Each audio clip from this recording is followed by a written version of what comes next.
Hello everyone, my name is Pancakes and welcome to this brand new episode of Media Buffet. Today I am joined by Rad Comedy and Senior Oats. How are you both? Really great. Alright. Today's episode will be the third in our JoJo coverage series. This one in particular will be covering the light novel Jorge Joestar. I'm just kidding. We actually want to cover that stuff. Today we're going to cover part 3 of JoJo's Bizarre Adventure, Stardust Crusaders.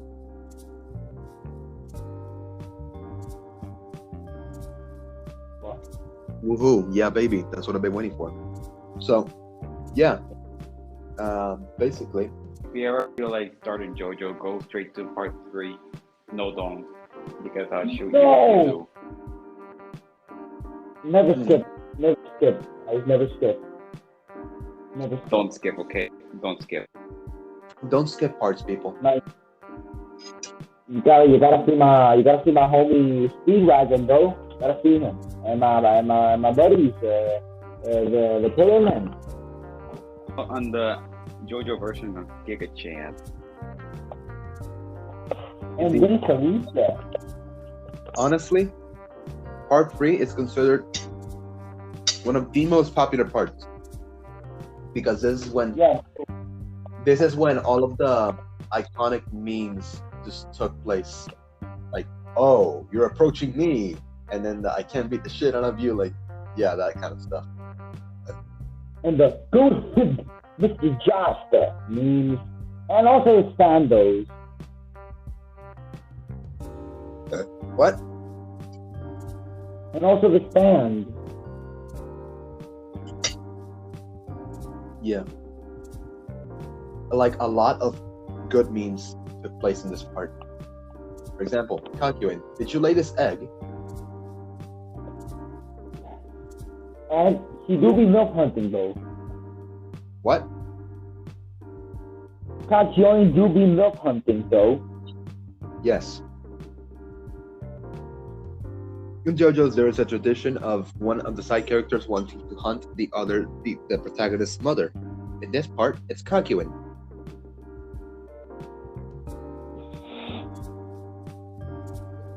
Oh my gosh. Hunting for protagonist's mother. Part 2. And part 1 just part to find 2? out. In part 2, it was Joseph himself. Because, yeah. Hey, because, he hit. Joseph hated Jesus so much that he even had if to he's the protagonist, he hit on the for protagonist's mother, himself. so yeah. Even if he's the protagonist, he hit on the protagonist's mother, so yeah. He's technically the milk hunter. Damn. I'm thinking sweet Alabama vibes right now. Really.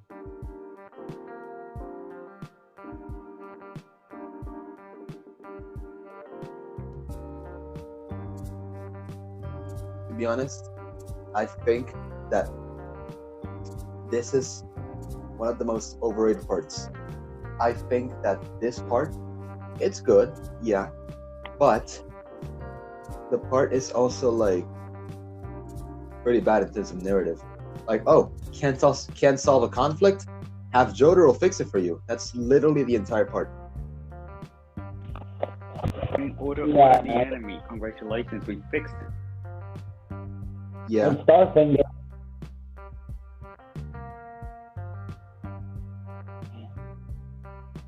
So yeah, let's start from the beginning. The famous scene, Jotaro in jail. What do we think of this? I thought, oh, that he's a trouble. I'm like, oh, he's a troublemaker. Oh, he's a troublemaker. Yeah. And also, Hold on. Yes, yes. Mm-hmm.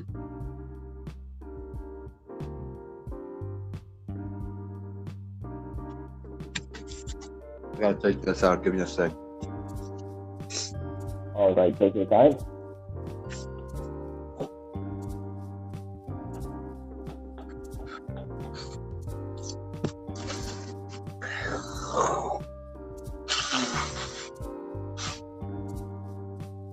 So yeah, I'm back. We had some technical difficulties there.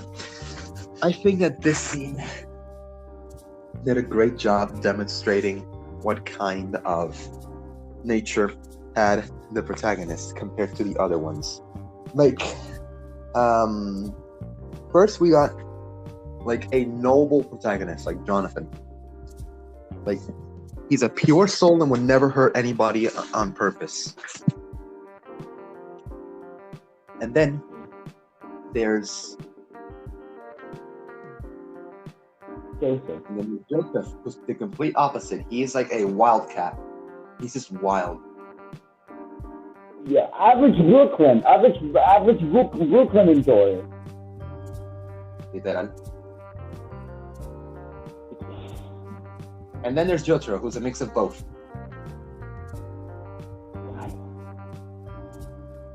So there you have it. We got like No emotion. Yeah, he has some emotion, like almost none, but some. That's a joke. I don't know. So, we then get, after Jotaro gets freed from jail and stuff by his mother. Why do you think that Jotaro has this bad behavior against his own mother? Fatherless behavior. What?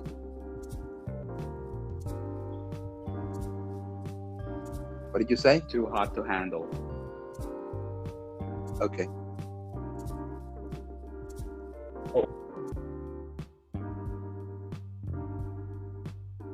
Wait. Hello? I'm having problems with the connection. Alright.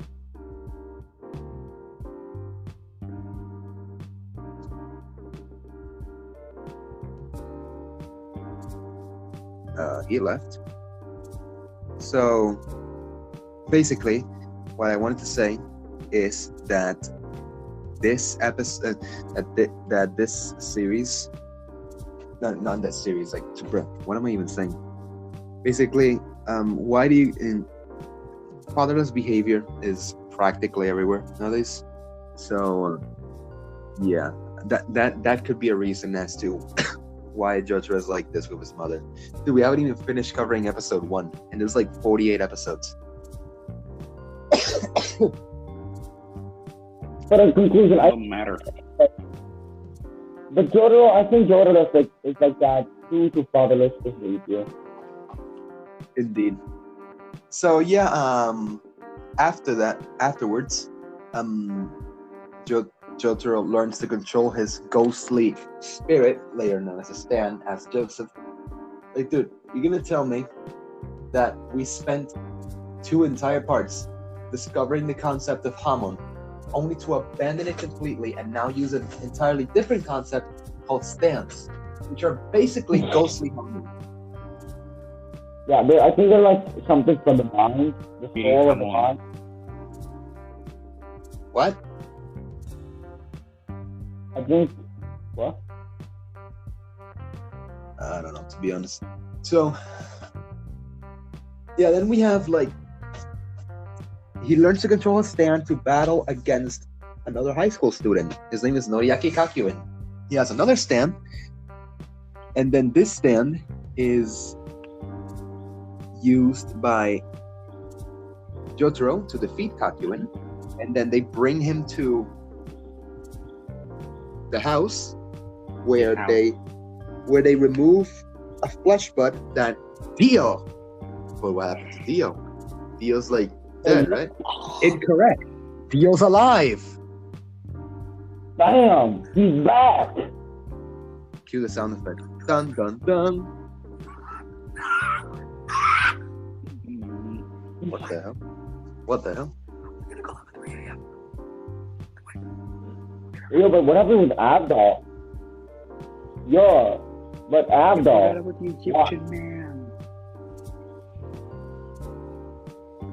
Avdol, dude, we'll get to Avdol in a moment. So yeah, Avdol is this. No, we're getting to it now. Avdol is basically this fortune teller that accompanied Joseph in his journey, and he helped get Jotaro out of jail because he didn't want to get out of jail for some reason.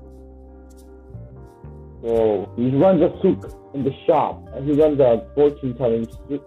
At the souk, he basically runs a fortune-telling shop at the souk called Compilation. Very epic. Tried to visit it, I can't. Got lost. So yeah, practically, after Avdol saves, and then he basically just does stuff. They bring Kakyoin back to the house, and then boom, they save him from the flush bud, and he is now Kakyoin, like normal Kakyoin, is not possessed. What happened to Dio? We thought he was dead. Apparently, in the coffin that we last saw him in part 1 had a secret compartment. And Dio actually successfully stole Jonathan's body, shocker, and used it to hide in the secret compartment. All the while, Erina took the baby and hid in the actual compartment. Hell no! Yeah. And then, Dio, after 100 years, woke up and is now roaming Earth. And now Joseph wants to find Dio to defeat him once and for all. So they take on this journey to find Dio, because with Dio awakened, there comes this curse called the Joestar curse, in which every descendant of the Joestar family will have been affected by an illness, and this illness is the result of a stand. Why is it a curse? Why is this a curse, actually? Because those who lack the strength to possess the stand will fall ill for 50 days. And if the Joestars fail to find Dio and defeat him in 50 days, then everyone who has the illness dies. We assume... Okay, so Holly became part of this illness because she didn't know how to control her stand. Josuke, in Japan, part 4 protagonist, I wonder why, also became ill. And the part 5 protagonist, Giorno, we assume that he became ill because he was 1 or 2 years old at this point. But yeah. He was ill? What? Wait, was Giorno ill? No, was Giorno ill? Was he a victim of the Joestar curse? I mean, we don't know, but since he's technically Dio's son with Jonathan's body, technically speaking, he should have become ill, because when was the last time, aside from Manish Boy, that a 1 or 2 year old could control a stand? When was the last time? I remember. Part 4. Exactly. I mean, Actung baby, but she's not controlling the stand. The stand is controlling her. Yeah. And that baby from the desert. Yeah. Wait, what? The baby from the desert. Now we're soon gonna mention, this. The baby from what? 3. The baby from the desert. That's 13. Dude, I already said Manish Boy. That's the name of the baby. His name is Manish Boy? Yeah, his name is Manish Boy, the baby. So yeah, back on... Oh my... Dio's alive and roaming the town. And after they save Kakyoin, they set out to find him. When they board the plane, they find this old man called Tower of Grey, in which his stand is literally just a fly. Dude, Joseph's stand, Hermit Purple, has the ability to scan TVs and cameras and make projections of the location of what they're looking for. And then every time they try and look for Dio, it's just a picture of Dio. But then Star Platinum, Jotaro Stan, was able to observe like a dot, a singular dot on the image. And then he just drew it out, and the Speedwagon Foundation was looking for the card, and boom, they found out the fly lives in Egypt. So they go to Egypt, right? But then the old man, Tower of Grey, stops them, and Kakyoin has to step up and use his stand, Hierophant Green, to actually kill him. He beats him using the unbeatable 20-meter radius emerald. No one can deflect at all. And yeah, just defeat him. And then they arrive in Hong Kong, where they are attacked by a Frenchman called Jean-Pierre Polnareff. He has a stand called Silver Chariot. He has a stand called Silver Chariot, in which he can use his sword really fast. That's practically it. And then Afdol uses his stand, Magician's Shred, which is basically a big bird of fire, to defeat Afdol. After Afdol is defeated, they go to Brazil. They recruit him, and they go on a boat to Singapore. And this boat turns out to have an imposter in the boat. Among Us? Hey, yo! Among Us! He came Among Us and... Among Us? God bless Alex. He did a reference of the hit game Among Us. Damn. No, like seriously. You know something, Mr. Joestar? This ship is too sus. The Among Us, okay, so basically they go to Singapore, right? And the Captain Tennille, is an imposter because he's a stand user who is sent to kill them. And basically he is the imposter.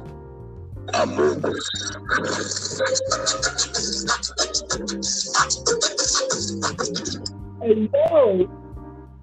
Yeah, sus. The imposter is sus! Let's go. Exactly. Okay, keep going. So yeah, it turns out that this... Oh my. So yeah, as it turns out, there's an imposter among them, and they defeat the imposter among them by finding him and killing him. And afterwards, they head on another boat that... they sink the boat, don't. but then it's like a huge boat. And then what about when they like get on this boat, they find like a stowaway on the other boat. Her name is Anne. And afterwards, they like, I don't know what happened, but Anne just casually decides to take a shower on the boat. And then a monkey decides to interrupt her shower. And that is why the perv monkey, his name is Strength, and the stand is Forever, I think. You wanna know what the monkey? You wanna know what's the monkey stand? The boat. Strength. Yes, the boat is the stand. Hey yo, the boat. It's the boat. Another hit game of Among Us. The boat is the stand. But the monkey, he do be venting. That's why he was very difficult. Actually, he was killing himself. You got the monkey's name wrong, bro. Then the stand's name is Strength and the monkey's is Forever. I don't know. No. He has an actual name. What's his name? EDP. Oh my fucking god.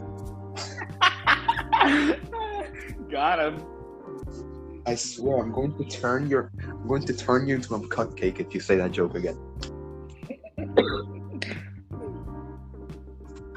Yeah, his name is Forever and his stand is Strength. So yeah, Jotaro just defeats the monkey, and that's it. That's the end of that story. Then they arrive at Singapore, where they get they split up. They split up so that they can't get killed off at once, and then they have to like find each other, and then like go, and then meet up. So Jotaro's group arrives at their hotel in Singapore, but Polnareff falls right into a stand user's trap when he gets to his room. This stand user is. Hold on, I can't remember his name. Like the stand's name is Ebony Devil. He's like the doll. Okay, I remember that. Yeah, Ebony Devil. Oh, his name is Devo. His name is Devo the Cursed. The stand Ebony Devil reminds me of a funky bug. It looks very funky. Alright. So yeah, Ebony Devil is the stand of Devo the Cursed, who is practically like a person, like a doll.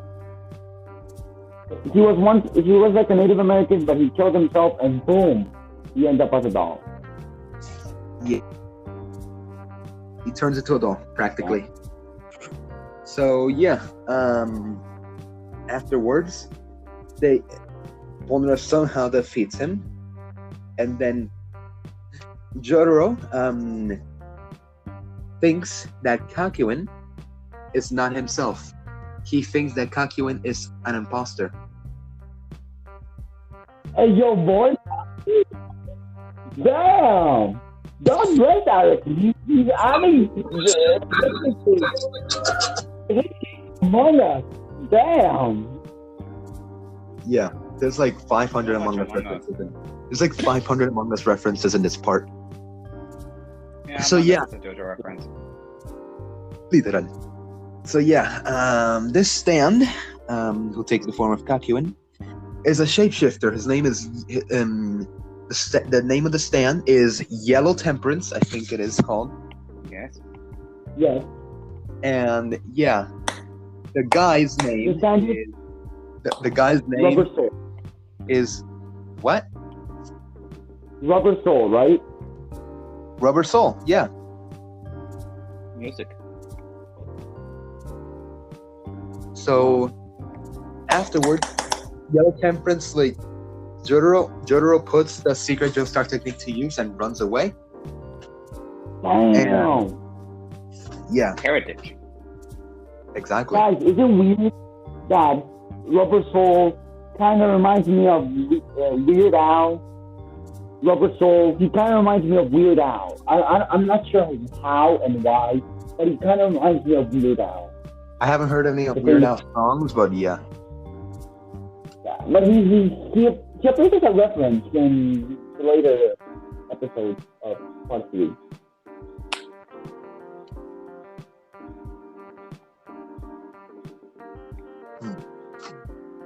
Sorry, I was just finishing a drink. So, yeah, Polnareff heads off on his own to avenge his sister after he gets attacked by a strange stand, and this stand can only be seen in mirrors for some reason. And this stand's name is the Hangman, I'm pretty sure. No. Yes. No, it's Hangman. Yeah, his name is Hangman. And then the name of this guy's stand, the name of this guy's stand user is Jay Guile, I think. Jay Guile, yeah. They said his name on the radio, and I was like, on my mind, I was like, JoJo.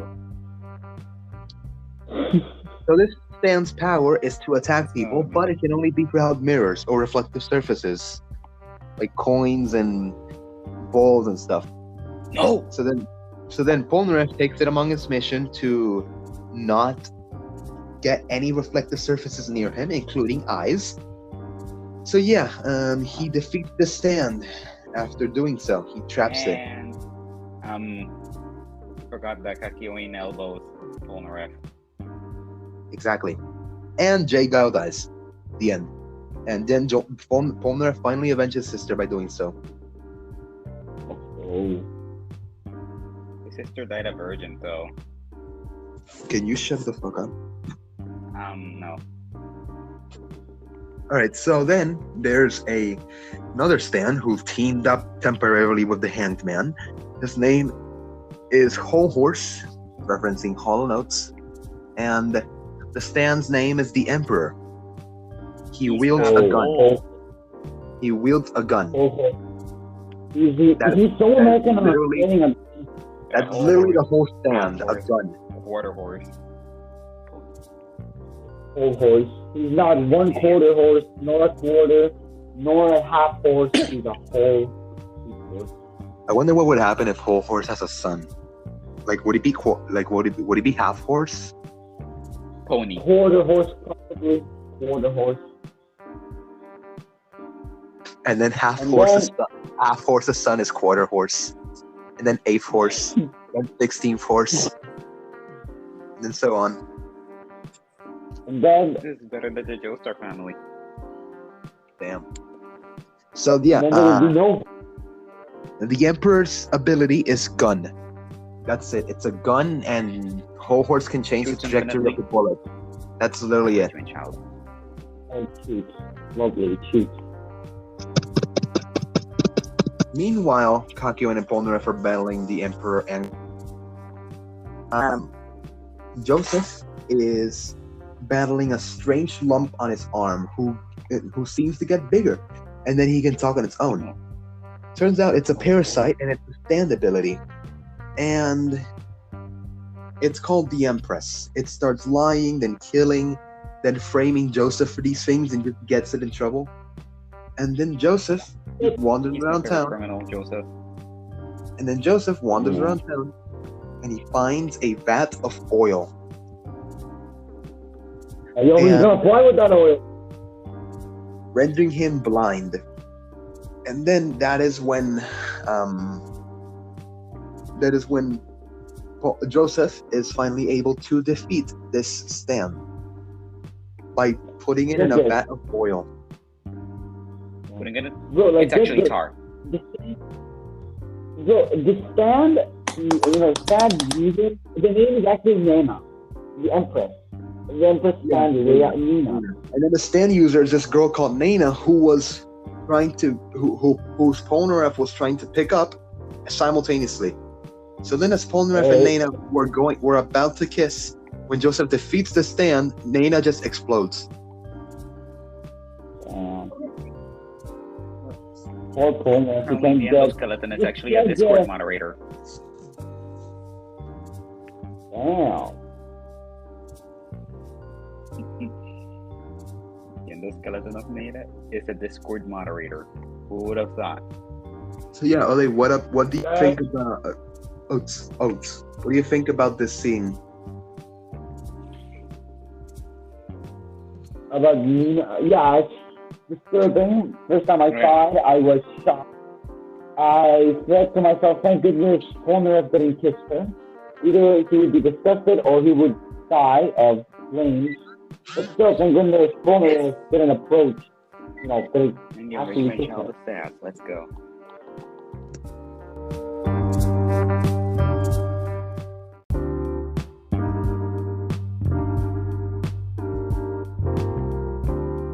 So yeah, after this arc comes in which Jotaro and the crew are driving across a mountain range, and then the car is the Stand. Hey, yo. The Stand user is easy. The car is the Stand. Its name is Wheel of Fortune, and the Stand user, who is hiding nearby, has the name of ZZ Top. It's easy. Without the top. Yeah.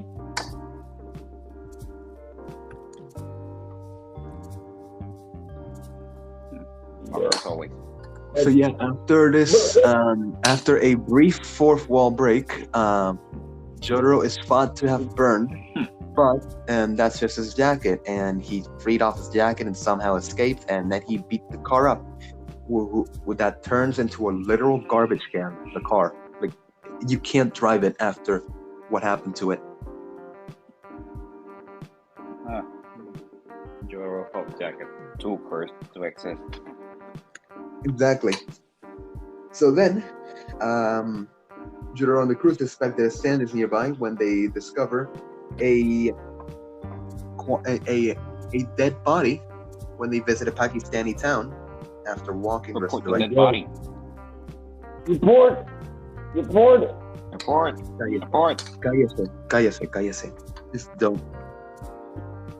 Please, just have fun. So then, they arrive at the town at an inn to stay in, and then an old woman by the name of Enya goes to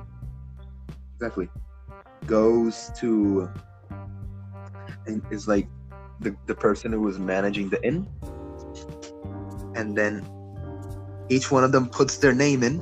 And Jotaro is suspecting some sussiness, so he puts Kyutaro instead of Jotaro. And then when the woman still calls him Jotaro, he knows that something is up because she can't know his name.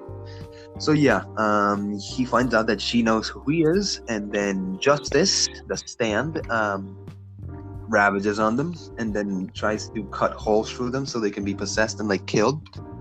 But Jotaro does the literal opposite and literally sucks up the stand.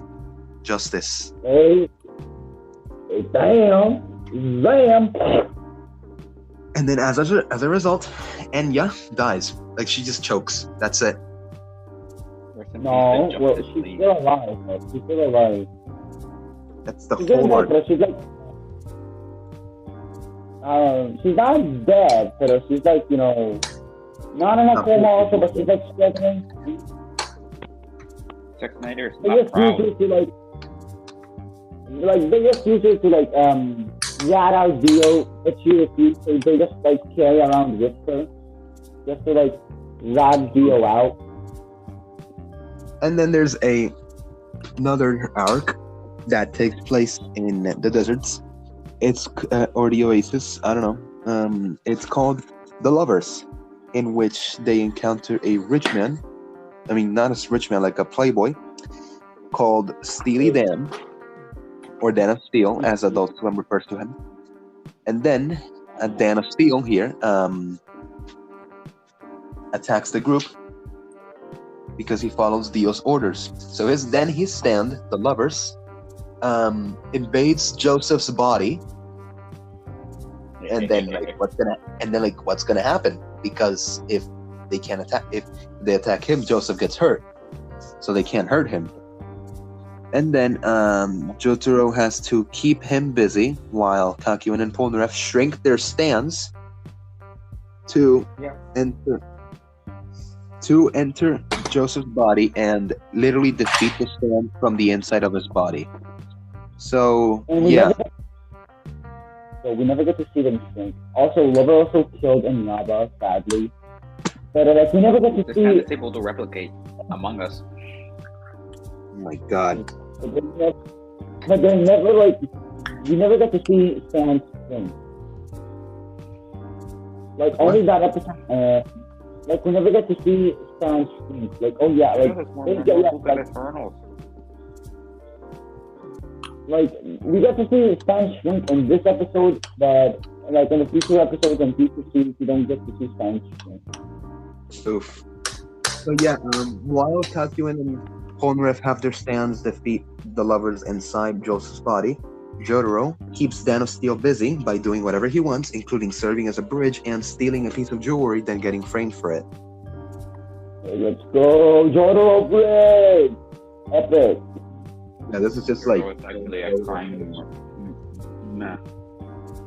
And then they find out. Then they find out what's happening, and yeah, the stand is defeated. They get their stands out of their body, and Jotaro's pent-up rage gets released upon Steely Dan. Then we get the famous 7-page aura. Yo, whatever happened to Anne? Like, when does she appear again, or like when? What happened to Anne? Dude, I thought we discussed this.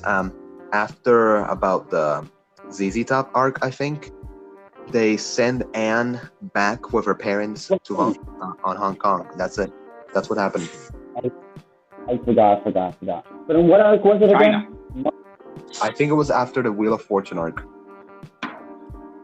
Yeah, exactly. Oh yeah, because when they got Injustice, yeah. So yeah,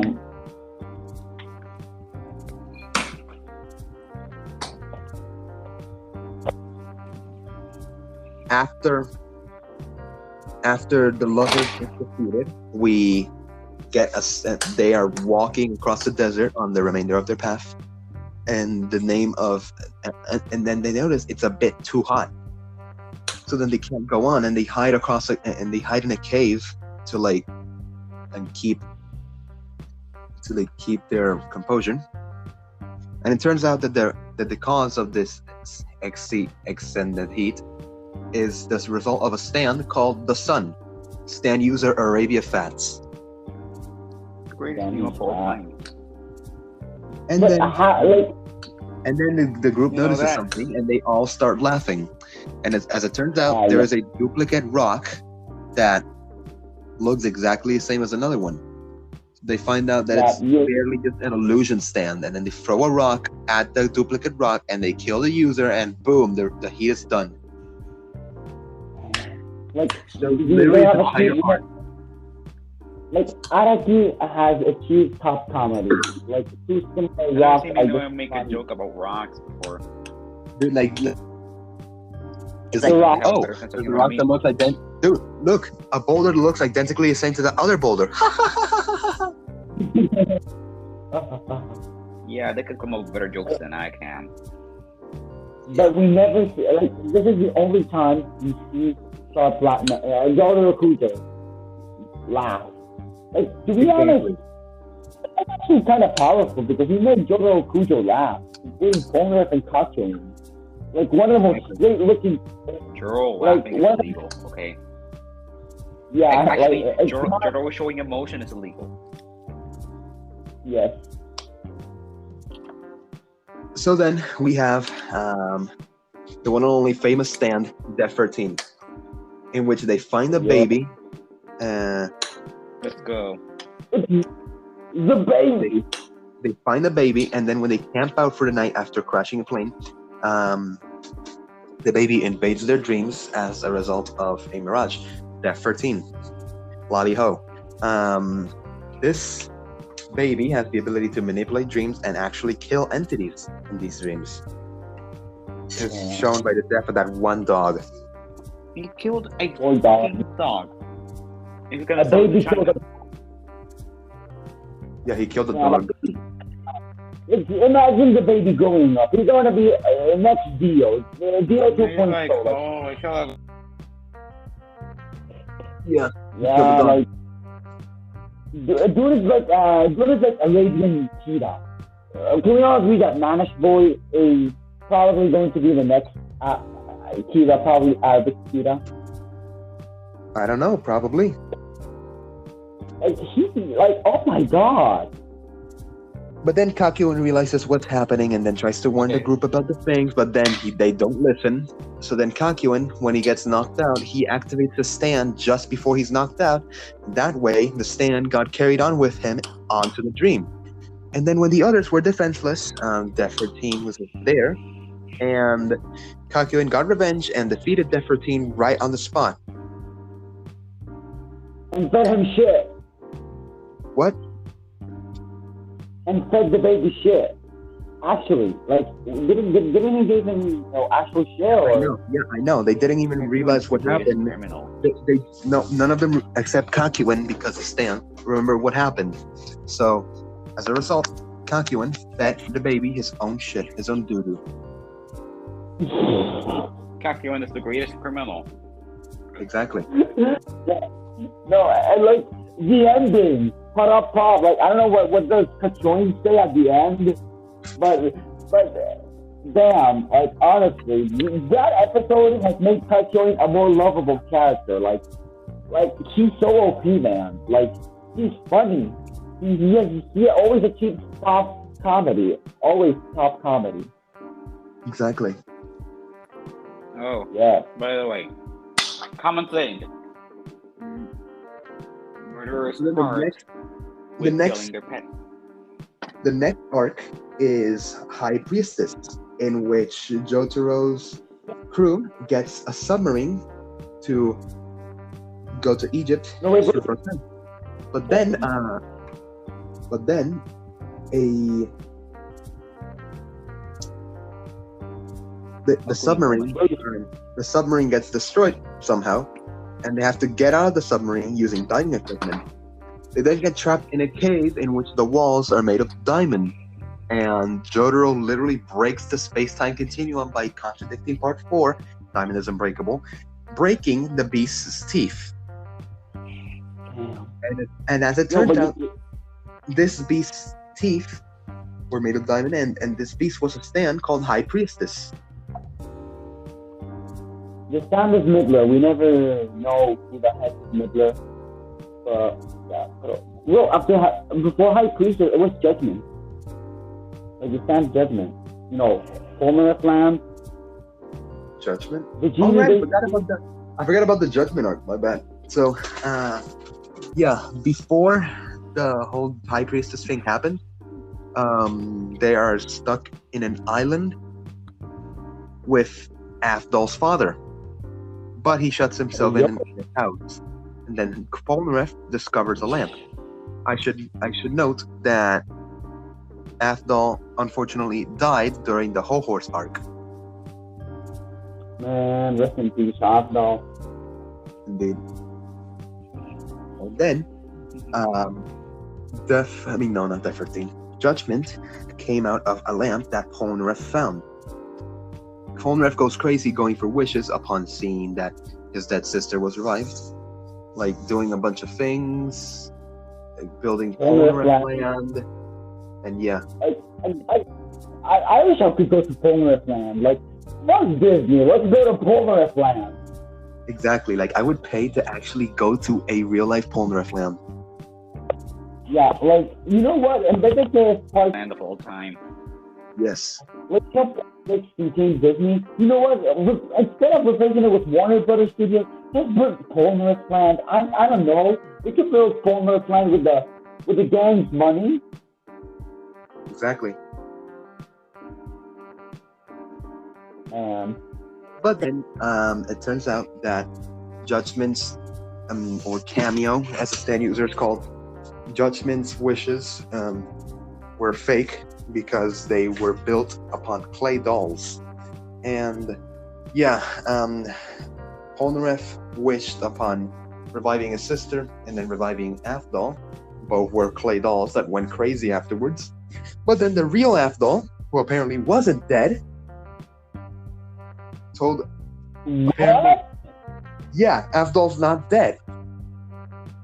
Damn. Then who's the father? And the father was this Afdol dressed up. Yeah, but I mean, the real Afdol comes in and saves Polnareff. But then real Afdol takes like a random sassy attitude and decides to find the stand user who is hiding in a tube, and they pee on him. Literally just straight up pee on him. Yes. The bonding of pee. Lovely. Yes, he is. So then afterwards, they just pee on him. That's basically it. So yeah, that's the end of this arc. Then they explain to Polnareff that that Afdol didn't actually die, but they didn't have the heart to tell Polnareff, so that they just devised this plan to like not tell him immediately. And it didn't work, but like I don't know. So yeah, after this whole situation blew through, then we get the High Priestess arc, in which they use a submarine to go the remainder of the way to Egypt, but they fail as the submarine breaks, and they have to swim to shore. They hide in a cave. Who is a stand user, by the way? The name of the stand itself, the cave, is High Priestess. And the stand user is Midler.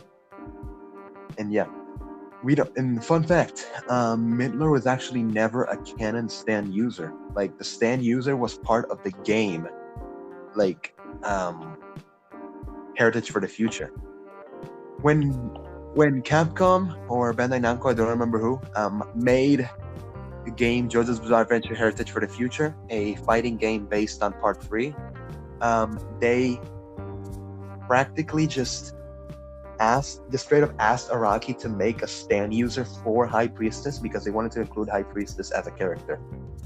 So then he made up this character called Midler, and since Araki was writing Part 4 at the moment, he made her in Part 4 style, which is why she looks different to the other characters. So, her and Jotaro, period. What? Her and Jotaro, period. I don't know, man. But then Star Platinum breaks the diamond Still better teeth in than the cave. Jotaro Jolene. Those people are crazy. And then and then Jotaro breaks, literally just breaks High Priestess' teeth. That's practically it. Diamond isn't unbreakable after all. Then they arrive on shore, and boom, they arrive in Egypt. Boom, boom, boom. Boom, boom, boom, boom. Now let's get the Geb. And then this is like the halfway point. This is the halfway point for the actual series because this series is the longest by far. So far, in the 5 anime parts that we have gotten animated, we have had in Stardust Crusaders, there was the longest season so far. It had 48 episodes. Damn.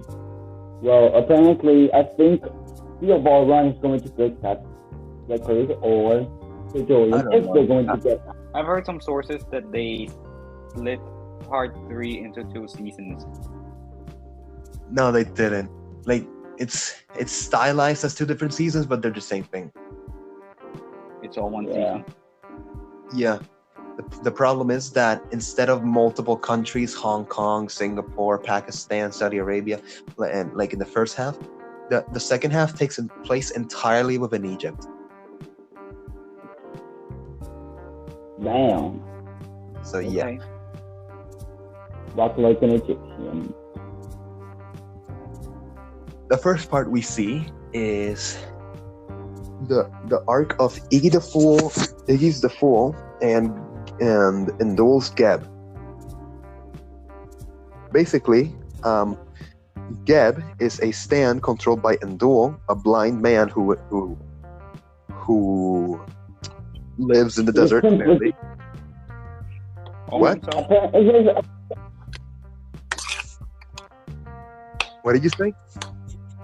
No, apparently he's such a simp for Dio, man. Like he says stand, stand ability.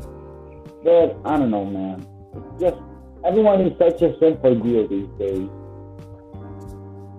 I don't know. Everyone's just a simp for Dio these days, to be honest.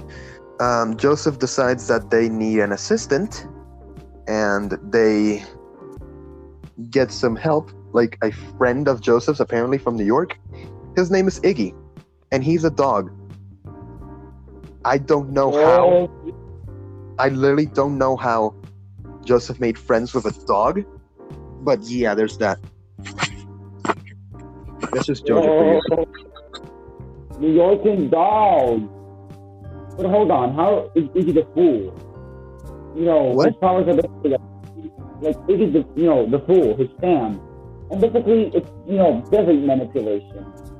And in New York, there's literally no desert. Well, except sand if you count it, but literally no desert.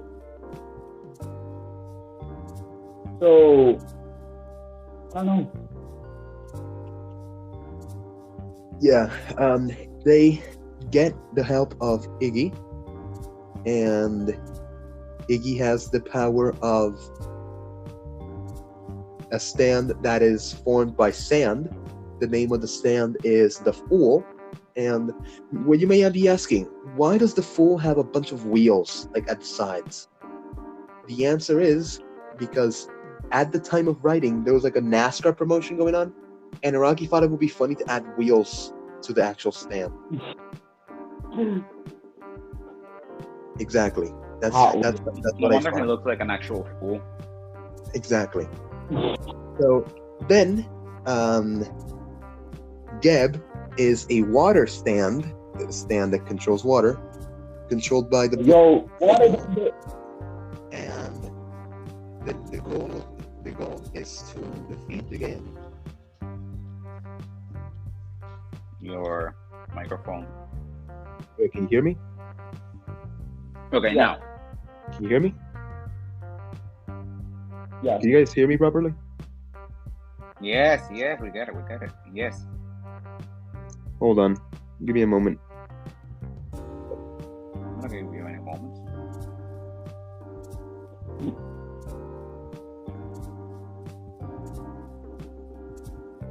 But,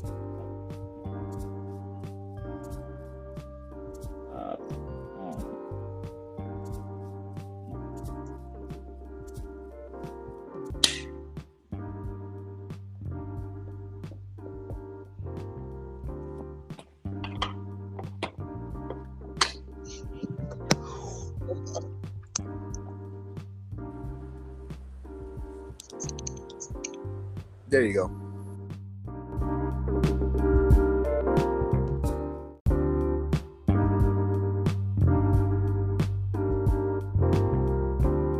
So yeah, I think that this arc was a pretty good experience, to say the least. This arc had a lot of funny moments, especially when Jotaro found out that Geb's ability was to kill people based on sound waves. So then, in order to not get detected, he had to lift himself off the ground, using Iggy's the Fool. But then he decides to use Iggy himself. That's right. He throws Iggy onto Geb and Duel. Sorry, to distract him and then beat him up. damn. Wait, are we recording, right? Jotaro shouldn't even exist, by the way. What thing? No hat Jotaro. Literally. Yeah. Wait, are we He's a recording? responder, but it's too to exist.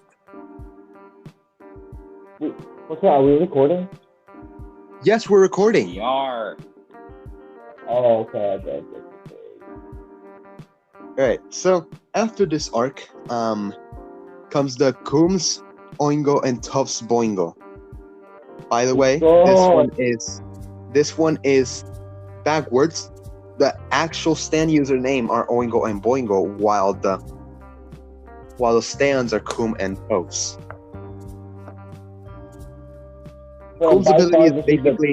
Coombs' ability is basically shape-shifting. He can shape-shift his face to look like anyone else.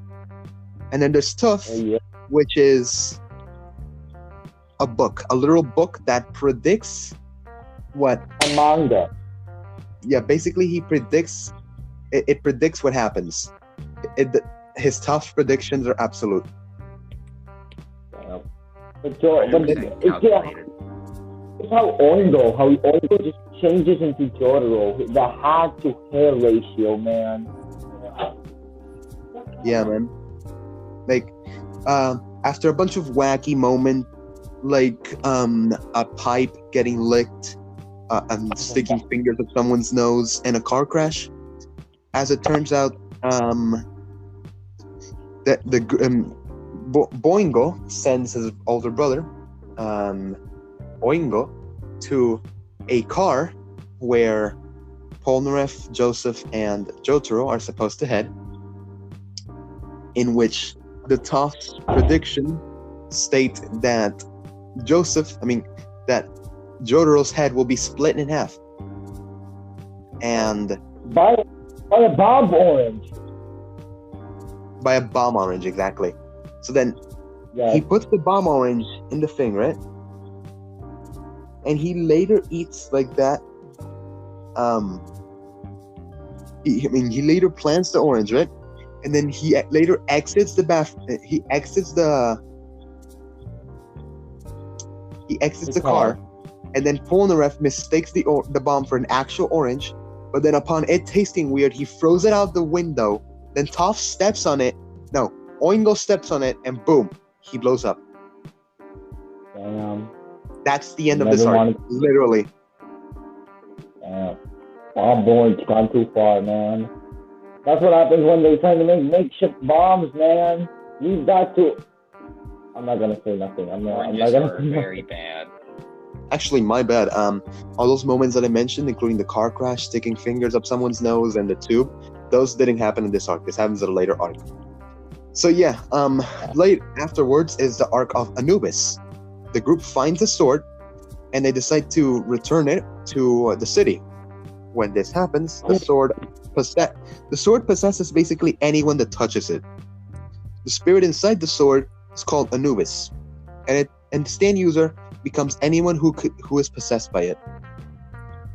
Damn. Wacky So sword. first we have the barber, Chaka, and yeah. After Chaka, the stand user. After this happens, he tries and attacks the group, and this backfires. When Polnareff goes to get a haircut, Chaka is the barber, and he is going to attack Polnareff again, and it's grown stronger since their last fight. So then Polnareff disarms Chaka, and then is tempted by the sword, and then Polnareff becomes possessed by the sword, and then Silver Chariot what? Khan is the barber. Chaka is the kid who kills, the three dudes with the cow. Yeah. Yes. But overall, Anubis is a complex man. He's weird. Like a funky sword. It's very complex.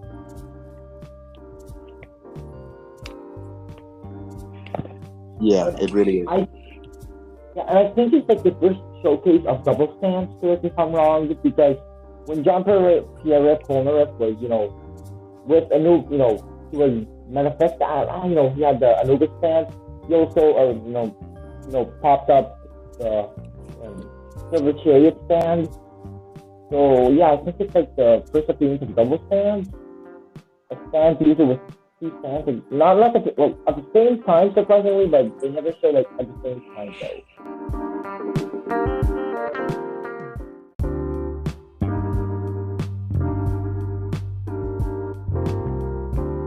After what happens, Polnareff becomes possessed by the sword, and an attempt by Anubis to kill Jotaro. He uses Silver Chariot to attack Jotaro, in which his response is he literally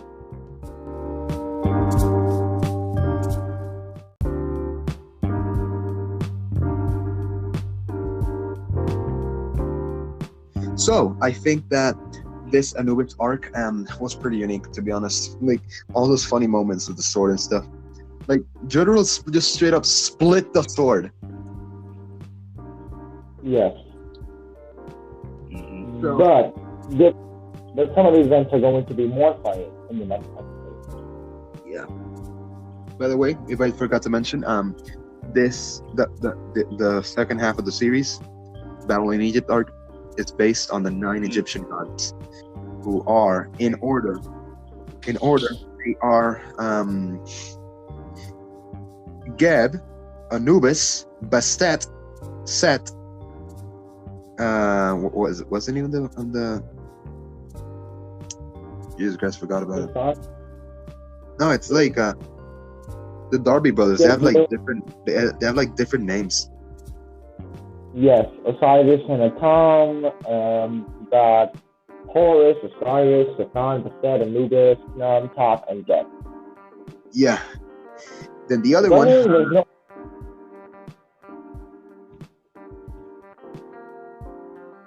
Yeah, that's practically it. So, afterward, we have the Bastet arc, in which Afdal are stuck to each other via an electromagnetic connection caused by an electrical outlet, and they literally cannot separate from each other. And this is caused by this one fugitive, Mariah. And then, We get Suppose many there's funny, get many funny scenes from this arc, including the Afdol sex scene. like a lot of kids were staring at that, like, oh my god. Like, bruh, like you got you got caught lacking. Man. Zam. So yeah, we have they find out who the user is, then somehow separate themselves and go head to head with Mariah, and then they just squash her. They literally just squash her out of oblivion. And then this causes them to get separated. There's a scene that Mariah expands her chest by applying a metal nut. And yes, that scene horrified me. Yeah. So yeah, then there is the Alessi arc, in which the creep known as Alessi runs on children. Alessi, Can we call him EDP? Yes, we can call him EDP. Okay, good. For context, although EDP is this YouTuber or personality that got caught lacking the other day. He was like dating. He was like trying to date this 14-year-old girl. I don't know. He was gonna buy cupcakes. They're gonna do. Yeah. He said. Yes. Yes. He's only 48. Yeah, he looks like 58. Jeez. Exactly. Damn. Damn. So yeah, we have the arc in which Alessi can control shadows, and upon people touching these shadows, they turn into a child. Quite literally, that age they de-age. Polnareff ends up turning into a baby, and his stand ability de-aging and his memory fading away in the course of action. And while he tries to contact Jotaro, he just tries to escape while his memories are being wiped. Just a burning memory, Polnareff. Exactly. So then, Polnareff somehow gets Jotaro's attention to beat up Alessi. And even though Jotaro knows about Alessi's shadow thing, he found out, he jumped, he got turned into like a 7-year-old, I think. And then a good scene for young Joseph to arrive once again. Yeah, exactly. But even then, Jotaro himself, like he was strong as a 7-year-old still. So yeah, he still beat Alessi up as a 7-year-old. Let's go. Yeah. And also, not to mention, but baby Polnareff, young Polnareff, just encountered this random Arab woman who took him in. Oh my god, it's gonna sound so wrong. It's gonna sound so wrong. Took him in. Then don't say it. Don't say it. Yeah, basically just saved him. That's all. I'm not gonna say nothing more. Like that's about it. Afterwards, Alessi's loss of strength. Because Alessi's loss of strength causes him to lose grip on his stand ability, and Polnareff and Jotaro return to normal, and then they have normal strength, which they proceed to use to beat Alessi up. Go. And now he's hanging out with Vector on the moon. Yeah. Wait, no, Vector arrived a few decades later. Exactly. So afterwards, they like go to. Afterwards, they practically just like go and. Yeah. Then we have the Darby the Gambler arc. He is the older of two. He is the older of didn't care about this arc. brothers. He is the older of two brothers, in which they play poker. I personally knew the rules of poker, and I enjoyed watching these two battle it off, and it was just too funny for me, to be honest. I didn't care about poker. I don't care about poker. I didn't care about Sark. I never understood poker, but I kind of learned it's just betting and betting and betting. Honestly, Yes. Jotaro should have bet on Real Soul. Much smarter, much quicker. Even if we lost, we just laugh. Exactly. It's called plot armor, my friend. Yeah. Just plot convenience right there, to be honest.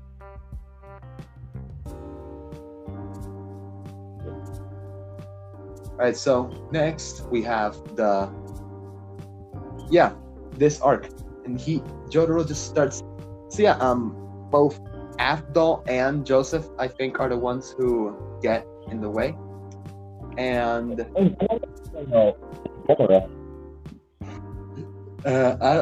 don't remember who it was, but there was like one guy left aside from Jotaro. But yeah. Oh, yo, we forgot. Cause he only got like permanently blind, and maybe the Fool and Dead chapters arc. That's kind of like permanently blind. He had like to retire for like a few episodes, and then he came back after the first episode. One of the earlier arcs, I don't remember which one. Gave Takuyan blindness, and he is currently being treated at a. I fell for my own trap. What? I fell for my own trap, you know.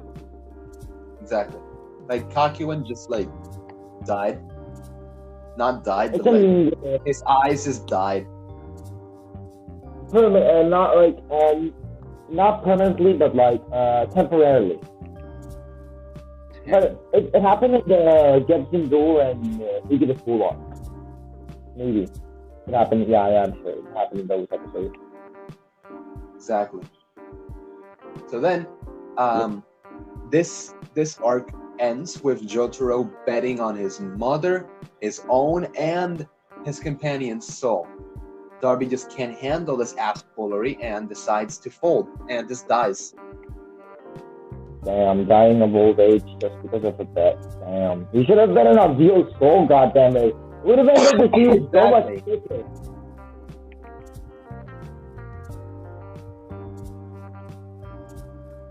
Complete assholery.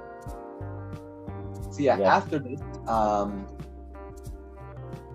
Jotaro just wins against Darby, and even if he had a shit hand, like he had nothing. So then, this is just what I mean. Like every part 3 conflict was just solved by Jotaro. What the hell? Yeah, they should just create a commercial. Like, if you've got a problem, just contact Jotaro. Exactly. If you need to clean your house off rats, you can just call Jotaro. If there's a creep outside your house, you can call Jotaro. In the neighborhood. Who are you gonna call? Who are you gonna call? Jotaro Kujo.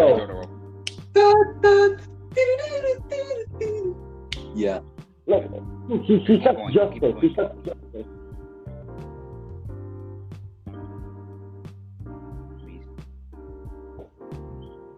What's this? Oh, there's another pasta here. Among.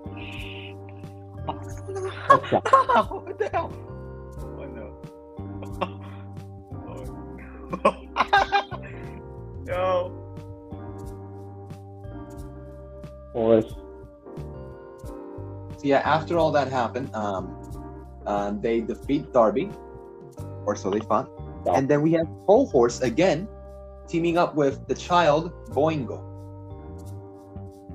Oh, Oingo!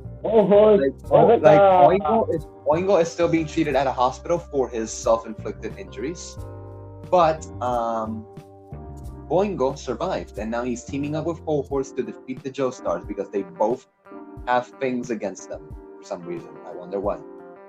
And then what happened was that a bunch of wacky predictions came true, like the nose thing, the tube thing, the 12 o'clock thing, the car crash. But then Whole Horse decides to like run away, while Boingo is left to like not do anything. I think he's decommissioned. I don't know.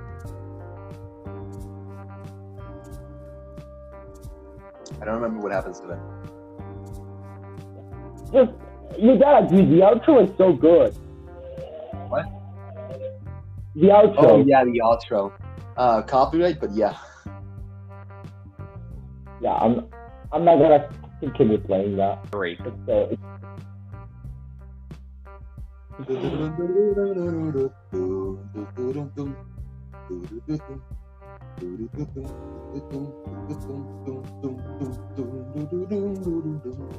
Yes, it's actually a pretty good outro. But yeah, by this part, we actually get to the guys actually make it to Dio's castle. Let's go. Look, we need some dog abuse. And then they go, and then Iggy gets his own episode in the form of the Guardian of Hell. The Guardian of Hell, Pet Shop. And Pet Shop is practically a literal bird with the ability to control ice. That's practically it. Yeah. And like for some reason, like when Polnareff was acting up like a random, I don't know, what do you call those poor people on the streets? And they found like a cigar maybe. You know what? Like when Polnareff was on the streets, all the people thought he was poor, so they were giving him money, and they found like the secret agent who like, you know, the gang just gave him a photo of you know the mansion, and he just like basically tracked it, and then he got killed by Pet Shop.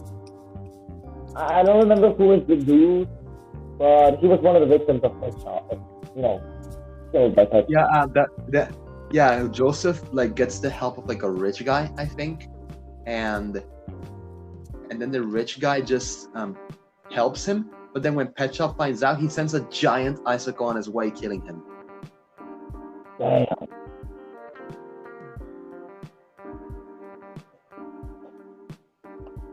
Damn. Yeah. Expecting peace. Let's see what they're doing. Poor dudes, man. Poor dudes, honestly.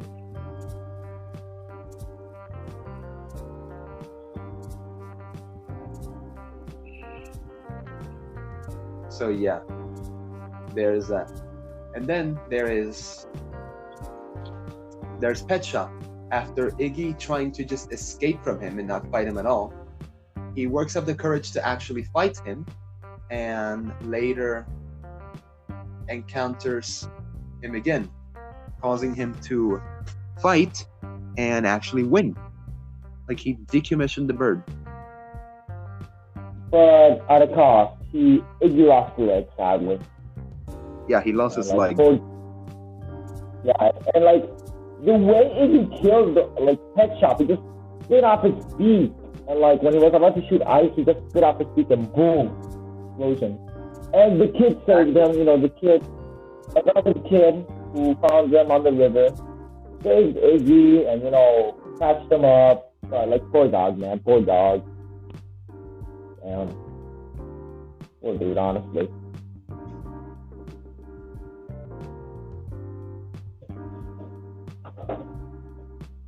Yep.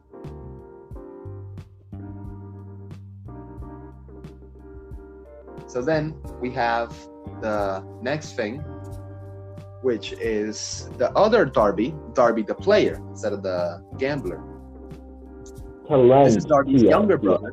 And instead of turning people into poker chips upon losing its gambling bet, can turn people into dolls. Yeah, that's not creepy at all.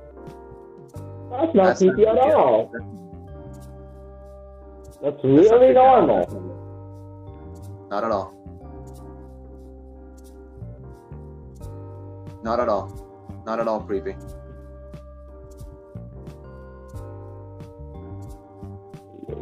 So then we have Darby. And then Darby goes to Kakuin, who proclaims himself a professional video games player, gets turned into a doll. And then Jotaro, right? He has no idea how to play the game, right? And he somehow still plays it. It just dominates him. I do not know how. Yeah. First they play like a baseball. No. Kakuin plays a racing game against him. But I think he got help from his grandpa Joseph, since he had like this band that controls electronic devices and everything. I think he like without since Joseph wasn't participating, it didn't count as cheating because it would count as cheating if Jotaro was doing something. Nah, Joseph. And we also got the meme from the yes, yes, yes, and the no, no, no. I haven't thought of it that. I haven't thought of it that way actually. Yeah, but like it's not considered cheating if like you're not participating in the game. Indeed.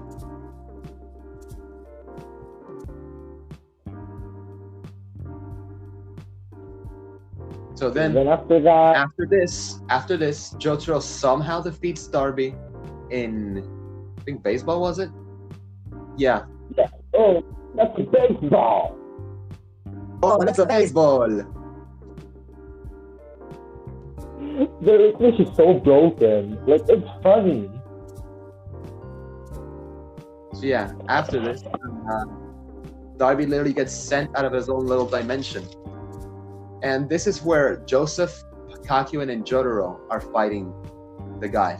They're already inside Dio's castle, by the way. Meanwhile, Dio sends his most loyal assistant, Vanilla Ice, after the remaining group, which comprises of Afdol, Polnareff, and Iggy.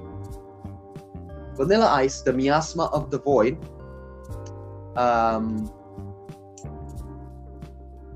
goes up against the group, which ends up battling Vanilla Ice in like a truly gruesome way, to be honest.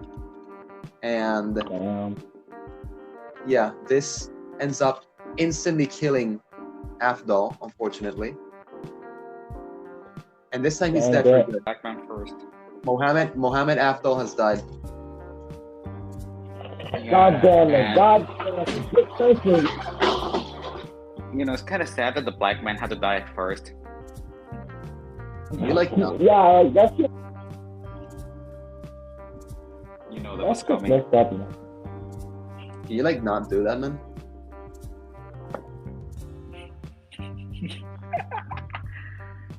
That's not funny. The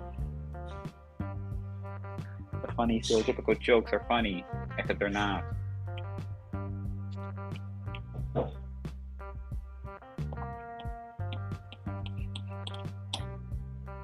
So afterwards, after this happens, Polnareff somehow tries to defeat Vanilla Ice and thinks he's gonna die. But then Iggy sacrifices himself, using the last bits of his power to defeat Vanilla Ice, and ends up dying too. Iggy has died. It's better on the OVA, trust me. Yeah, like poor dude, man. Poor Iggy, poor dog. Like he never returned to his gang. That's just sad. All he wanted to do was to hang out with dog lovers and have as many bitches as possible. Literal bitches.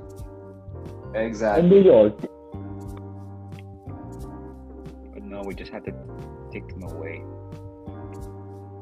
God damn. Also, apparently, Araki regretted killing Iggy. Yeah, and like it would have been cool if we saw old Iggy.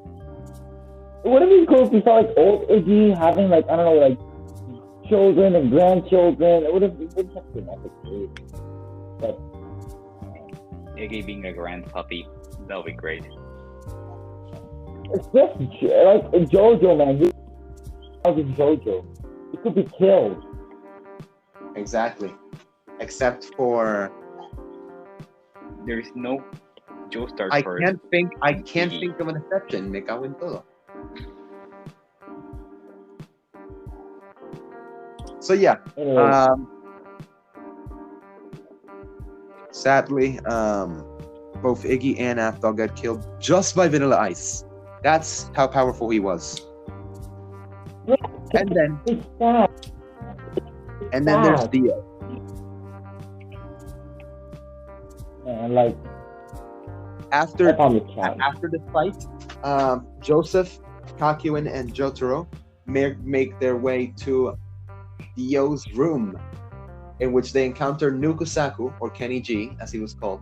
I don't know what the stand was, but yeah. I think the stand was named No, North Kenny was Star. the one who darkened the room and then just died. Yeah. Yeah, exactly. Yeah. That was literally all he did. What a waste. North Star. No. I think he like altered the room, maybe. Yeah, like illusions basically. Wait, no, this is the same guy from before, except I'm fighting him. No. Then Nukusaku was commanded by the Crusaders to open Dio's coffin, and which reveals there's nothing in it. But then they get sent out the window, to which result is boom. Dio, he like doesn't show up because he can't show up yet because it's like moonlight. I mean, it's like sunset. So yeah, basically, they get sent out the window. Then Polnareff goes to hide somewhere. And then Dio comes in and just slaughters Joseph. Like, he puts like a knife to his throat and everything. But then we get the big reveal. His stand, the secret to his stand is he can stop. Zawardo! Taco Bell. Wait, no. Exactly. Holy. Are you intentionally skipping this one of the saddest parts in JoJo? No. Wait, Nope. You're Skipping it. You're skipping it. What do you mean skipping it? I basically The saddest I'm trying JoJo to part. explain that. I'm trying to explain that. What?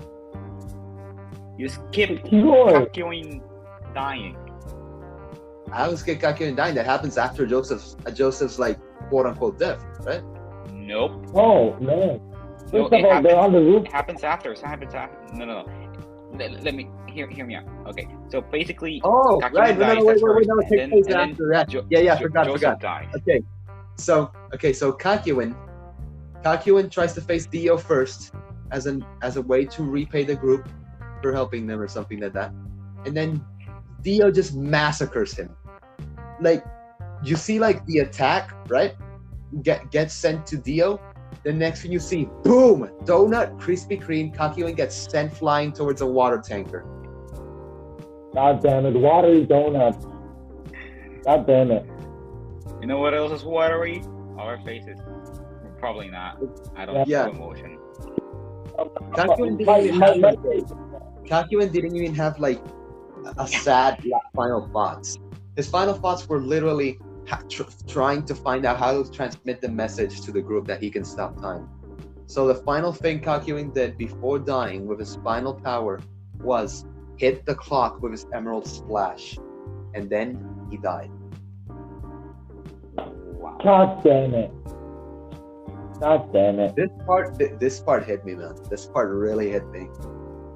I don't even know where he's gone. Like, all there's wanted posters about him. When, like, battles all over, probably there's, like, a lot of wanted posters Kakyoin about him. deserves better. True.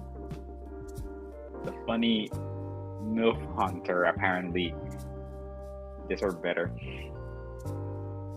Only Egyptian science was the best in the world. If only.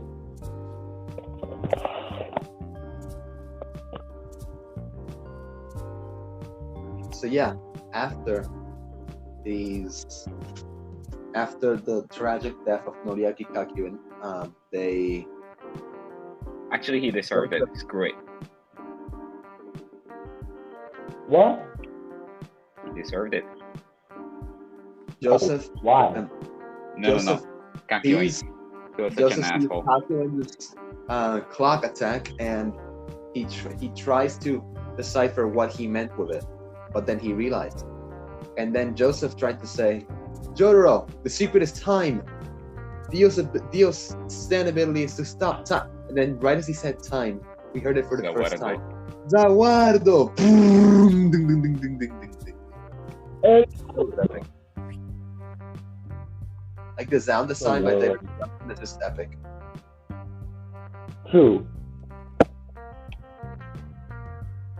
I'm not gonna try and explain the whole Dio fight, but let's just gloss over the details.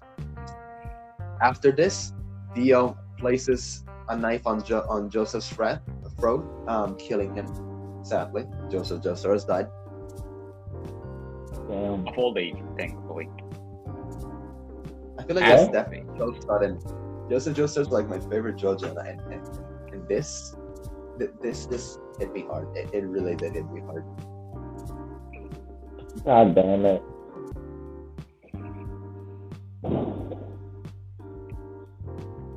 So then we have the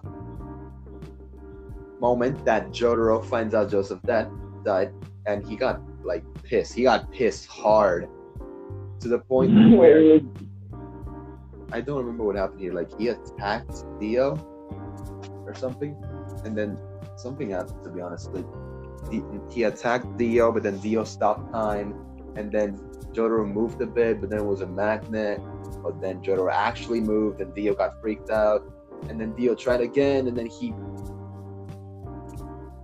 stopped him multiple times, but he was actually covered his body with magazine. Yeah. He stopped his heart, apparently, which is really bizarre. Like he just went up to the thing and like he actually hit Dio like once, I think, or like with one barrage of punches. Dio was in shock at that moment. And afterwards, we have like the moment when Dio realizes, and then Dio just outright attacks Jotaro with a stop sign. And then what he does is that Jotaro stops his heartbeat with his own stand so that Dio doesn't know that he's alive. Like, what happens after he actually died because of his own stand? That's Sorry, just, what? Damn. What happens if actually Jotaro actually died because of his own stand? You know, because he stopped his heart. I mean, I don't know. That's Jotaro's a just- pretty adventurous man. I'm pretty sure that he knew the risk, but he took it anyway. True. So yeah, after this heart thing, he Marine hits biologists Dio. must learn human He biology literally first. hits Dio onto a jewelry store. Damn. Yo, bitch.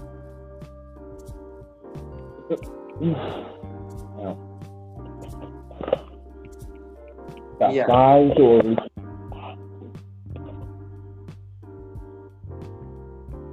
Yeah, this results in Dio losing his leg, and then the guy just says, "Hey, you, give me my leg."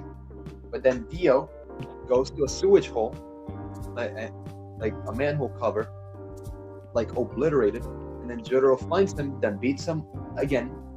But then Dio says, it was a trap, and then Dio gets sent flying to the region where Joseph's body was lying there.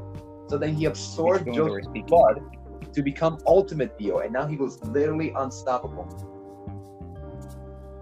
So then, as attacks ensued, and then Dio lured Jotaro to a bridge where he got smashed by a roda rolada. The Jotaro versus Dio bridge.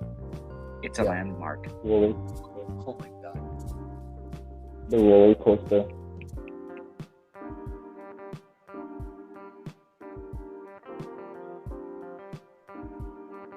So yeah,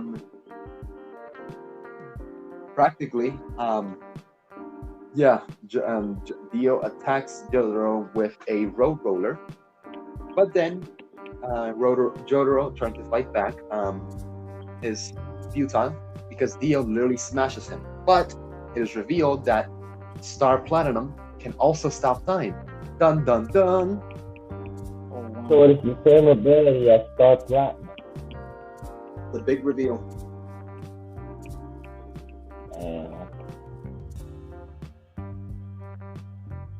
So yeah, afterwards, Jotaro like does a bunch of stuff and stops time for exactly 2 seconds, then beats Dio up, No.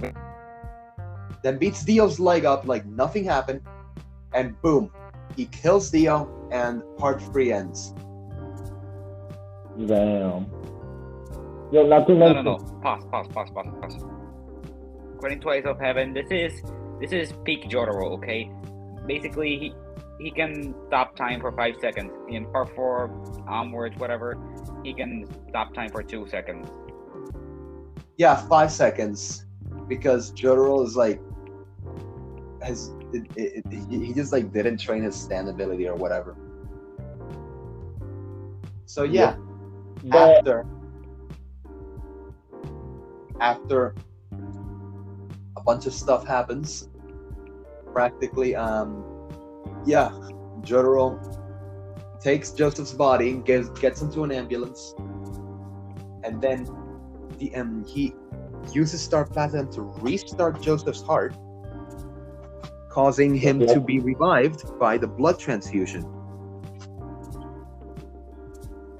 And then the blood transfusion causes Joseph to wake up and successfully be revived.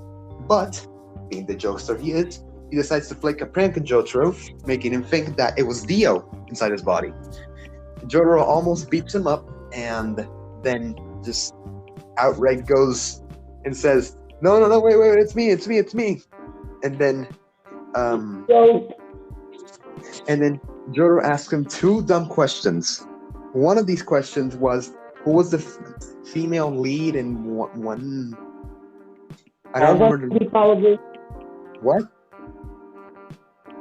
I don't remember that thing, but I remember the Weird Al thing.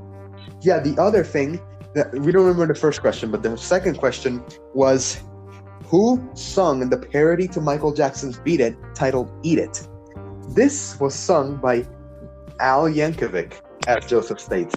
And funny enough, there's an actual singer called Weird Al Yankovic who does parodies of other songs, including Michael Jackson's Beat It and Coolio's Gangster's Paradise. He made a parody to it called Amish Paradise. I really saw it. It was really epic. I really loved it. His music is like funny. He always achieves top comedy. I think Weird Al like revolutionized the parody industry. But yeah, overall, his songs are pretty good, and it's fun to have seen this little Easter egg, and that they included it in the thing. The balls they have to have. Yeah. So yeah, afterwards, Jotaro successfully resuscitates Joseph somehow. Kakyo and Afdol and Iggy sadly are still dead.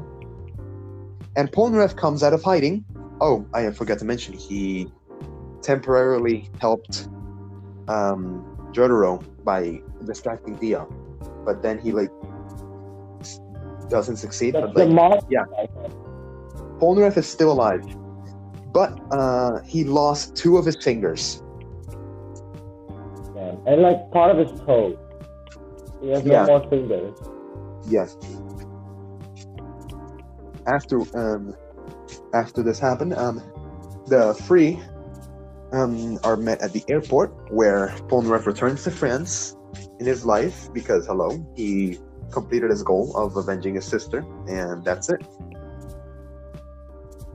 And yeah, and Jotaro and Joseph are heading back home to see Holly, who, according to Susie Q, who spoke with them on the phone, is A-okay. She's fine now.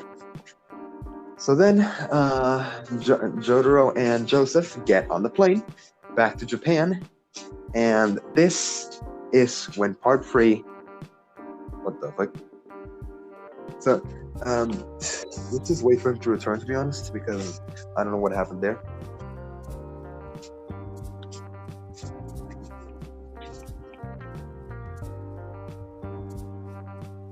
So yeah, and as Jotaro and Joseph get on the plane, we see an aerial shot of the plane, and this is when part 3 ends. Honestly, gotta tell you, this is the best, and this is best series, man. It was adventure, really great. I really loved it, man. I really loved it. Really loved it. The 10 out of longest 10. JoJo part to date. So yeah, thoughts on this part overall? Really loved it, man. Like really classically popular. Like probably the first thing that comes up, like pops out of mind when someone says, "So JoJo's Bizarre Adventure." People Yeah, that's often like the most popular JoJo part, to be honest, because it's the longest, has the most stands, and oof. Like to be honest, I feel like JoJo's. I mean, like JoJo's yada yada does it is like the most popular JoJo meme in existence. Yes. No, I'm pretty sure someone was more popular, but still. I don't think there are memes of part 4. Like, yes, there's memes of part 5, the torture dance, and the go. I mean, yeah, there's other notable memes such as the torture dance. Joangelo. Yeah, Joangelo. It was me, Dio. Runaway. Let's keep that. I can probably name 10 memes, 10 meme scenes from this part alone, off the top of my head. So we have the 4 men standing when they actually go on their journey meme. Then we have the Kakyoin, did you lay this egg meme? We have the meme of baby stand. We have the meme of of Kakyoin and Polnareff sharing the handshake. We have the meme of yada yada. That's it. We have the meme of oh, you're approaching me, can be the shit out of you. We have the barrage of punches, like both of them just staring at each other while punching each other. And then there's the yes. No, this is my favorite. Yes, I am meme. Yes. No. Oh, yeah. Yes. No. Meme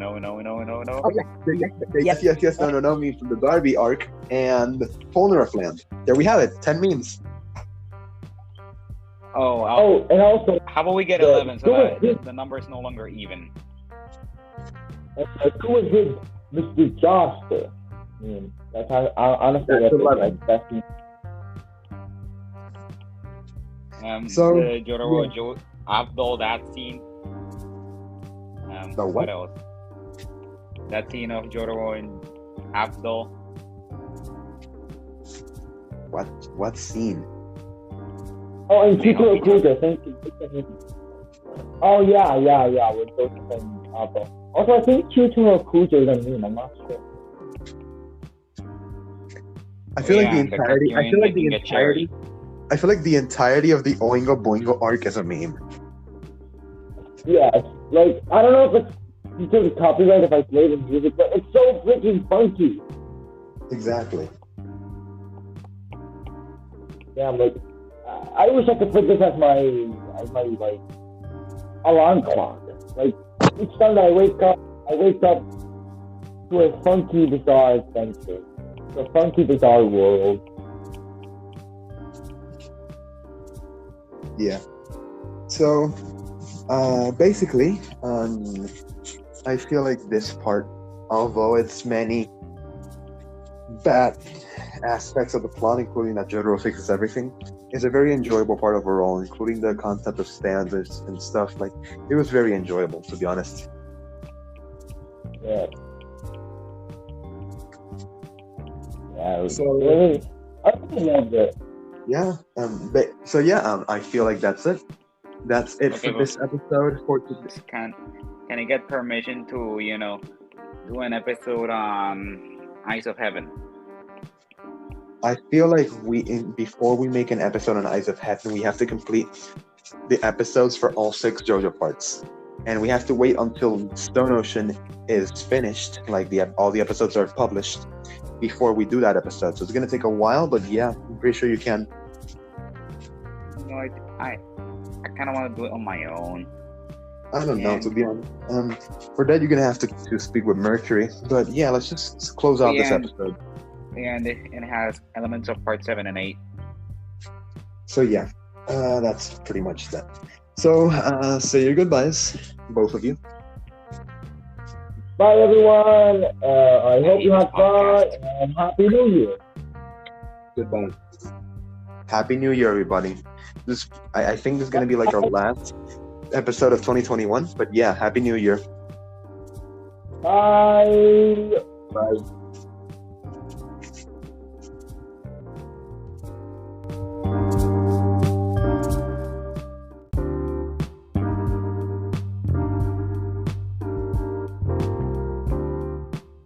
Hello, my name is Mercury, and welcome to this brand new episode of Media FA. Today, I am joined by Pancakes and Sr. Oats. How are you both? Raring to go. Feeling great.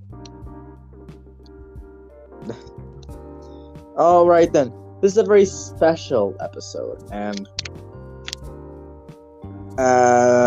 because it has been exactly 1 year, maybe a little bit less. I don't know. Maybe by a few hours, that our first episode ever came out on our original accounts. If you follow our old YouTube channel, you may know that this is the date of release of our first episode, episode 1 introductions. So we've come a long way. We are on episode 88. This will be episode 88.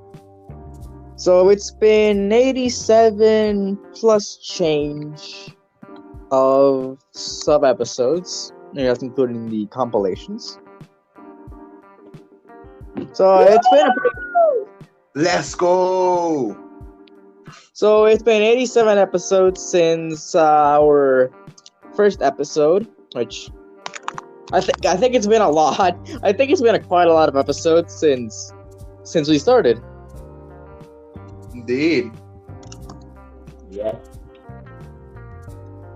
So yeah, been a year.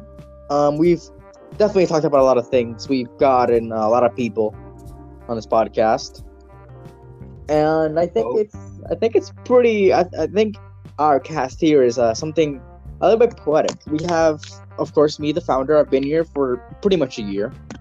Pancakes, who joined in our sort of renaissance. Our first renaissance, where we came back after like a month to the podcasting world, where we did episode 2. He was going to be in episode 2, but got a little bit full, and he was a little bit late to the party, and then he appeared in episode 3. So he's I consider one of the founding members of Media FA. And now we have Sr. Oats, which is one of our recent members and part of our second renaissance, I would say. Yes. Since after the sort of vacation we had from August to October, where we produced 1 episode in between those times, we now are back and we are better than ever, I believe. Sorry, what? Oh. That we had pretty much we had 2 very long breaks, and both of you came into that time,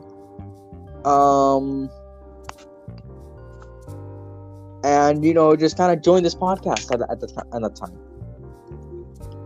where we were just starting, and well, with these big topics. So, it hasn't been a year for you, but how's it been since you first started? Well, I mean, for anyone, just everyone to start. well, since I'm ending, the first episode was in the 16th episode. I don't remember when it was. Yeah, the 69th episode. I can check for you. It was like. Okay. We made the 69th episode on November 2nd, so you've been here since November of 2021. God damn.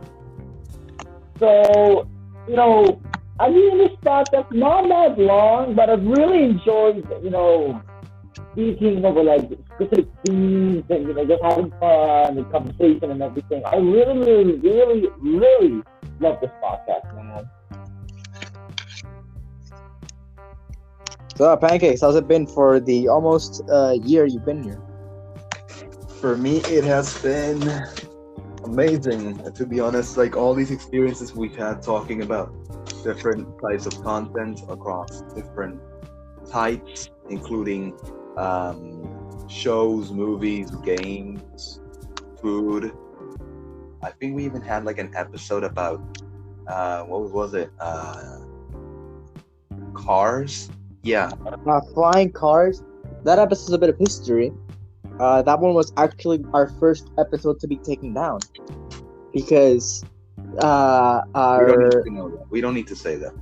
Anyway, basically, yeah, a little bit of trivia. I was actually supposed to debut in the first episode that we ever published.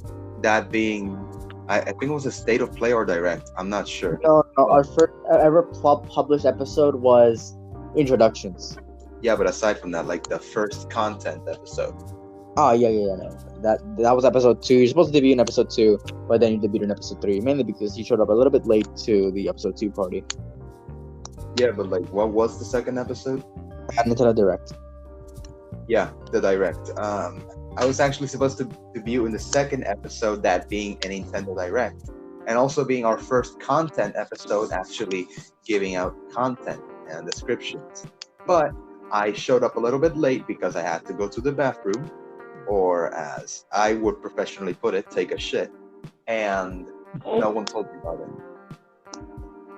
And then you show up in episode 3, which, I mean, you still would have debuted very early on in the podcast. It was like a day after. A day of difference. Yeah. But yeah, no, Flying Cars, that episode was taken down because our first quit E, I don't know, the person that quit the podcast, Yesi, quit after episode 13.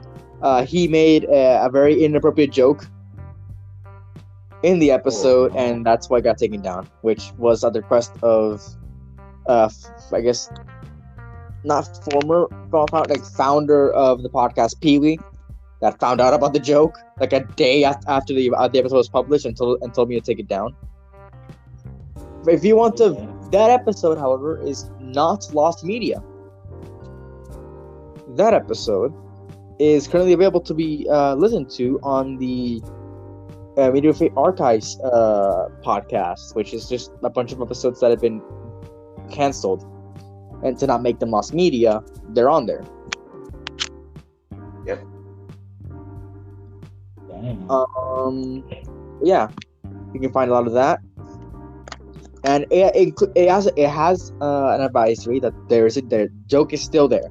The joke is still in the episode. It hasn't been censored in any way, so it's not an edited version of the episode. However, it does come with an advisory that that the joke is still there, and that you should be wary if you're sensitive about that stuff. Yeah. If you want, but anyway, I think I have had an amazing experience in the time that I've been here. Many memorable moments, those being the burger episode, the Among Us episode, the April Fool's episode. What else? I believe we did an episode on favorite video games. I also had a good time in that episode. Yeah, we've had many good episodes over the past year, and many good episodes to come. Actually, you have many planned episodes that I'm already gonna be in them. But like, yeah,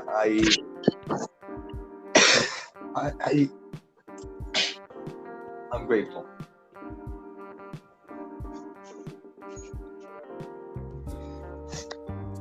But yeah, no, it's been quite a year for us. There's obviously been a lot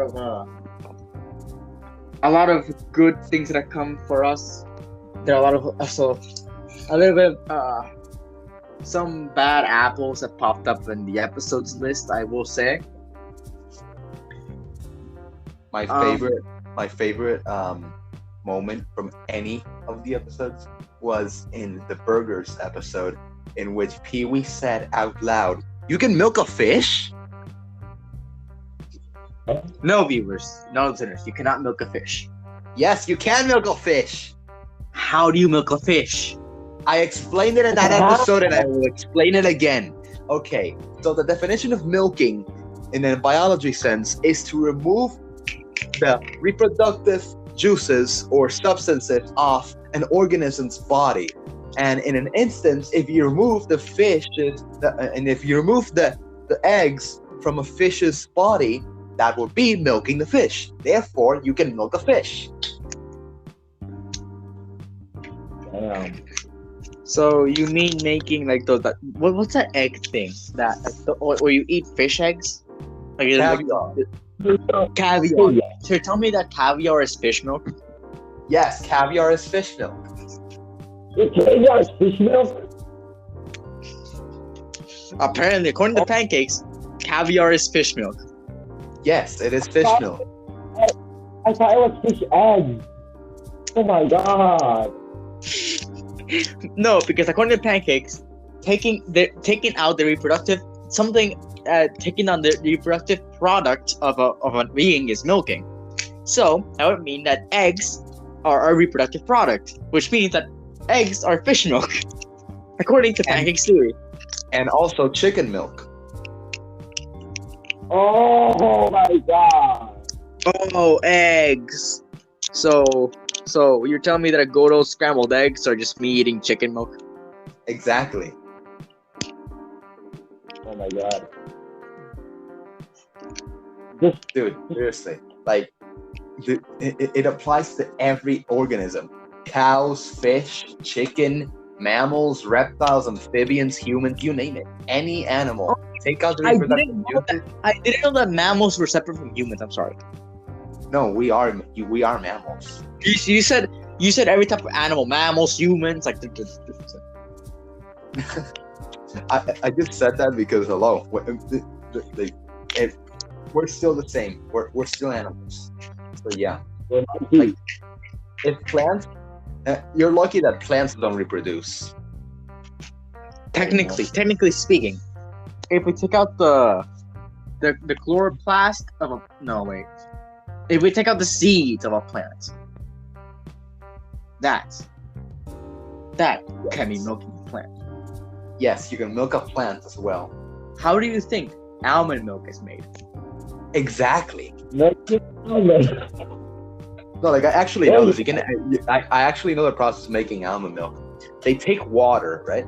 And then they squeeze the almonds to a point where they are granulated, like microscopic grains. And then they mix the water with those grains and boom, almond milk. Damn. That must be really good. Yeah, I drink almond milk instead of regular milk. It's better. Yo, I drink almond milk. Probably help your body. What? Probably help your body. Yeah, almond milk does make you go more to the bathroom than regular milk, but yeah.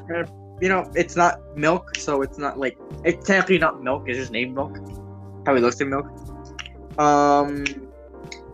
But the thing is that for fun fact, you are not supposed to drink cow milk. You're not supposed to drink goat milk because it's made for goats. It's made for cows. Yes, it's made for the children. But the only milk, to be honest, you just reminded me to a time when I was making like cold chai or like hot chai, I think, and I ended up causing a mess. So yeah, basically, I made chai, like chai latte, which is basically you take like chai mix from Tazo, which contains black tea, cinnamon, clove, ginger, and other spices used. Turmeric? No, not turmeric. Other things, but yeah, it's kind of like a tea mix. Chai is tea in Hindi, I think. But to be honest, it's like a mix of black tea that is a substitute for coffee and it wakes you up. So yeah, you take the mix, you boil it up, and you combine it with the almond milk to make chai. So then what I did is I took like a glass jug. I had like this huge bottle of glass there, and apparently, because the glass jug was cold, and the chai latte that I poured into it was hot, the second the jug touched the kitchen counter when I placed it down, boom! The entirety of the lower base fell off. Like the jug didn't break. The lower part of the jug just, poof, split from the bottle, and it spilled everywhere. Oh my god! It spilled everywhere. Science 101. Anyways, It didn't even look like it was broken. It was just separated.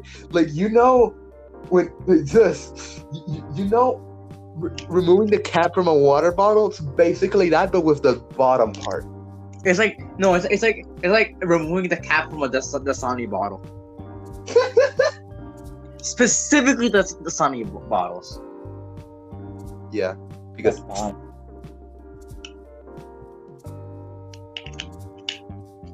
but yeah, if you want to drink mammal milk, true mammal milk, the only one you can actually drink that's healthy for you is the one that you can ask for the Starbucks waiters.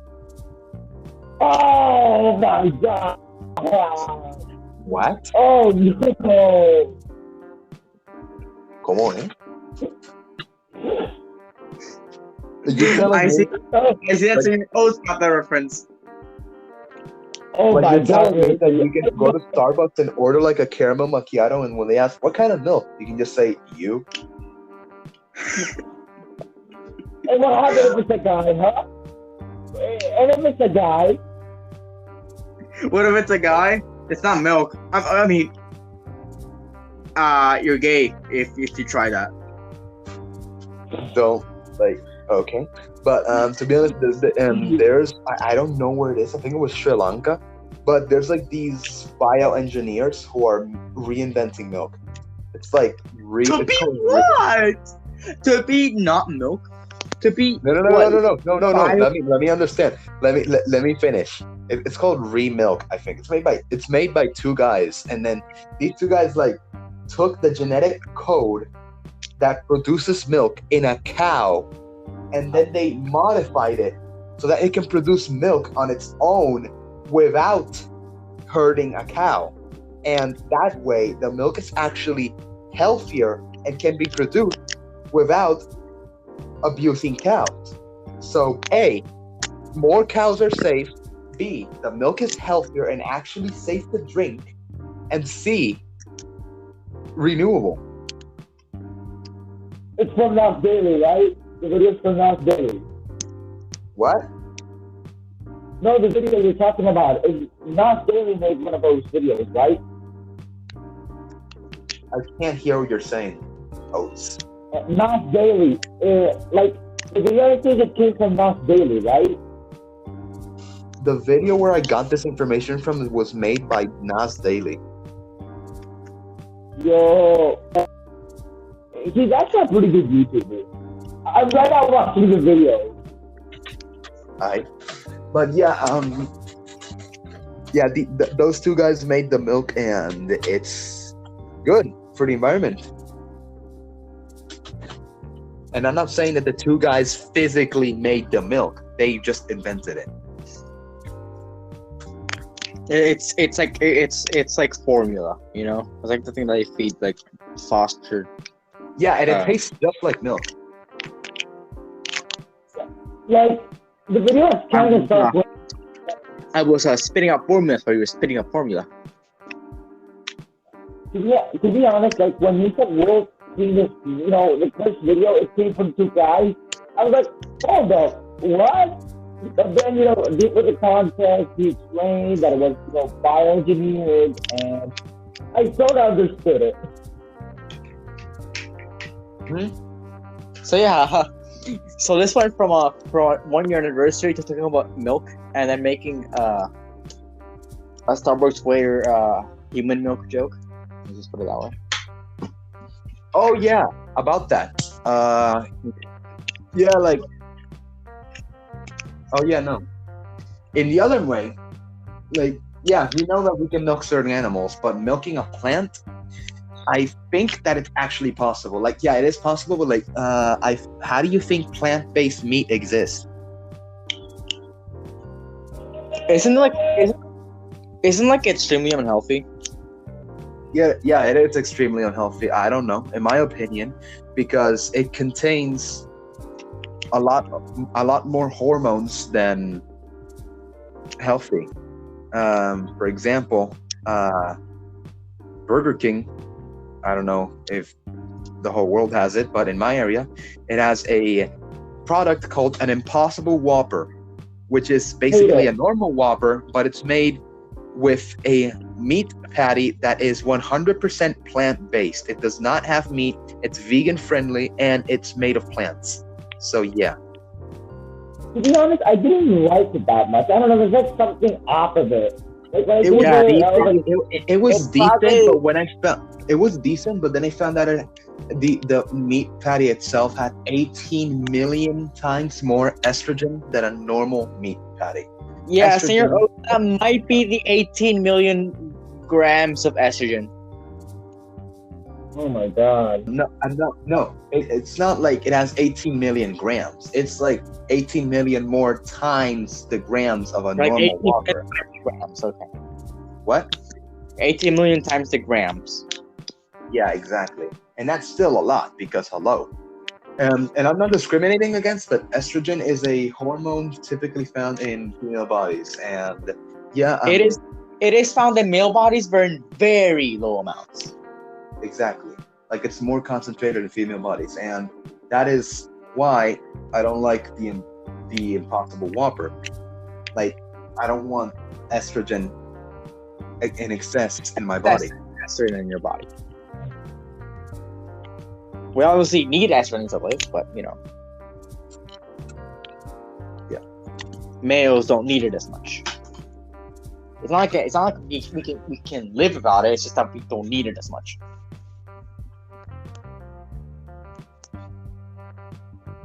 So yeah, back on topic. Oats, what are your experiences in the podcast so far? Well, not that much, but I really love the Media Consumers episodes because we just discuss on all these themes from the internet to find some series, movies, games, etc. I really love, the things we like, the topics we go on. They're really interesting. Oh yeah, about that. We currently have a planned Media Consumers episode, folks, and there are currently four videos.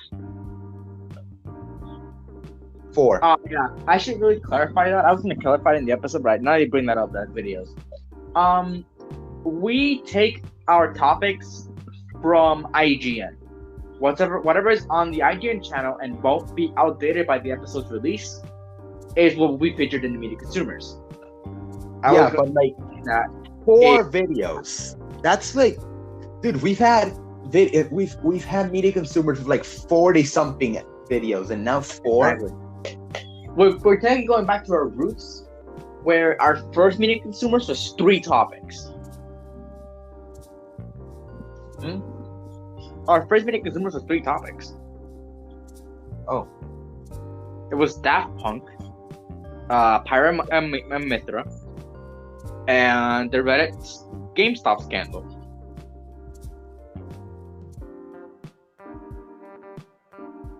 That's it. And we made a 20-minute episode about that. So, if we can do that, I hope we can make, I don't know. What's, give me a minute. 20 divided by 3. We can make like a 25-minute episode out of just those 4 topics. I mean, it's gonna be 5 people, so it's a full cast.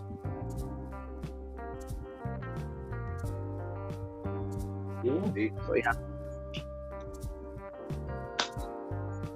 I hope it's much more than that. So yeah. I hope there's more things. This might become outdated by the time's release. It will release on Monday. we're recording this on Tuesday, so it's still a little bit late, but still early to say the least. I don't know. IGN hasn't put out anything since the Peacemaker trailer. At least I can say. And this podcast is, and the episode will be about Peacemaker. We'll be discussing our thoughts of Peacemaker. But yeah, just for clarify, we don't pull the topics out of our ass. I do go ahead and find on the IGN channel, and I do go ahead and find the topics that we will talk about.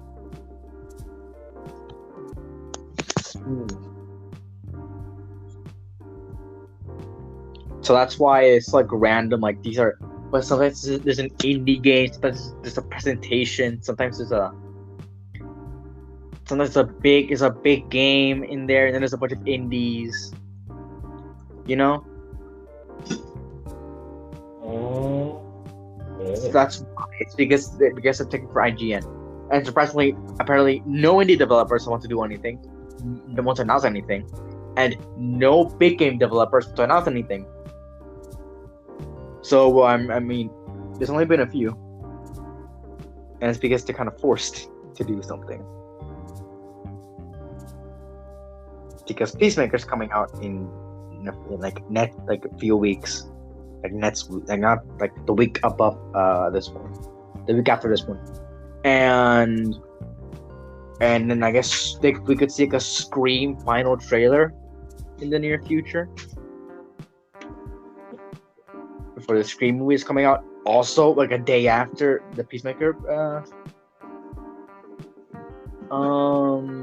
premiere, we could possibly see that. And I think something else we could see is maybe like a Morbius trailer, but I'm not too sure.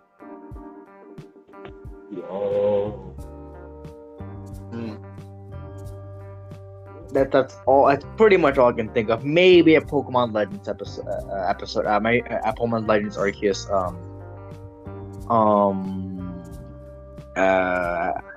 trailer, but I don't know. It's a bit too late for that.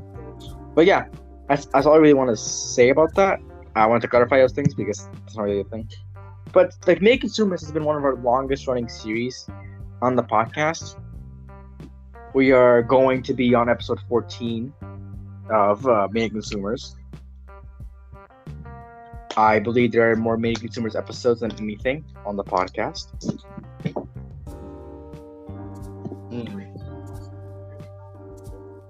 I mean, wait. Hold on, what? I believe like Made Consumers is like we have more Made Consumers than anything on the podcast. I think we do. Yeah, I think we do. Unless you gather up onto like all the Marvel content episodes, nothing else compares really. I mean, I'm talking about topics specifically because Made Consumers is just the news topic. But I think nothing else compares to it. I think in shows it's like toe to toe with it.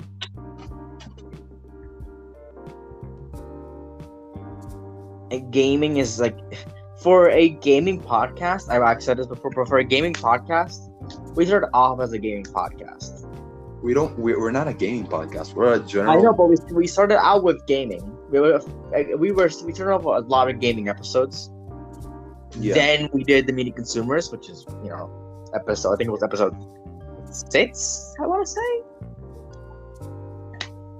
And for the first 5 episodes, it was we pretty much just were a gaming podcast.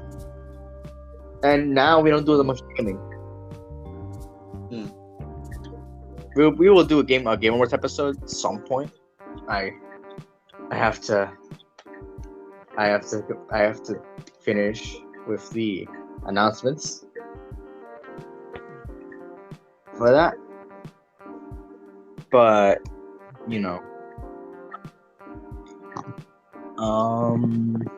so I can actually make that episode a reality. But we will make it. But there are a lot of other gaming episodes. So we'll probably do an episode on Miles Morales, Miles Morales, because we already did an episode on the first one. I'm pretty sure that Miles Morales episode will be the first gaming episode in like a lot. I mean, our last gaming episode was the VGA nominees. I'm pretty sure. And technically, if you want to count the compilations for Nintendo Directs and Nintendo and State of Plays, we did a full. I made a full compilation of those episodes, and I think. Give me a second. Which one was first?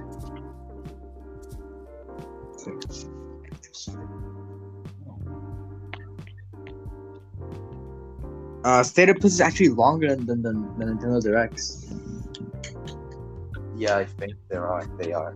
Because we made more State of Play episodes than Nintendo Direct episodes, because there are a lot more State of Plays than Nintendo Directs. Which surprised me because, we started off with Nintendo Directs. Our first... Yeah, we started with Nintendo Direct, actually. This is like our second episode. And then our third episode was a State of Play. So we kind of have to give it to those, to start off our podcast. They're pretty important. They still are very important. One of my favorite episodes is still episode 3.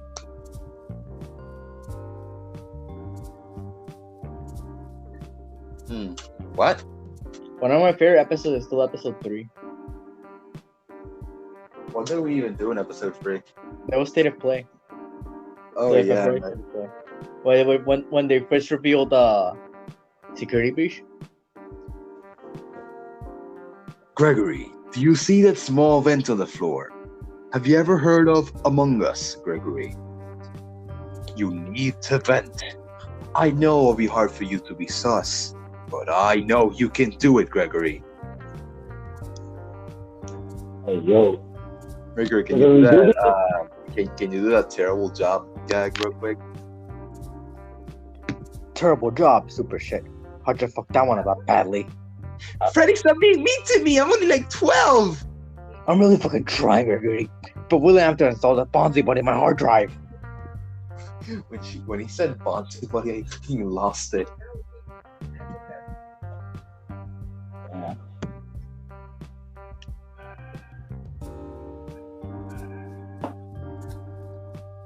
But yes. So it's been. I was talking about FNAF. We will do a FNAF episode as it's said, I think.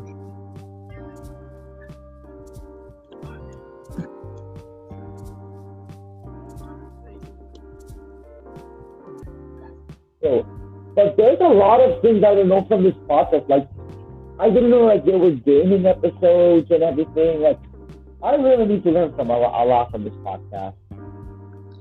Oh yeah, no, we made an episode about pretty much everything.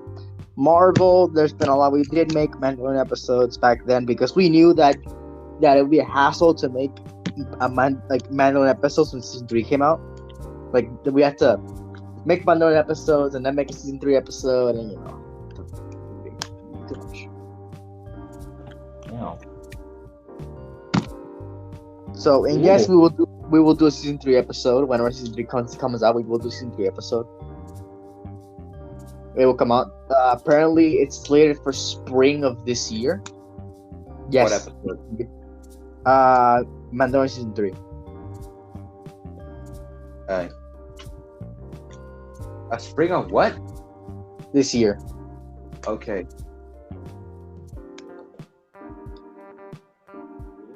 So at some point, we will get Mandalorian season 3 episode.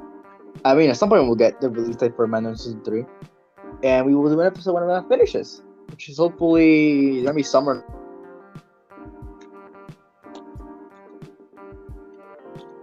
Just know that there are no Star Wars movie this year. The movie that apparently is going to be Avatar 2. Huh? Yeah, this year we get Avatar 2 in December, and then next year we get Star Wars 10. Wait, Star Wars 10? What? Yeah. Ray's Is that- uncle's grandfather's grandson, Hermelius Titakawa, discovers the force of the 7 crystals. What? Exactly. Oh my god. How did I not hear of this? Wait, we're getting another trilogy, and fun fact, I have not heard any filming. Mainly because every Star Wars movie is like a green screen. Practically, yeah. So yeah. But Avatar 2 has actually been finished since 2017. Oh, boy. Avatar is a really good movie. Let me guess. James Cameron.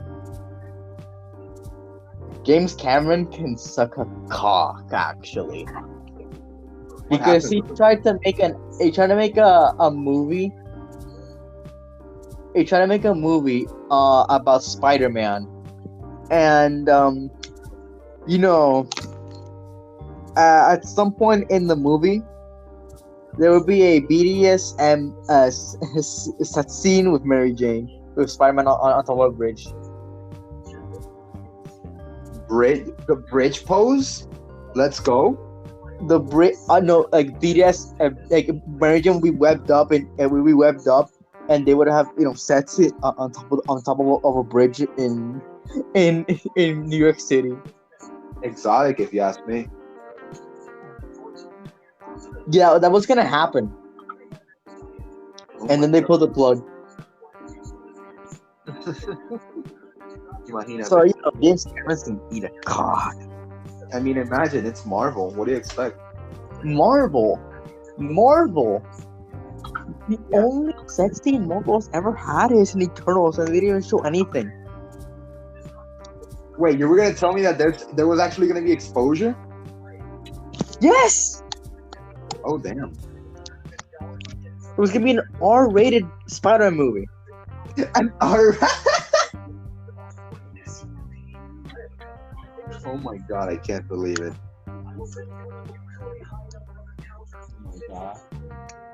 Oh, the cast for Avatar 2 is wild. Damn. Wait a minute, hold on. When is Avatar 2 truly coming out? Because all I heard was that it's coming out this year. Sorry. Avatar 2 this year! Oh my god, James Cameron, bruh. But is he directing this movie?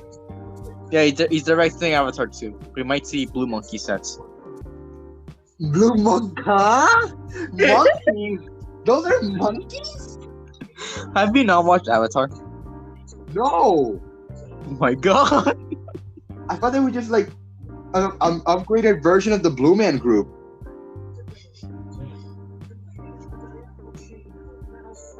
I mean, the movie does sort of kind of expose the characters, because they're not the only thing covering the females are like their hair. Alright. Now I'm looking at Constantine, and the only thing covering the females is like just actual underwear.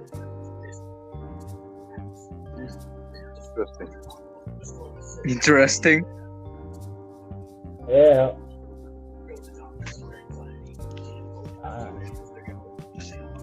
You know it. Yeah. And also, correct me if I'm wrong, they released the Avatar video game.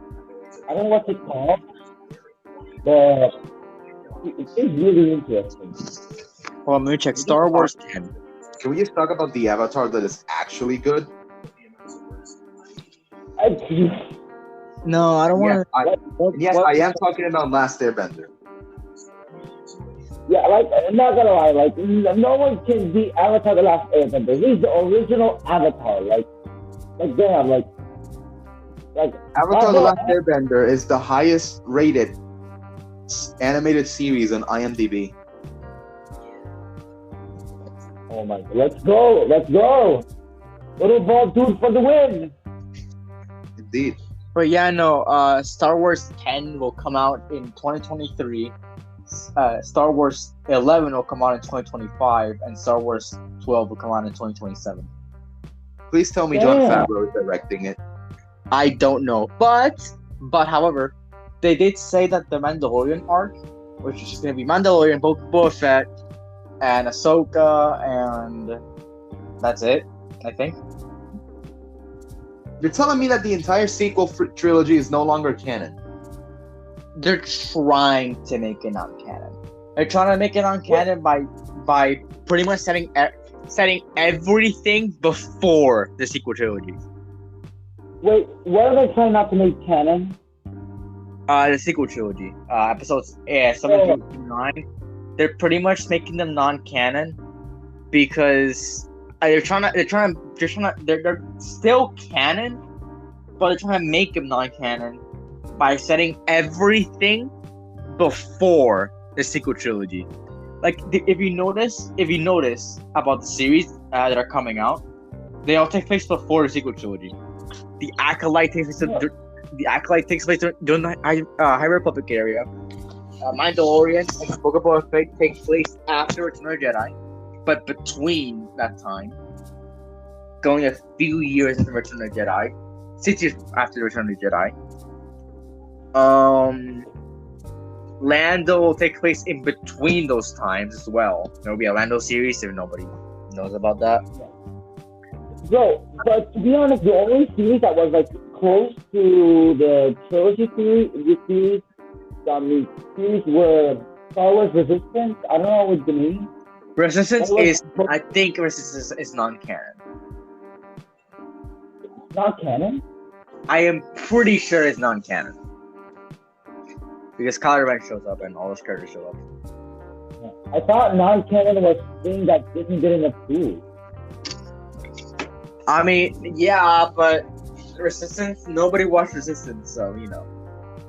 Yeah, true, like, I don't know, there's something off about it. I just don't like it. I don't know, like, the vibe to it, I don't know, it seems way too childish. Exactly, so I think it's non-canon. Not too sure. But, you know, I know Rebels is canon, I know... The Clone Wars is canon. That show... Bro, like, that show was the beast, man. Like, it's... Like, that show, The Bad Batch and Mandalorian just carried the entire Star Wars franchise. Like, it was once, like, very dead and, you know, not that, like, good after, you know, episode 9 and all. But, like, honestly, like, Clone Wars has a special place in my heart. I really love that show.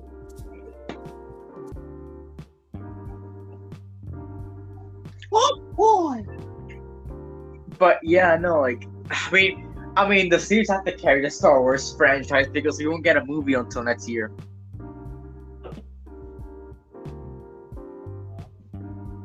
The next movie is coming out in December of 2023, and I frankly am not waiting. However, to answer your question, Pancakes, or I don't know, a doubt you had, everything that's having the Mandalorian, the Ahsoka series, the Book of Boba Fett series, and the Mandalorian series will culminate in some sort of a crossover. Oh boy.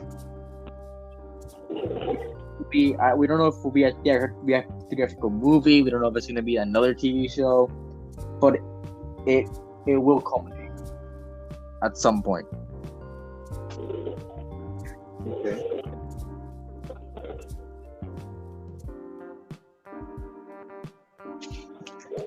Wait, it could be the new trilogy, but I doubt it.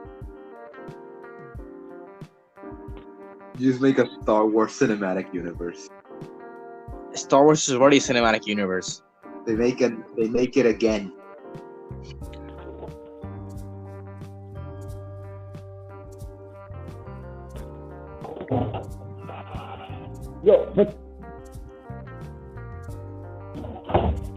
But to be honest, like the trilogy series, you know, from episode 7 to 9, was just really bad scripted, man. Like in episode 8, remember like post-credit scene of the kid who just like, you know, Force, who had the Force and it was just like rushing.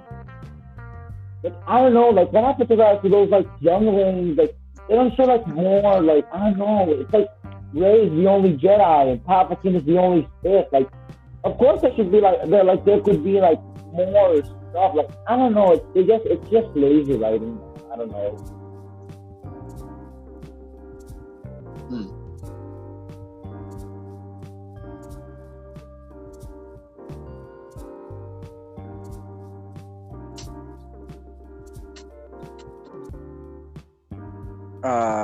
In a minute.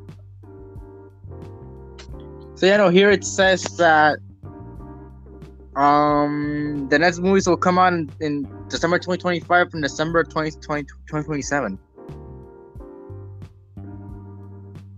So yeah, to actually make this episode Media Buffet related, how about we discuss some future projects we have in mind, Mercury?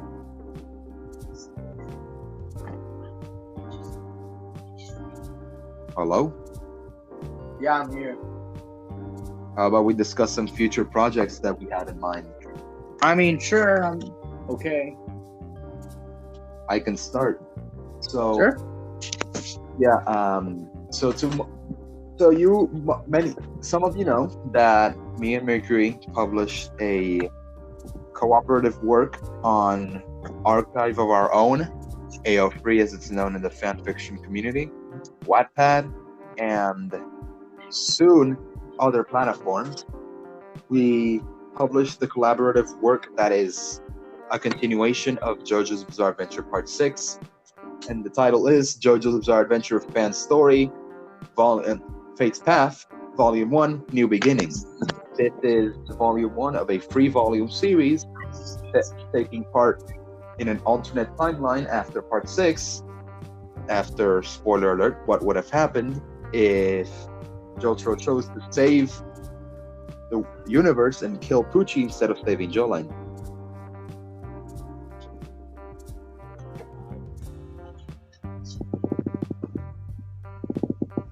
Okay, So, yeah. that's wait, hold on. I forgot what I was going to say. My bad. So yeah, we published that work, right? And soon we are planning on publishing the second volume. As I said, it's 3 volumes. The second volume of Fate's Path, titled JoJo's Bizarre Adventure Fan Story, Fate's Path, Volume 2, Brace for Impact. Uh-oh. Something about the title brings me, I don't know, like, they're gonna meet an unsuspected villain. I don't know. Yeah, I can tell you it has nothing to do with planes. Oh. Come on, man. What do you mean, come on, man? What do you mean? Wait. But anyways, so yeah, it will be an audiobook. There'll be an audiobook. It is fully completed. I just need to edit a little bit. I wasn't sure. I need to listen to it. Just find out if there's anything really, there that needs to be changed. Not changed, but like edit it out. Not too sure. But yeah. Yeah, Volume 2, Brace for Impact, has a planned publishing date, if all goes well, February 14th, 2022, Valentine's Day, foreshadowing. Oh. So yeah, I think now that Pancakes has said some of his future projects, and that will be coming to episodes, I think I should as well. I never do tease this, but there was another story. There's a story that I am making called "The Whisperer from the Stars,"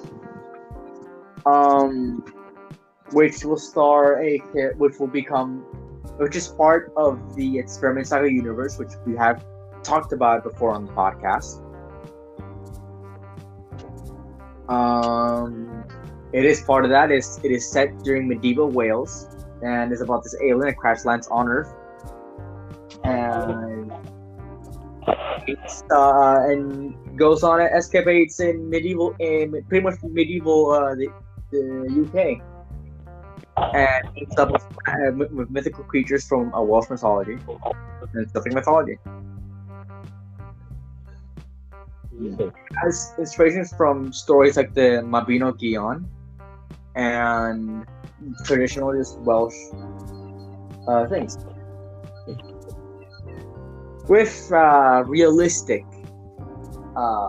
tone to it. And that will become an episode. I don't know when it will come out and when we'll make an episode, but I hope it is this year. Chapter 1 is still being made. Episode 1. Chapter 1 is still being made. I am planning to release 2 chapters every time, 2 chapters, because it will be a 12-chapter series. And we will probably make an episode on it. So yeah, that's what I want to say. There's another series called The Mystery Knight, which will be providing one of my old characters, which a few people know about, people don't.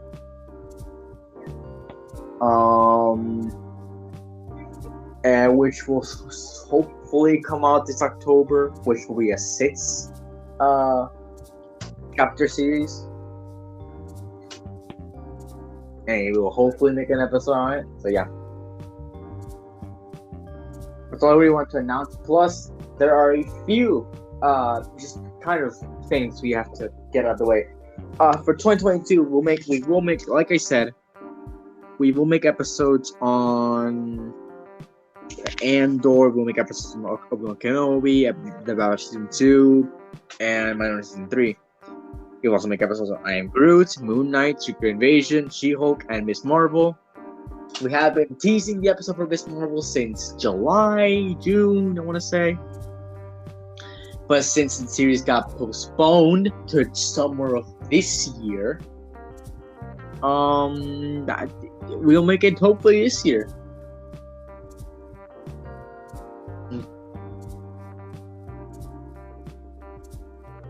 And I also think Pancakes kind of forgot to say this, but we will make episodes on the rest of the JoJo parts. Yeah, like you said, like you spoke to me about before, currently we have made episodes on parts 1 through 3 of JoJo, those being Phantom Blood, Battle Tendency, and Stardust Crusaders. We still have to do the episodes on parts 4 and 5, Diamond is Unbreakable and Vento Aéreo, or as the English title calls it, Golden Wind. And upon your request, actually, the part 6 episode was to be done only when all the anime episodes were published.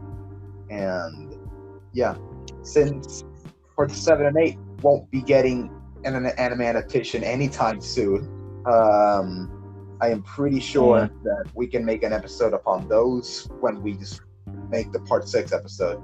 But for that, I would have to finish reading the manga. So yeah. Okay. There's another story I kind of want to talk about. I kind of went over this. I kind of just went over this. It went off my head. But if anyone has read my story, Pokemon Heroes Aftermath, which is a not a very adult, is very mature story with Pokemon characters.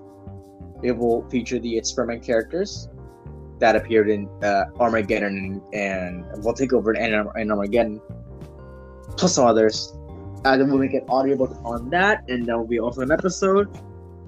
Since a sequel to the story will be released very soon. It was originally going to come out in August of next year, but has been pushed forward to this year at some point.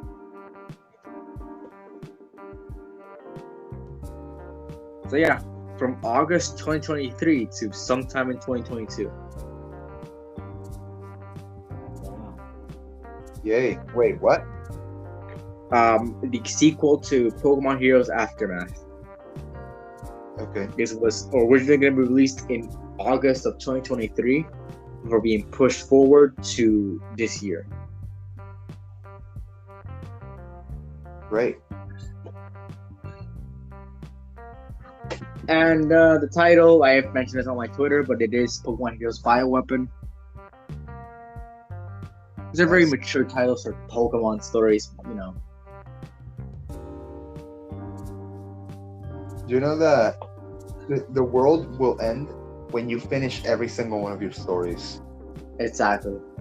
When I finish the universe that I'm setting up, I think that I would be dead. I think I'd do it like when I'm 90.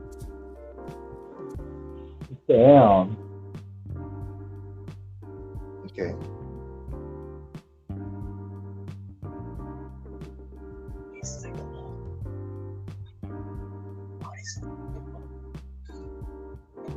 Sorry, what? Nothing. I'm just whispering to myself. Okay. But you know, that might just sound like I'm crazy. I'm not whispering to myself. I'm whispering to another guy who's in the room with me. But yeah, no, like,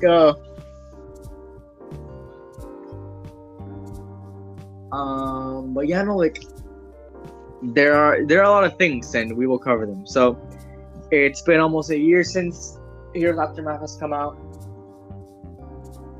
2 years. So, you know, to celebrate guys 2 years, we'll probably do an episode in March. I hope it's in March. Fun fact, it released at the same time that Doom Eternal and Animal Crossing New Horizons released. But since nobody cared, you know, there wasn't many crossovers. Can't really blame myself. I just published a story that nobody asked for.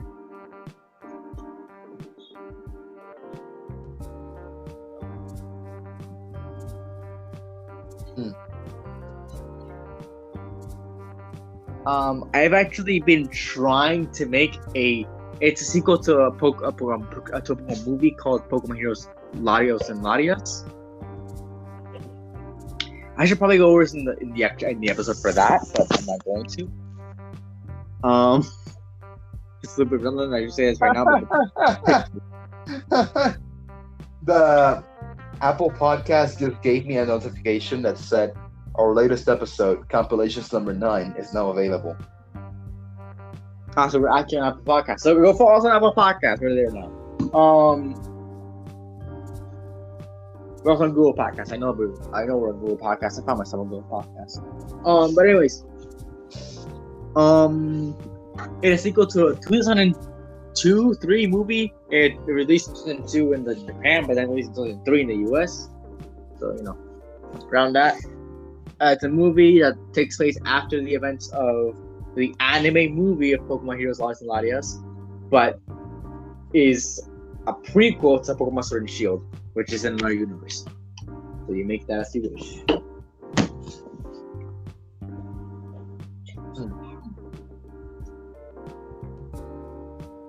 So yeah. Yay. And it's a sequel that I've been teasing since I'm trying to make since around 2015, 2016.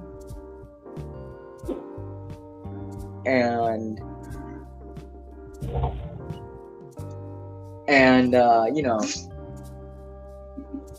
I've been trying to find a format for since, and I found the format in Movie Maker.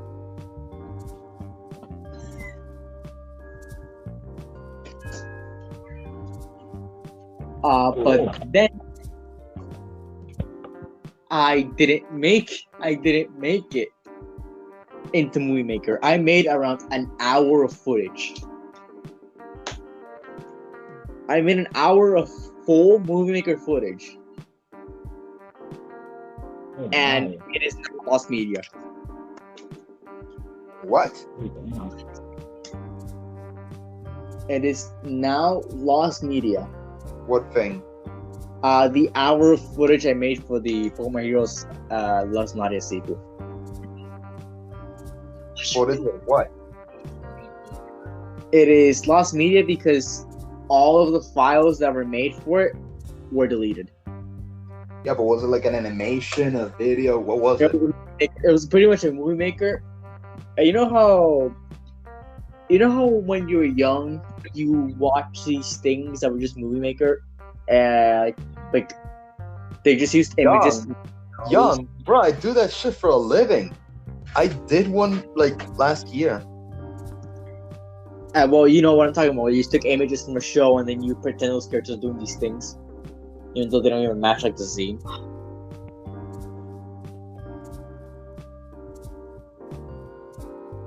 What? Like, you know, the Movie Maker shows where there's just pictures and they put subtitles and it's just the characters and it's the different characters meeting up. Okay.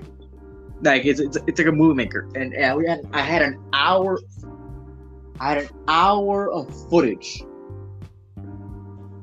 of pure Movie Maker, and I didn't finish it because actually I think I started on because the app I was using did not let me make more than an hour of footage. Oh boy. And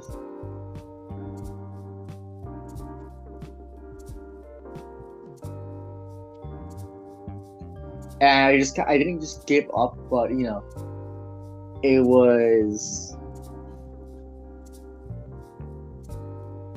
I was definitely disheartened by that. And then I think I just gave up and I didn't make the movie. However, that was, I think, before. No, it wasn't.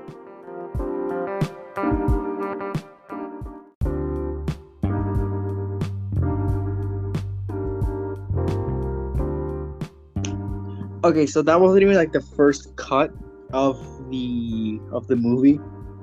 There was originally it went for a few plans, but you know, it ended up being just a novel. So yeah, I will go more into detail in the actual episode. What? I will go into more detail about the production, like the development hell of the movie in the episode itself. I went a little bit more in detail into this one, but that episode will be coming out. It is I want to say it's an interesting story, but it is a very long one that went under many revisions, and I gotta attribute it to one man. Wait, what episode are you talking about? I'm talking the Pokemon Heroes Aftermath episode. There's a production hell. We haven't even spoken about it. No, it's about the actual story itself. Okay. How it's been in production since 2016, 2015, around that time. And how I gotta attribute it, I gotta attribute the entire production of that movie, how it pushed forward, to one man.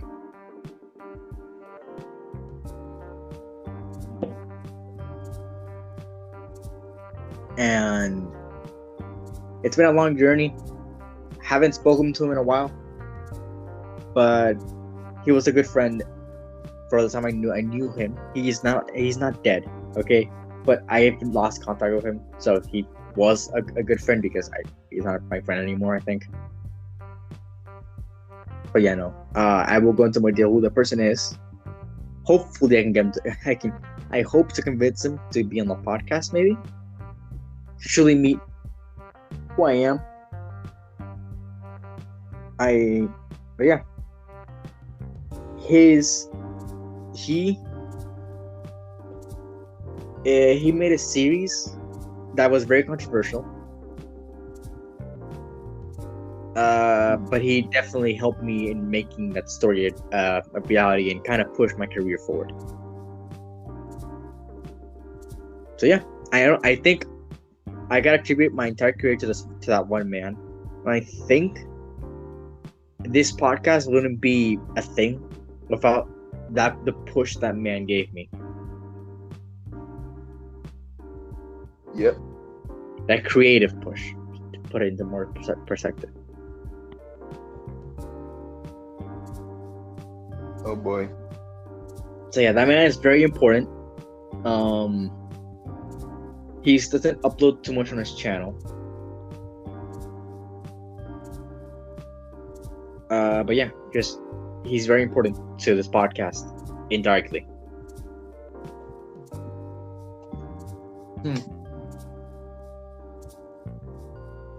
No, you guys don't know who he is, but it's just he's part of this. I would consider him an honorary member.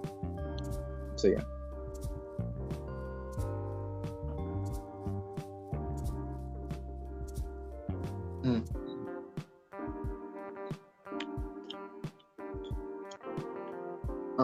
But yeah, just that doesn't bring it around with the podcast. Yeah, it's been a year.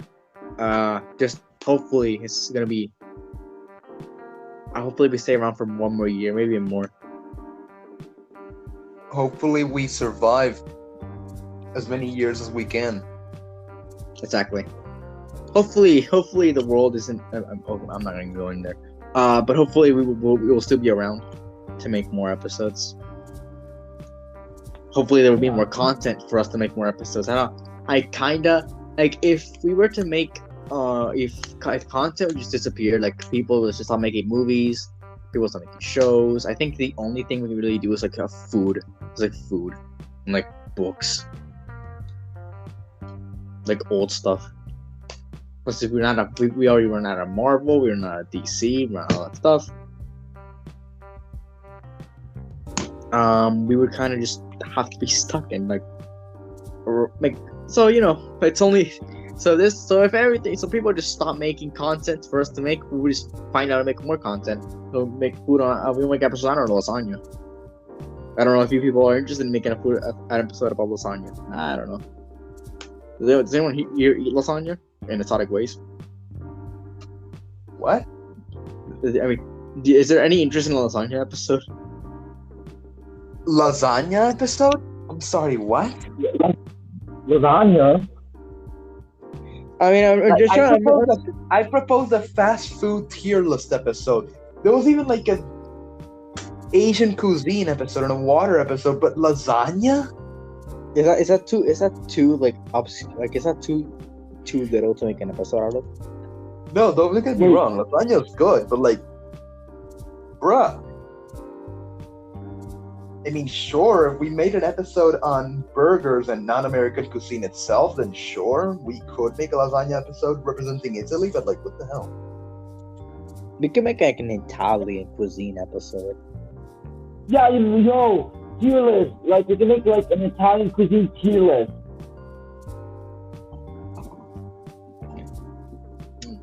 Alright, so pen pasta is going on the F tier, mainly because it sounds like I'm eating dick. Aye.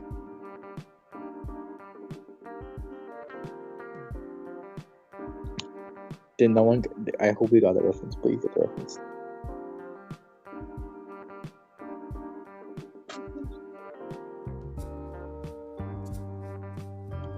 But yeah, no. Wait, did this like podcast do like food tier, reviews? Or something about, everything will be like on S tier because every pasta is the same. It's just how you make it. Yeah, no, that is wrong. The pasta is not the same. There are pre-made flours that you can purchase on stores. There are specialty stores that give you flour that you can make the pasta with that flour instead of buying the pasta pre-made. And yeah. That actually has a bit of a backstory. Like, it's usually used as it's usually mentioned as one of the poor man's foods. The reason why is because pasta is one of poor people's most eaten foods, and I can confirm because my dad, about 50% of the food he makes is just pasta, different types of it. Speaking of pasta, today I made mushroom pasta, and I almost nauseous because of that. I would agree with you because I mean, what's every college student's dinner made out of? Cup noodles. Yeah, exactly. Cup noodles, pasta. Exactly. Yeah, like cup noodles are actually good, but like I don't know, sometimes good and not good at the same time. Like they're like on the both levels.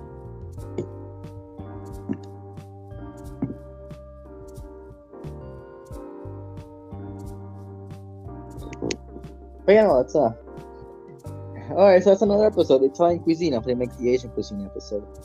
I guess, I don't know. Yeah. I think for background music for that episode, we should have like the Spider-Man 2 PS2 game, Spider-Man pizza time theme in the background. Exactly.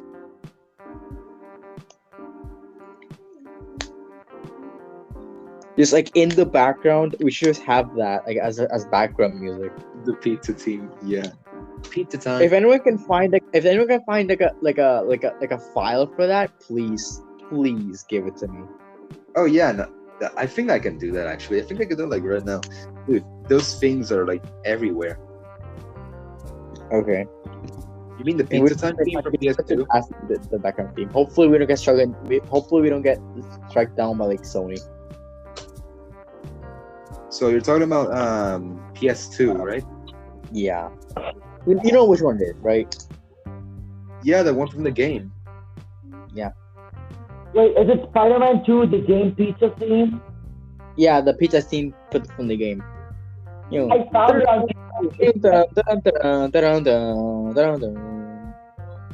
I found it on YouTube. It's 10 hours long. It's a file.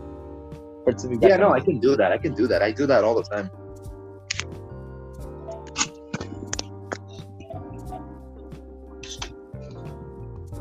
But you know, it's been quite a journey to get here, and hopefully we have more episodes. We always have more episodes. I hope we will never run out of episode ideas. There will always be a time when we do an episode. Indeed.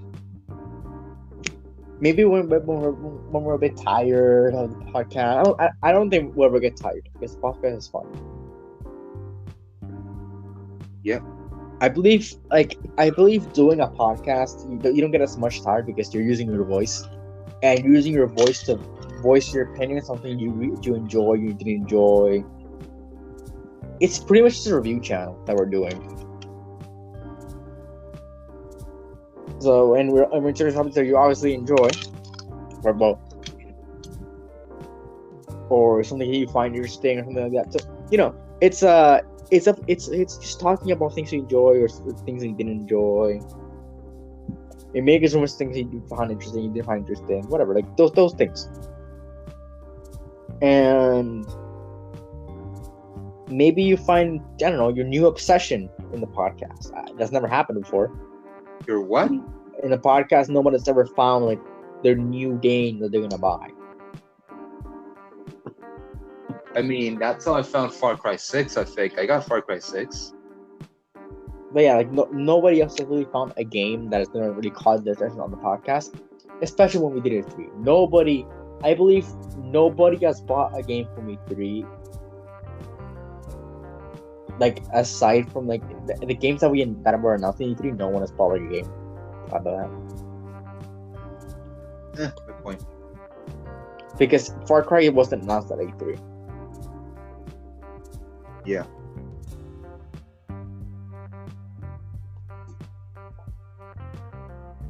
But yeah.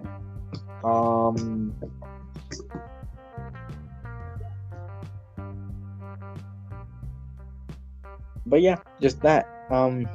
Obviously, now that I say we will do an episode on E3 2022, I don't know if that's the thing, but we will do an episode on E3 2022.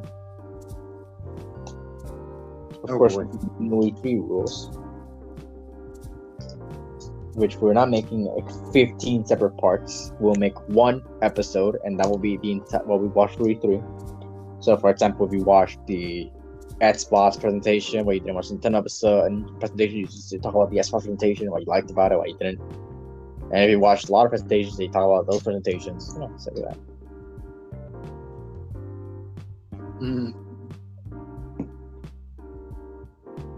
Yeah, just interesting things. Hope we have a bright future. There are a lot more things coming. Expect episodes on everything big. Black Adam, the Batman. Things like that. Hopefully some original productions.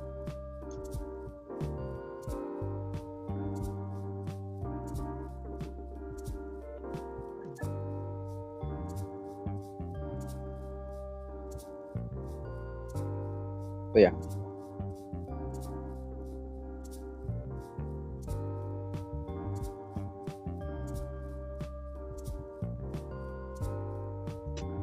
Indeed. You know. So hopefully there are a bright future. So this hopefully is a bright future for us. And yeah. So this special has been going on for far too long. We've kind of concluded a few things. I've rambled on. Just thinking. Many people have joined us. Many people, not that much people have left us, but you know, Jesse, Piwi, some of our founding members have left the podcast. We have the new members coming, I think. Yeah, we have some new members coming. Should we tell the audience about the episode plus interview package?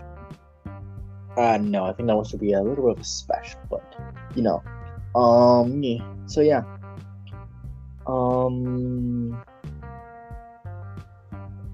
we will do an episode with so many members. Hopefully, there's a lot more members. We have members planned since last year that have never come out. They never said anything. I've been trying to get a member involved. It's in our server. Few members have never showed up. But yeah, just saying that more members are going to show up. Hopefully, a lot more members are going to show up. I hope we have a very expansive cast. I'm saying that cast isn't expansive, but I hope we have a bigger cast. That way a lot of episodes get filled up, and we can talk about a lot more things, and the episodes go on for longer. There's a lot more different opinions and lots of stuff. That's the main reason. Hopefully, I have more people that are interested in being on the podcast. But yeah, if any reviewers want to be on the podcast, you can go ahead and do so. But there are a few rules. I'm not saying there's gonna be a full application, if there's gonna be a job, because you won't earn any money. It's just for fun. Wait, hold on, what? I guess it inserted me that I am willing to let you on the podcast if you are a media junkie if you listen to this podcast. Junkie? Who are you talking about? The listeners. Okay.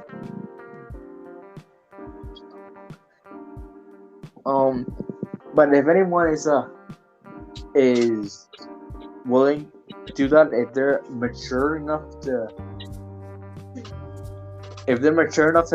take things seriously, but they're a bit jokey. They can crack a joke or two.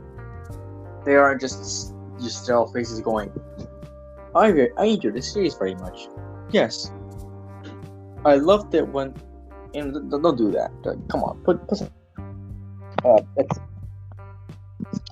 not performance, but to what you're trying to do, sound like you're interested. But yeah, just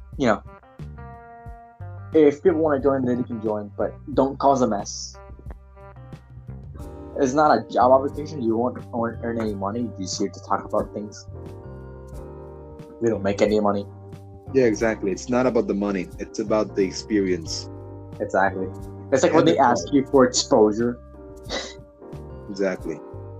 But instead you actually enjoy what you're doing.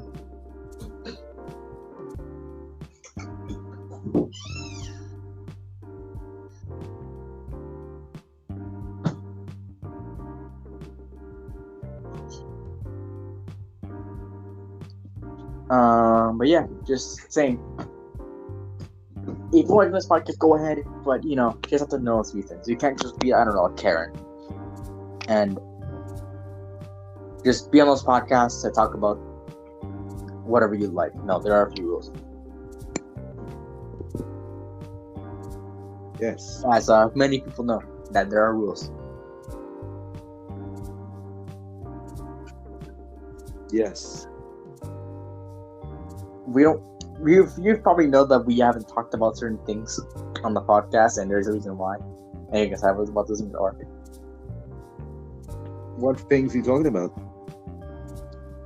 Things I'd rather omit from this conversation to remain innocent in those topics. Okay.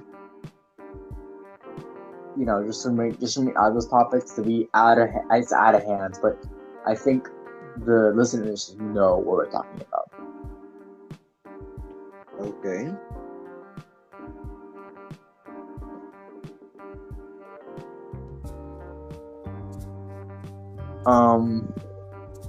But you know, just saying that if you know, you know. But why we don't talk about these things? And frankly, I don't, because they are very controversial topics, and I don't want people on my ass. Okay. So yeah. But anyways, clarification about that. Just we don't talk about certain things. You will know if you want to be on the podcast. Just saying. So yeah. Hopefully, there are more things. Just to round it out a bit. Bit of history, media effects. This is technically the release date of our first episode. However, the podcast was really created in December of 2020, on Christmas Day. And the first episode was going to be the Game Awards of 2020. However, it was scrapped because it was a month after, but now we don't care. We made a What If episode 2 months after the finale, so we don't actually care anymore.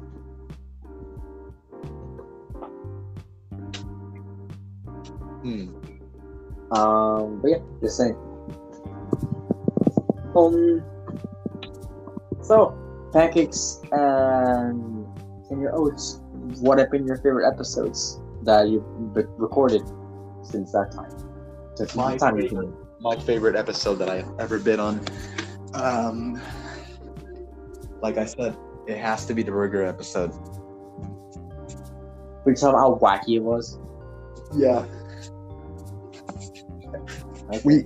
We spoke way too much about meat. Burgers are made of meat, unless you're an Impossible Whopper, which are made of unhealthy material. So, what was your favorite episode that you've done in your time in the 2 months of the year? Out of all the episodes, I think it's gotta be Media Consumers 13. I don't know, like, though there were a lot of videos, yes, but there were like a lot of topics, ranging from TVs to movies, to video games, etc. I really love to cover all these topics. They were really interesting. Well, I think I have to. Also, I don't have a favorite episode.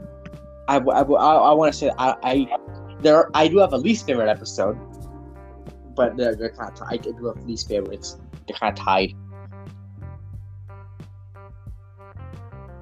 Okay.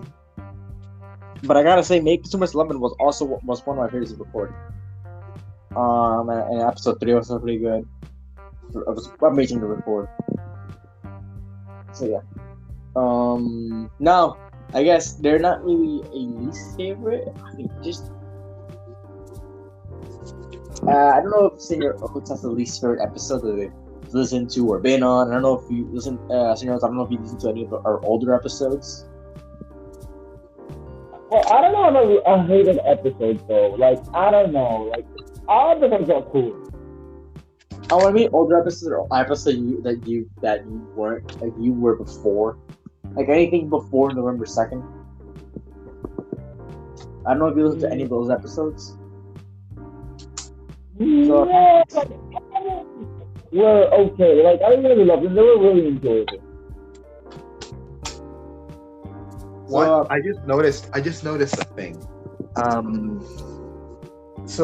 As some of you viewers might know, and don't worry about it, I was in complete isolation all these days. But recently, on December 24th, yeah, I know, Christmas Eve, I tested positive for COVID-19, and I just wanted to. I really appreciated the fact that I was outside for the 2 occasions that I exited throughout that period, and both were to get COVID tests done. So, yeah, I'm proud to announce that today I finally tested negative. Let's go. All Yeah. right. I literally had COVID since last year. Damn. This is being recorded on January 2nd, by the way. So yeah. Well, Basically, January 3rd. tomorrow I'm going to celebrate by going to the Burger King right next to my house and ordering a random ice cream treat. Just order the impossible.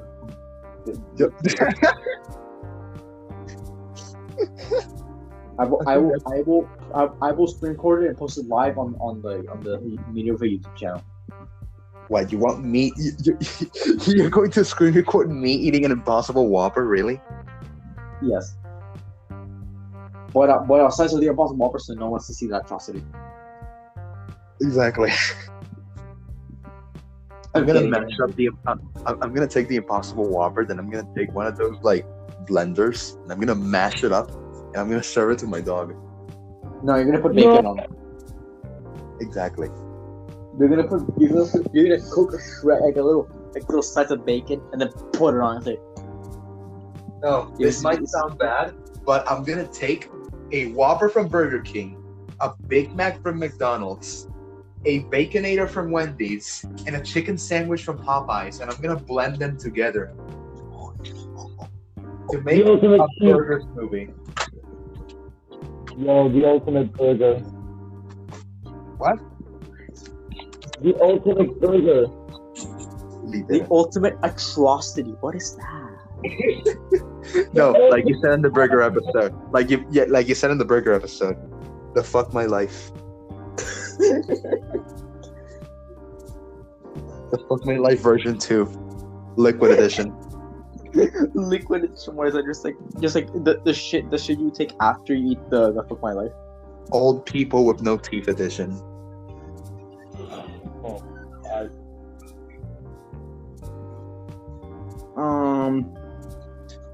Is that just the diarrhea you get after you eat that burger? The fuck my life version 2. Nah. It's the diarrhea you get afterwards.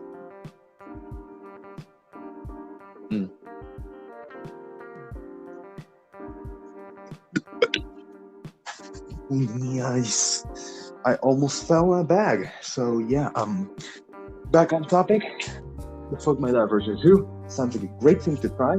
But yeah, I finally tested COVID negative today, and I'm gonna celebrate by eating an Impossible Whopper live on stream. No wait, I'm gonna eat an Impossible Whopper, and then I'm gonna order like something like an ice cream cone, the ultimate No, toilet order game. from the McDonald's ice cream machine. What? Order from the McDonald's ice cream machine.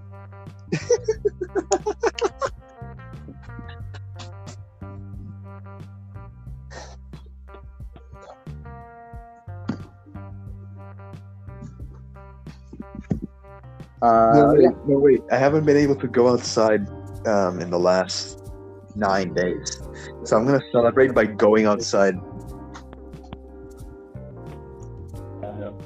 But yeah, just saying.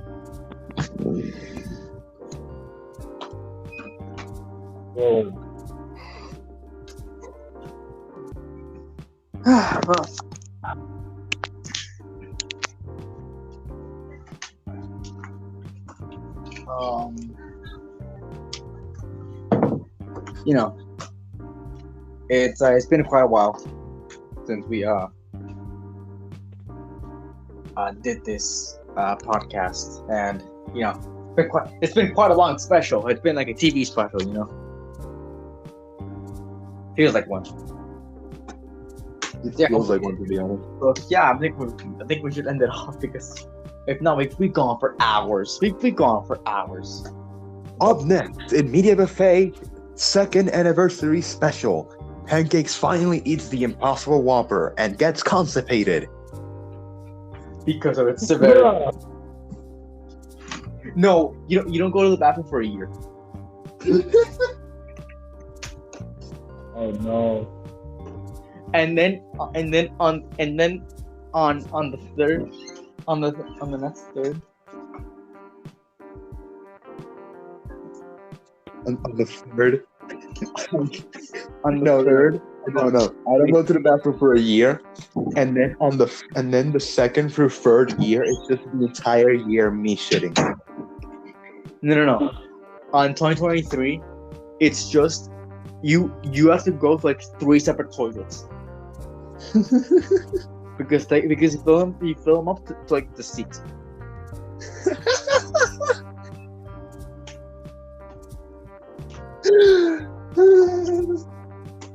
because the Impossible Whopper just stopped your digestive system. Yeah, it made the impossible happen, And you somehow survived. and I somehow survived because that's what the Impossible Whopper does. It makes impossible things possible. Exactly. So, yeah. That's it. Yep. So, Sr. Oats Pancakes, say goodbyes. Goodbye and happy first anniversary! Woo! Yes, I took a New Year's horn with me to this episode, and I'm not sad about it. So yeah, here's to 1 more year. Here's to 2 more years, 3 more years, whatever. How long it can be. And There's many years. yeah, multiple years. And we'll goodbye. And hopefully you keep listening to us. So yeah.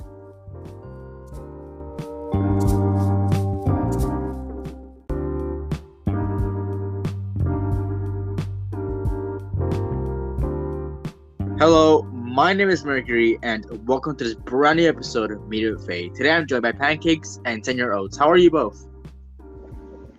Tuesday. Feliz Día de Reyes Magos. Okay. Cool. Big, huge. Anyways, so today we have a new media consumers. Oh.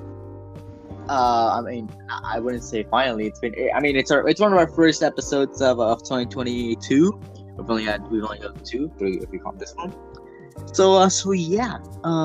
It's gonna be painfully short. It's gonna be our shortest meeting consumers since this whole thing of having an IGN started.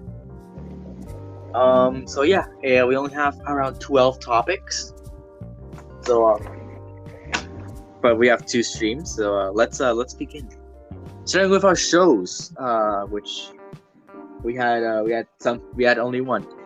This meeting consumers will be about our hopes. Will mainly be about our hopes and expectations for the series of Peacemaker coming out in a little bit less than a week. So let's begin with our shows category, which is the one that we had the least of, and with Peacemaker. So, what are our hopes and expectations for Peacemaker, the series? I never watched the Suicide Squad by James Gunn, and I do not know what to expect because of this. So I have no comment, and I also do not have HBO Max. So I actually do not know at all what to do. I actually have mixed thoughts about this. Like, I don't know, it could turn out really good or it could turn out really bad. Senior Oats, do you have HBO Max? Well, my uncle has it, so I could just go to his house anytime and just watch HBO Max. Or you can ask him for the account, but whatever. Yeah, I have HBO Max, and I've watched this Suicide Squad movie, and I gotta say, I'm actually pretty excited. I was not that big of a fan of the first Suicide, not the first one, the James Gunn one, mainly because it's a bit childish, where every joke almost rolls around penis or sex. Literally, one of the jokes is that there's this guy that gets shot by a blood sport and his dick is out. Oh my! Really? Oh my! Really? Is that really the joke? If you look, then yeah. Oh my God!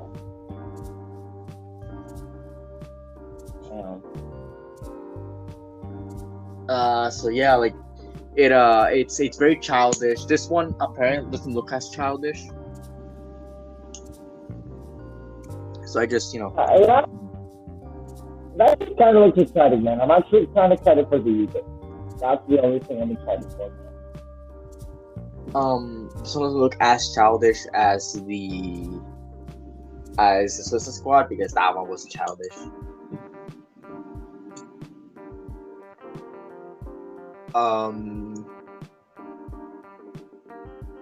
So yeah, I just hope that it's good.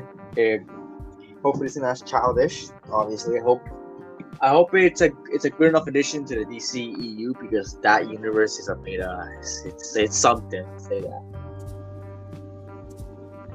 And I hope I can actually see John Cena. Anyways,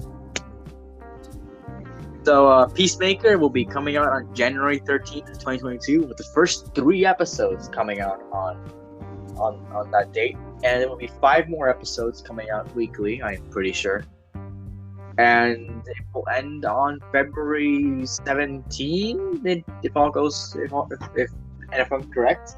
So you should see an episode around almost the end of February. So yeah. So now let's move on to our technology. Also, for those wondering, electronics top theme has been changed to technology to broaden what we're going to talk about. So, for example, like I said, technology. For example, we talk about cars. Like that's not that doesn't run on electricity. Or trains. We talk about trains for no reason. Anyways.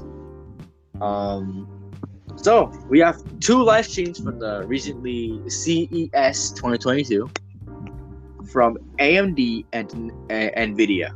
So we're gonna start with the AMD. Now, in this one, a lot of components were shown. We had a lot of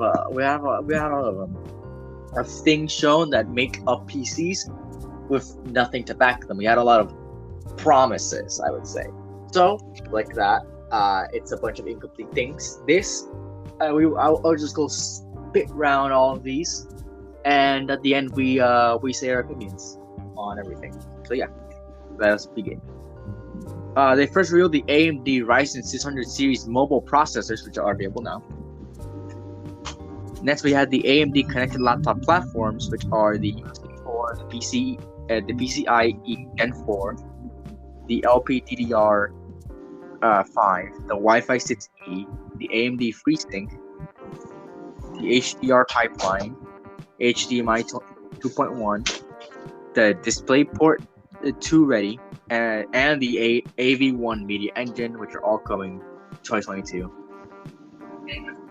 They then revealed the Lenovo ThinkPad, which is coming spring 2022. Then we had some premium systems, which are powered by Ryzen, which are the Acer Nitro 5, the ROG Zephyrus G14, the Alienware M17 R5, the HP EliteBook 845/865 G9. Come on, better name, goddamn. The Lenovo Legion 5 Pro, the Razer Blade 14, which are all coming this year. Then there was the AMD Ryzen 600 notebooks, which are coming February of this year. They then revealed the AMD Radeon RX 600S series, which is coming Q1 of this year. They then revealed the AMD Radeon RX 600M series upgrade, which is coming Q1 of this year. And they revealed the AMD Radeon RX 650 XT, which is coming January 19th of this year. And then they revealed the AMD Radeon Super Resolution program, I think it's a program, Q1 2022. They revealed some AMD 2022. They revealed the additions for the AMD advantages of this year, which are the new AMD processors, the Radeon graphics are the new AMD Ryzen processors, the new AMD Smart Technologies, new FreeSync premium displays, 144 Hz more than 140. More than 144 hertz FHD, more than 120 hertz QHD/UHD, PCIe 4 NVMe, and more than 16 gigabytes of dual channel DDRs, and new, thin, and light designs, which it will all be included with AMD devices this year. They released the AMD Smart Shift, the Max/Echo, which is coming this year. They revealed the Alienware M17R5 AMD Advanced Edition, which is coming Q1 this year. The ROG Zephyrus C14 AMD Advanced Edition, which is coming this year. The AMD 3DB Cache coming spring this year. The AMD Ryzen 7 5800 X 3D coming spring of this year. The AMD Zen 4, the AMD Ryzen 700 700 series processor second half of this year, and finally the AMD socket AM5 coming second half of this year. So, what are your opinions? Viewers, let me just tell you this. Viewers. I'm going to tell you two things. One, I do not own a PC. Two, yes, as a media buffet person who wanted to be in this episode, I was required to watch this stream. And let me tell you this, my desk was so messed up. Like, it was the dirtiest thing ever. This stream got me so bored and so angry at the same time that I cleaned my desk. Like, my desk, not only my desk, but my bedroom table and whatever you call that piece of furniture where you put your clothes. All three of those are clean. My room I cleaned my whole room thanks to an AMD stream. How? The future gaming looks bright, right? Future of gaming. Future of neckbeards. I imagine someone creamed their pants when they saw the AMD Ryzen 700 series processors. Oh my god, is that the Alienware M17? Yeah. That's basically it. But honestly, like, my opinion on it was just like kind of boring. I almost slept this entire thing, but got myself to wake up again. But honestly, those are actually really good. Like, components, PC stuff. Even though I never owned a PC, but if I owned one, it would probably explode in the next 5 days. That stuff's pretty cool. Yeah, I think this is good for us people that want to learn PCs, but I think this is sort of like the PC master race people who just go, a PC master race is going to be the future of gaming. No more consoles. Like those things. And I gotta say, you're dead wrong. Super wrong. That's just like the gaming equivalent to NFTs. Oh my god, they're gonna replace everything. You are wrong. No, I will state, PC is superior. It is superior in almost every way. As we'll be showing in the next one, in the next stream coverage, it is vastly superior. However, I don't think that we should categorize like that, because games are meant to be fun. If you want to play the games at the best at the best everything,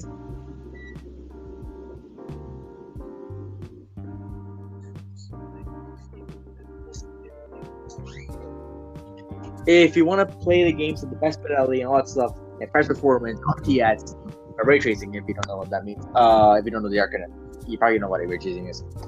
Then then fine. Okay, buy all the components, but don't go bragging about it. You can say, look, I got this thing that will help me. That's better for gaming. Then okay, yeah, good, that's good. And you show me the thing, okay, good. However, you didn't show me shit. You told me what they do. You didn't show me what they do. And what you showed me was a still image, and with no comparison. I don't know what I was comparing it to. Haven't played. When they showed the Far Cry 6 image, I've never played Far Cry 6. I played Far Cry 6 and it looked a bit different, but like, I never played Far Cry 6. What am I supposed to compare it to? So yes, I do think that these things they all look amazing. Look, 120 frames per second. Who doesn't want that, right? But show me the 120 frames per second. Don't tell me that you're gonna have 120 per second. You show me the fact you have 120 frames per second. And honestly, these gaming laptops. Okay, fine. Alienware. I've heard Alienware before. They all sound really cool. However, they reviewed the laptops. They showed me the laptops. However, how does it feel to have that laptop in your hands? Does it look good? You showed me an image and you told me the specs. What am I supposed to get from that? As a person as myself who knows very little about PC gaming, I'll probably get a lot of people like, oh, PC gaming, whatever. Look, I don't know everything. All I know is learning from an in-game guy called Buddha. That's all I know about PC gaming. It's specific from that guy. That's all I know about PC building and all that stuff. And I went into this as a person who kind of wanted to know because I want to get myself a PC. Am I gonna build it? Probably not. Do you know what a graphics card costs? Like $1,000 just for a graphics card. However, good to know these things. Definitely, maybe like your friend wants to build a PC and they have the money to do so. Like, hey, look these products, right? It's sort of good to know these. However, I can't just recommend someone something without telling them the benefits, and I can't. And for example, if I want to gift this laptop to somebody, this gaming laptop, apparently it's high class, right? It's a high class laptop. However, I don't know what I'm looking at. I don't know what its performance is. I need more information. That's what I think. This is a mixed bag of a stream. It was really boring. It took me three separate times to go take everything in. And honestly, it was a bit.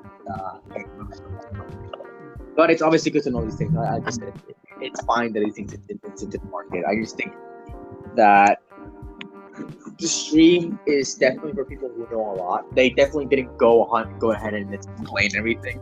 They kind of went in thinking you know what I'm talking about. If you're here, you know what I'm talking about. It's not like they didn't go entry level. They didn't like say, "Is this like your first time here? This is what this means." No, they think I know what they think I know. They probably think I know what a QHD is or UHD. They think I know what a DVR is. I don't. I guess it's okay. If you want to just go ahead. So yeah, that's it. So now moving on to the NVIDIA CES 2022 special address, which is a lot more, traditional in a way where we cover things. So we're gonna go speed run, but there are games here, so it's a change. There are games here, so we'll be talking about the games, what they are. So the things that they just showed and they told us what it is. I won't be covering that, but things like the things that they actually showed. So what they first showed was that the GeForce is coming to San Francisco Martinez this coming Q2 of this year. They're making an ultra response cloud gaming network with AT&T, and the AT&T customers with 5G devices. This is a bit like an advertisement, and with a 5G device and a 5G plan, get a GeForce Now Priority membership for free. It's just you can get it now, pretty much. They then revealed the GeForce Now RTX 3080 next generation cloud game, which is available now. And now moving on to the games that are revealed on RTX, like with ray tracing. So the first one is the day before. So thoughts on what you saw about the day before? The graphics look promising, but yeah, I mean, they showed actual gameplay. So I mean, you can talk about the gameplay, you can talk about the graphics. Like, they was mainly the graphics, but you know. I mean, yeah, it makes sense. So, Sr. Oats, what are your thoughts on the day before? So I've been talking for too long, so. It was so.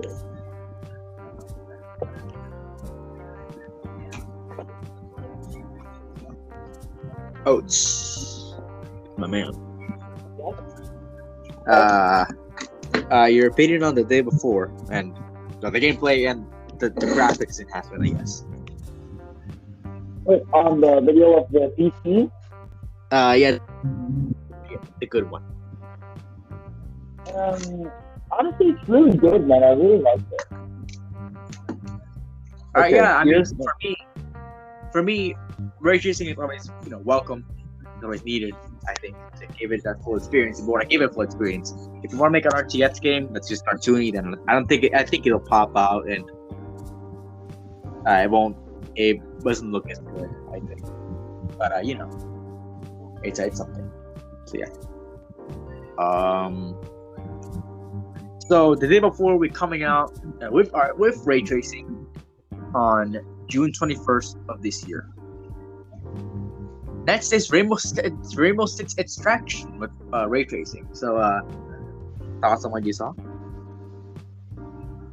I feel like the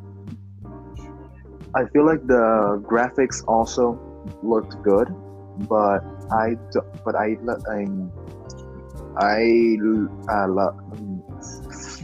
I'm not really interested in Rainbow Six. So yeah. I really loved it. Rainbow Six, even though I don't play it, I love to see the gameplays and the characters. They look pretty interesting. And the graphics of it, they're really interesting right now. So, yeah. All right. So for me, I'm not a big Rainbow Six fan. I won't dwell on it too much because of what Ubisoft has done in recent times. You know, when I say Pancakes, about Minecraft. This is kind of topic. Can you still find quartz in the Nether? Yes, you can still find quartz in the Nether. Why not? All right. So if you know what I mean by that Minecraft reference of quartz and me saying about Ubisoft, you know what I'm talking about. Anyways, Oh wait, what? the Ubisoft quartz. Look it up. I'm not gonna talk about it. Okay. You're gonna hate Ubisoft. Anyways, so yeah, Rainbow Six Extraction with racing will come out on release date January 20th of this year. Next is Escape from Tarkov. With racing. Escape from Tarkov actually seems like a great game. These graphics are beyond impressive. I am looking to. I'm interested, but I'm not sure. I actually really love Escape from Tarkov, especially the hitting animations and good animations. And it's Russian scenario. I really love it. I don't know. It just to me it feels like this. I don't know. It's really good. I really love it. I can't describe it, but it's really good. It's really good. Yeah, no, I actually love the animations here. I talk about games where you just kind of sit down and eat, and it was very realistic. It's something. It's weird, but it's satisfying at the same time. Where it's almost like, why did you waste your time on this? But it's not intrusive. Where you can kind of admire the weirdness of it. Sit down and eat. But the gameplay does look cool. say that. They're just obviously add to the environments. These are all very realistic games, so I do welcome the ray tracing. So yeah, it looks pretty cool, and the animations look great. So the ray tracing for Escape from Tarkov, it's a game that you can get, I think now, is coming soon. The ray tracing update, I guess. Next is Dying Light 2 with ray tracing. This game actually seemed impressive as well. This game, although I had some undeserved hate for it due to me not wanting to watch the streams before, I was wrong. This game looks impressive, and I actually love how it looks with ray tracing. I'm looking forward to its launch. I honestly really love it. Like, I don't know, it feels like, yet again, I don't know how to describe it, but it's just something good. Like that part that just makes it so unique and good. It's really good.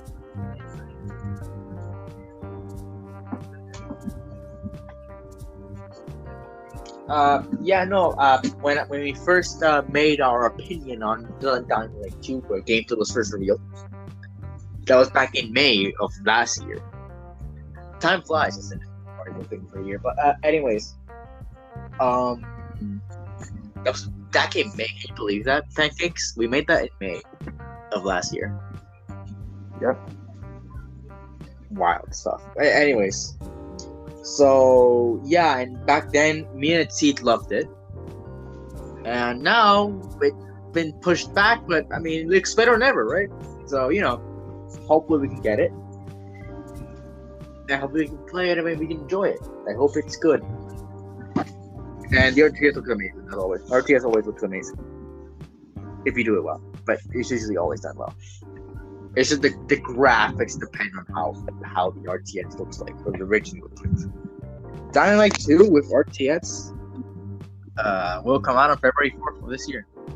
They revealed a bunch of games for the NVIDIA Reflex low latency, which I guess is just running on the lowest possible options and still looking good.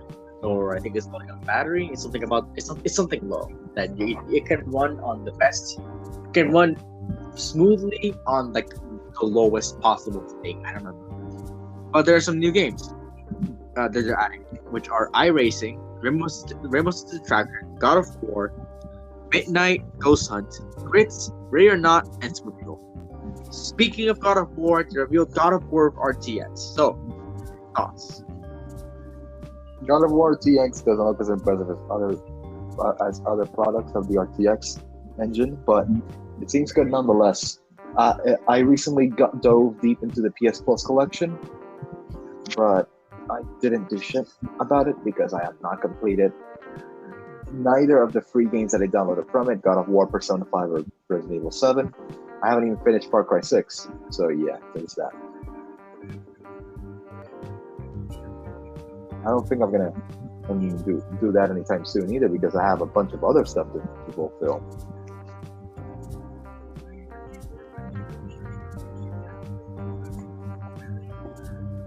So yeah, I mean, I play God of War, but I think it's far in it. But the RTX always looks amazing. Obviously, God of War PC, the PC version is coming out January 14th. And we've been kind of going at it for that one for a very long time. I think it's first coming to PC. So yeah, I mean, looks the same. It's gonna be a PC, but it will have higher graphics. So next is the 140. This is something I think we're kind of familiar with, which is the 144. 100. What do you call it? 140. 1440p. 1440. We all know like the resolution, right? 1080p, 7 something p. Forgot.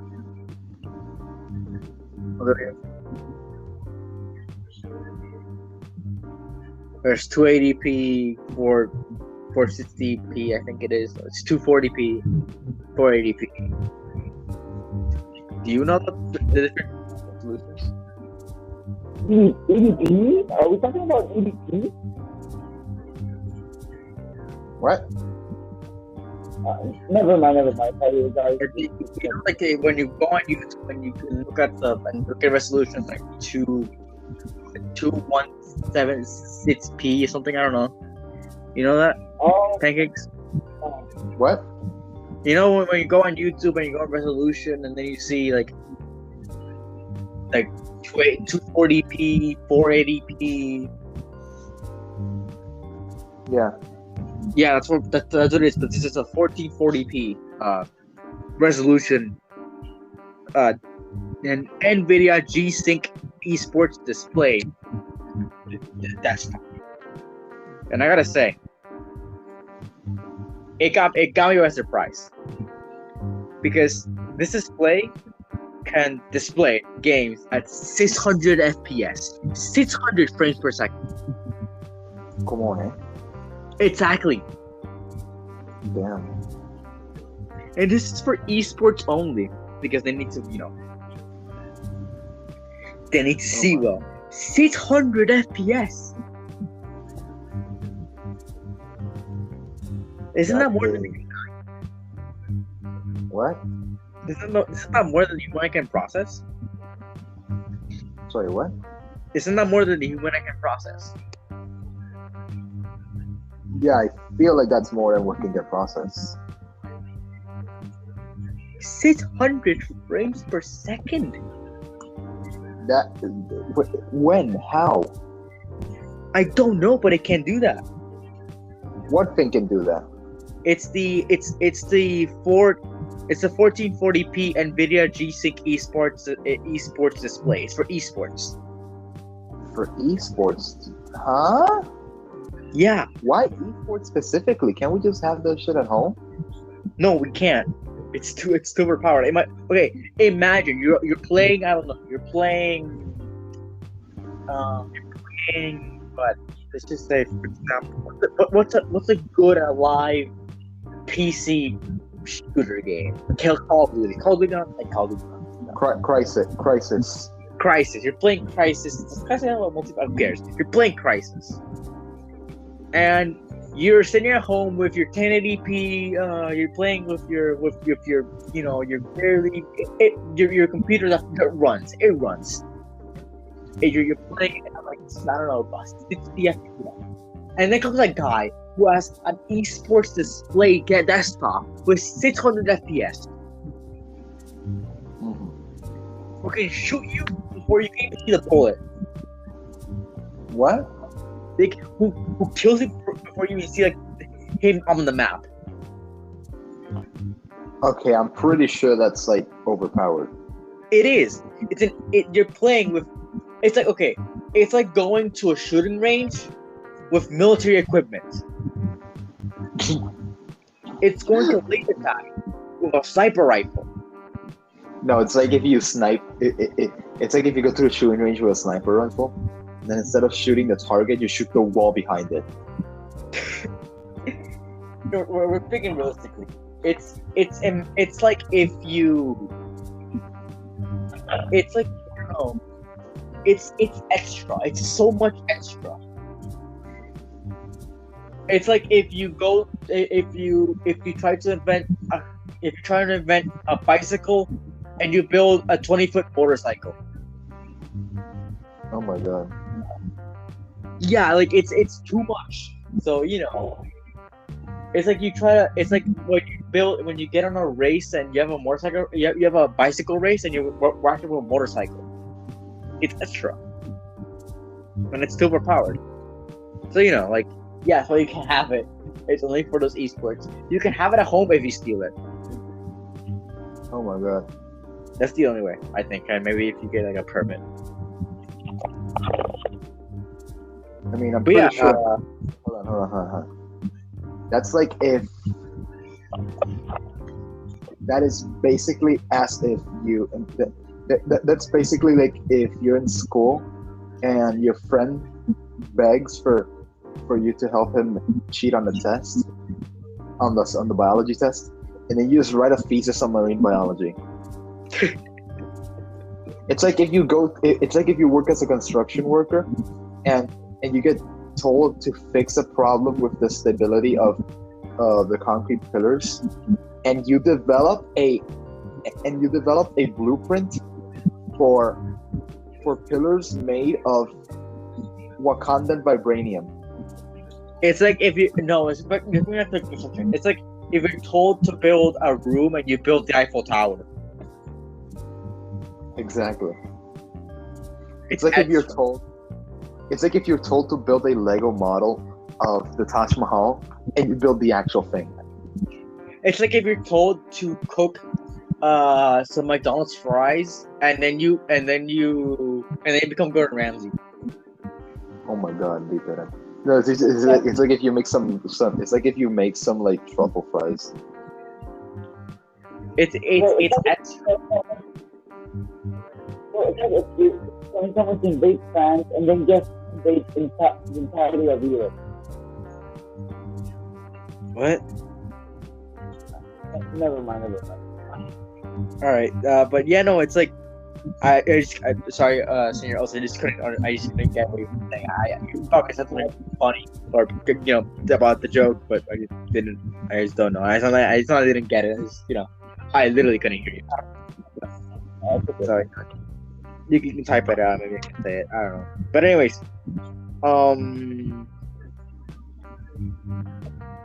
So yeah, it's a bit extra. So I mean, the rest of the announcements before we just make more analogies. Like the next analogy is like, what's the next analogy? For example, you jump, but then you reach the moon. Anyways, so next is the display is coming soon. So we don't actually know when it's gonna come out, but I think when it comes out, scalpers. Anyway, scalpers. Sorry. Scalpers, literally. All the laptops that you saw in the AMD thing, scalpers. They can make a scalper. Sorry about that. All the pieces. I'm pretty sure as soon as that AMD Ryzen series mobile processor went live, it's already sold out. Look, Pancakes, when we're done while we're doing this episode, look for it. Try to look for the AMD Ryzen. Dude, I'm not kidding. I was literally watching the stream, and I saw a dude who checked.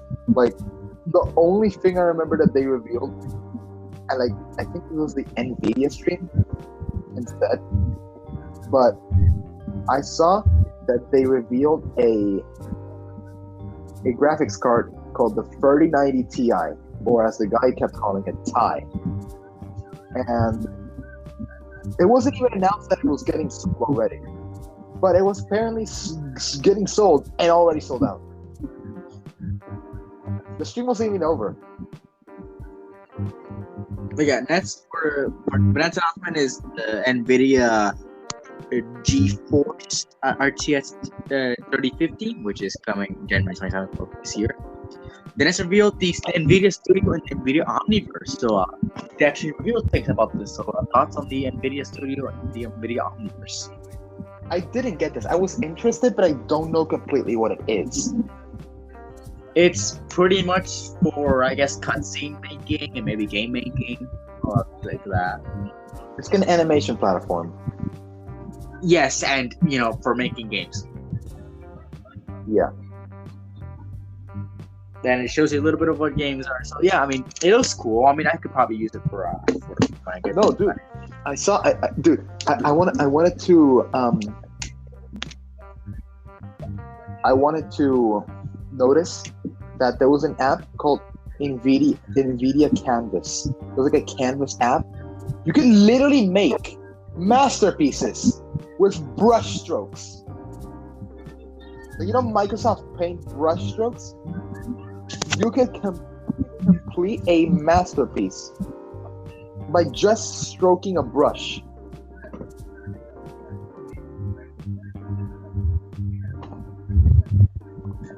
I do not know how that is possible. I do not know how these people make these. Also, overall, what? It's called computers, man. I don't know. But yeah, these this platform looks promising, and I hope that, and I'm I actually want to use it one day.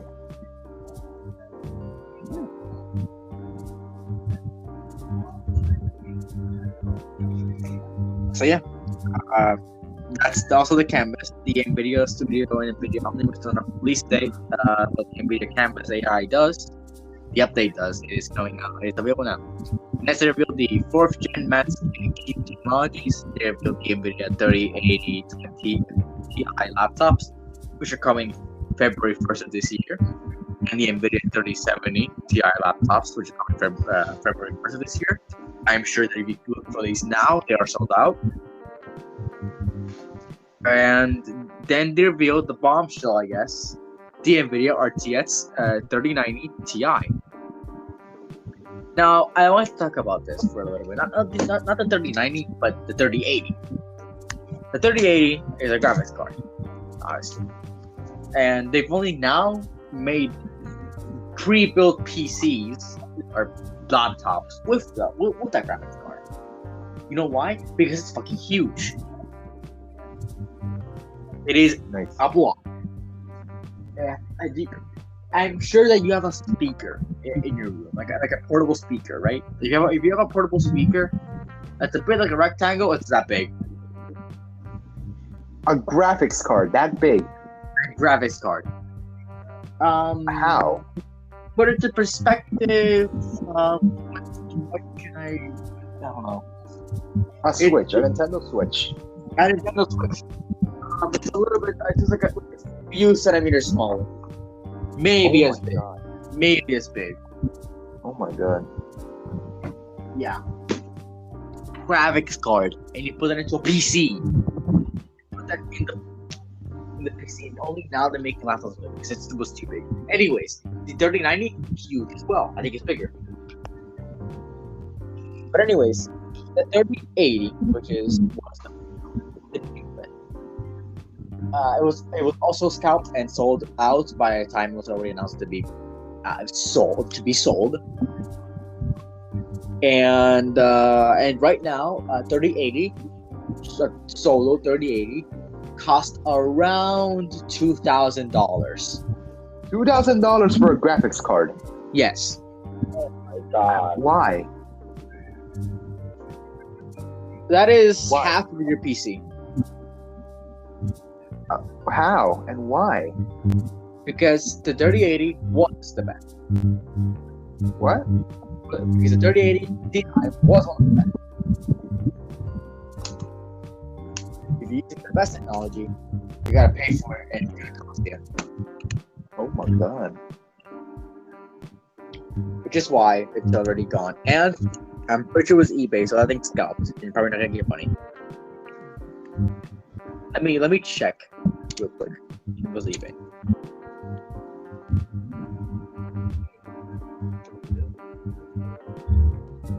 It is on StockX, which is probably. But yeah, it is.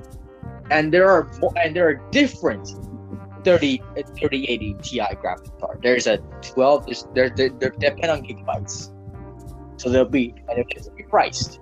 The one I saw is a 12 gigabyte, which is going to cost less than a much bigger storage, and it's going to cost more than a little storage. Obviously.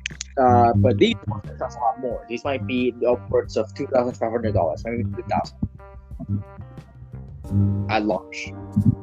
Maybe scalped. Oh, there goes Sr. Oats. And scalped, these could go for $5,000, maybe $7,000. Oh my goodness, this is wrong. Oh no, here's one for $2,000. Here's all 12 gigabyte, almost 1,000. Oh, here's the cheapest, $700. Oh boy. That's more than a PS5. That's more than Xbox Series X.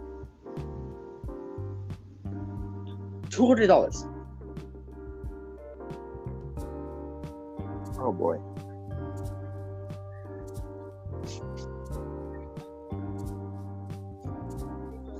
Oh, from Walmart. Do you know how much it is on Walmart? The 3080? Sorry guys, I have How much? technical It is difficulties. actually $3,000. It is genuinely $3,000. The 3080 came out last year. Oh my goodness.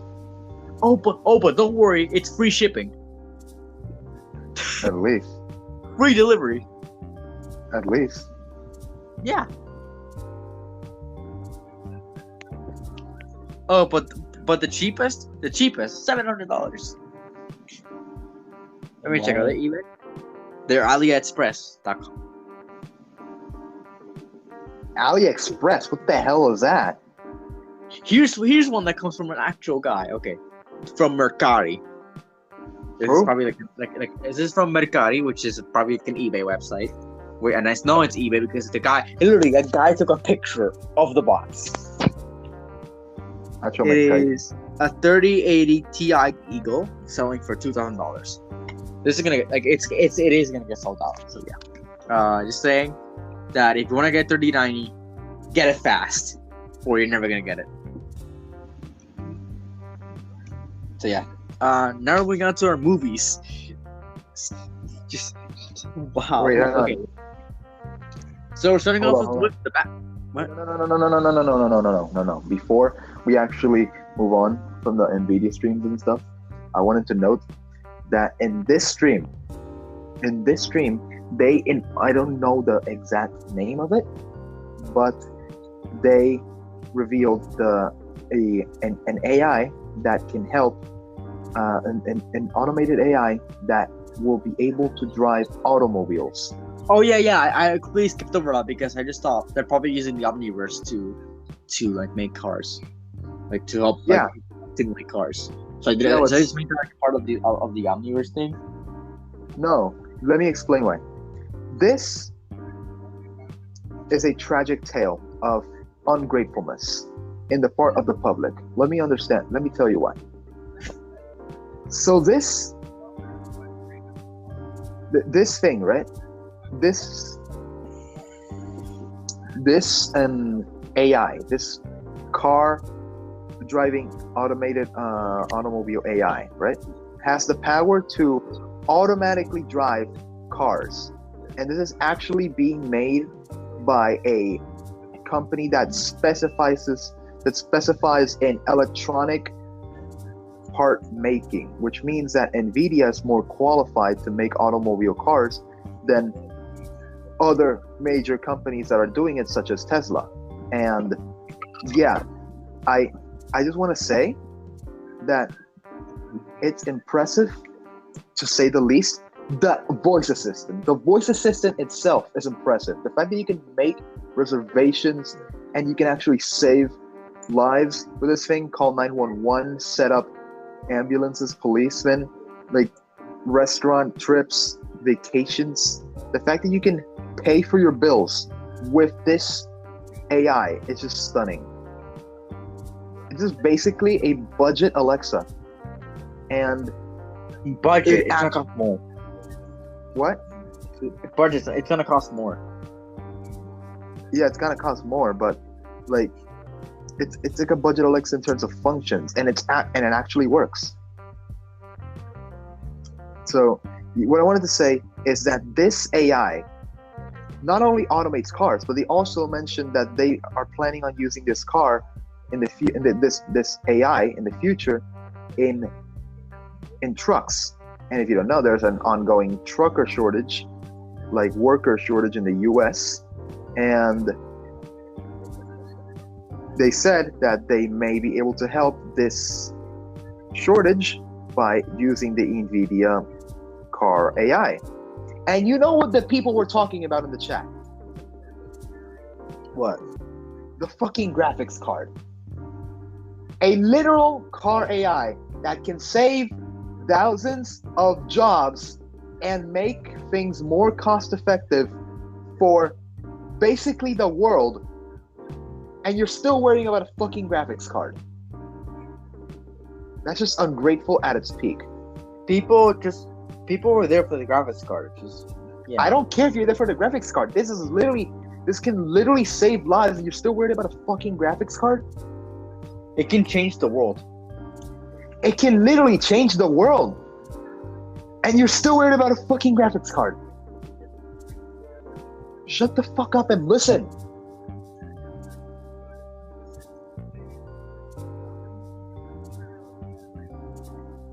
Like I feel a connection between the PC Master Race folk and the NFT folk. They act and sound the same.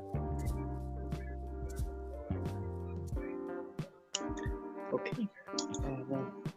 Let's move on before we get. Okay. So next, I mean, the movies. We're starting with the Batman. Honestly, Alfred, they just turned him into an Australian. Like, I thought that, I don't know, I thought they were going to add Alfred, but then they added him. Also, like, they made Riddler 10,000 times more creepier. Like, before, like, the ad, I thought that Riddler was like, oh yeah, he's just rich widow, just a British guy, he's very lame, but no, he's actually kind of impressive and probably one of the first Batman's villains. And yeah, I think like probably the post-credit scene, I hope we get to see, I don't know, the Joker or probably Batman adopted one of Robin. I'm not sure, but I hope we get to see like a post-credit scene about that.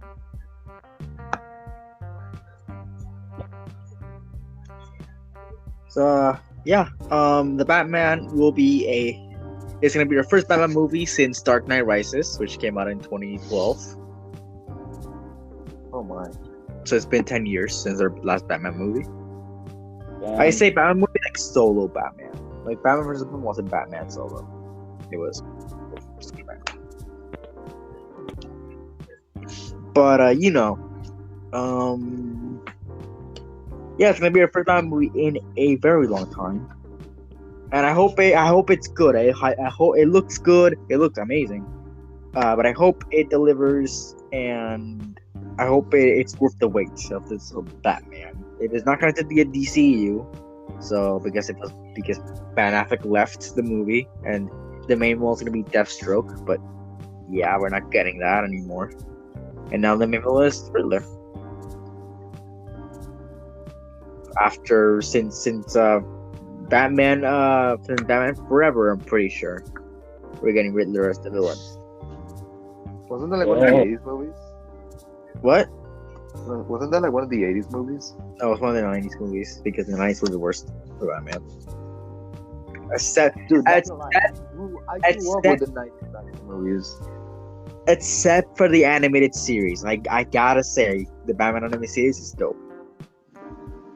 But the 90s ones, they're a bit they're dumb. We have Batman Forever, we have Batman and then Batman and Robin. Dude, the 90s movies were dope. I grew up with those movies. Yeah, but if you grew up with those movies, then you have a childhood bias, which is not good. I don't care. But anyways, that Riddler was played by Jim Carrey, and Jim Carrey was robbed of being good. Oh boy. I think Jim Carrey could have done can be like a good Riddler because he has a persona that is just wild and wacky. Persona. Shut the fuck up. Anyways, so yeah, the Batman will be coming out on March 4th of this year. Next is the Ice Age Adventures of Buck Wild. This movie worries me. This movie concerns me. Not only is whoever produces the Ice Age films trying to milk the series even more, but the animation looks shitty as hell. It does. It looks shitty as hell. Like the movements are good, but they're a bit raggedy, and the lighting, dude. This movie has no lighting. The animals have no lighting at all. Did you not see the animals? They have no lighting at all. Yeah. So like Disney's butchering, like they're like butchering them like the butchers its meat. Like honestly, Disney's butchering them. Like if this show has like a series potential, not a movie, because a movie cannot be a movie with those like lightings and animation. Like when I first saw it, I was like, oh cool, that's a series. But then when I saw it's a movie, I'm like, no way. Like, god damn it, Disney, it's butchering our movies, man. It's butchering the movies. Yeah, this was after Disney bought and liquidated Blue Sky Studios by It was liquidating. Disney about that? I'm pretty sure it was that they were acquired during the Fox move. It was either that or the Disney upright bottom, but then liquefied them. By liquefied, I mean exterminated them. Everyone getting central. Disney expands their empire to the east. Honestly. Blue Sky Studios is dead. It's not real anymore. It's gone. Yeah, it's like they're milking an unmilkable cow. That basically. They're milking a corpse. They're not milking a dry cow. They're making a dead cow. Yeah. This is a tragic story indeed. First of all, I didn't even know Blue Sky Studios made the Ice Age films. I know Blue Sky Studios for two things. One, that random Will Smith Blue Bird movie. I think it was called A Spy in Disguise. Yeah. And the Rio series. That's it. Spies in Disguise was their last movie, by the way. Exactly.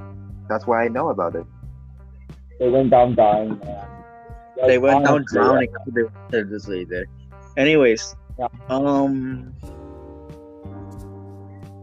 but their Blue Skies is gone. They made Ice Age, and now Disney's making Ice Age. This is an Ice Age movie. This is not like a fun spin-off. This is the next installment. Oh my god. I thought it was a spin-off, honestly. But since you say it's actually a movie, I'm saying it's a piece of shit, man. Like, so it's okay that they're returning back to the dinosaurs, but like for a reason, like, I don't know, like, it's not like, I don't know, it's like the shadings of Blue Sky Studios were like just amazing, nostalgic. Now the movie, it's just somebody that we used to know, man. Yes, this is it's almost been 20 years since the first one came out. Yep. And you know, so we've had Ice Age, the first one. This is Ice Age 6. Oh my god. Yeah. Like Disney should have studied the movies. Like after the collision course, the now his daughter gets married, and you know stuff happens. They almost went down like the dinosaurs, yada yada yada. Granny gets young again for some reason, and yada yada yada. And that stuff happens. It's not a really good ending. Like I think Blue Sky should have just ended it like this. Like either you die a hero or live long enough to become the villain.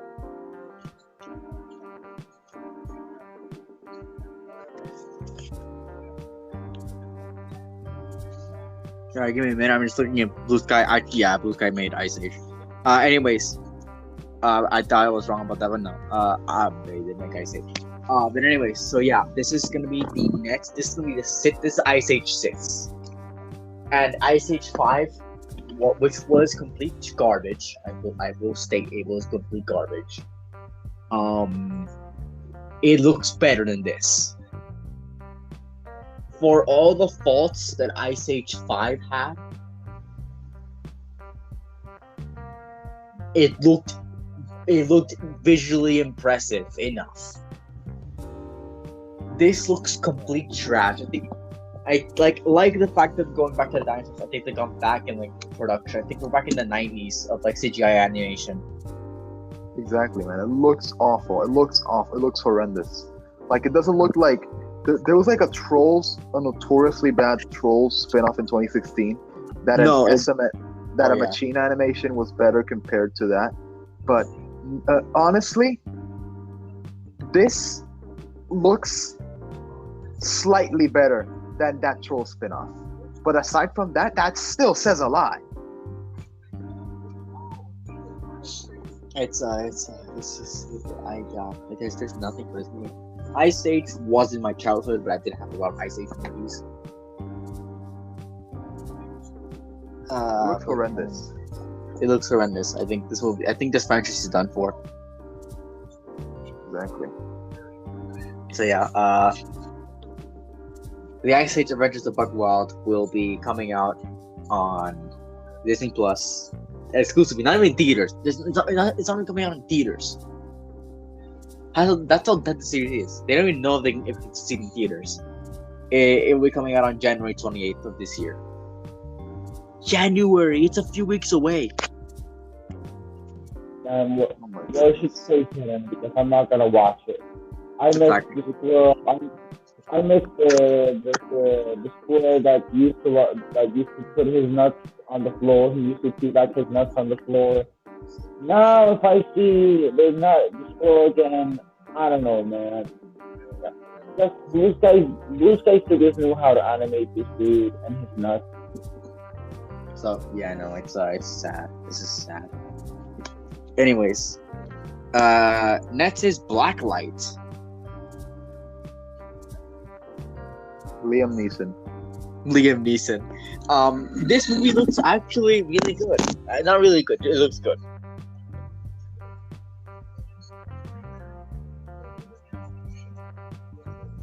But I feel like this movie could also be like that bad action flick. You know what I mean? You know when you go on Netflix and you see that one bad action flick, like you see a trailer that has a big name actor, like Bruce Willis. It has Bruce Willis. Bruce Willis. The guy from Die Hard. Oh my God, he's the bald one. Anyways, let's make a better comparison. It's an old guy. It's an old grizzly guy, and he's retired. The retired guy, and then this thing happens, and he has to get out of retirement, and that's the bad actor. So basically, Sylvester Stallone. Yes. If you count every Rambo movie after like the first two, I think I don't know which other Rambo movies there. Anyways, so yeah, this could either be the bad action flick or a good action flick. You know what I mean? Yes. Like Second Vitamina Mortal. Yes, like Zack. Except Zack, we know is gonna be good from the beginning. Anyways, Exactly. This could be something. This could be something, but I hope it. I hope it's something. I hope it means nothing. I hope it doesn't mean anything. Anyways, so yeah, you know what I mean. Blacklight will be arriving on February of this year. No day. It's January and there's no day for this movie. So our final movie is Uncharted. Uncharted. Honestly, this gives me the Kingsman vibes. I don't know. Finally, my homie Spider-Man is appearing in these movies. He's got them spidey senses to help him out. But no, actually, on the contrary, I really love this movie. Can't wait to be released in theaters.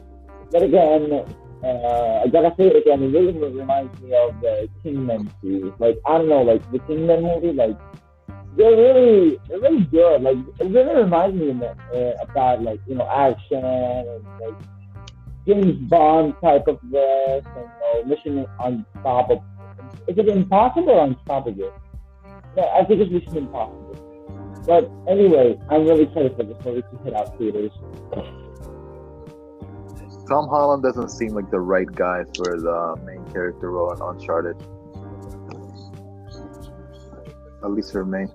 I would have picked a more jacked, like, more age actor. Like, I don't know. Hold on. I've been sitting in the same chair for 30 minutes and my ass is terminated.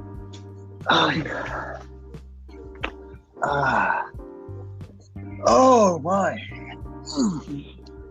Okay, so as I was saying, I would have picked a more experienced actor for this role, such as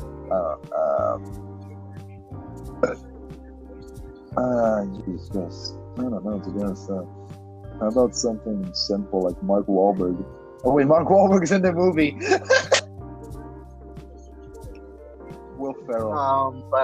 Yeah.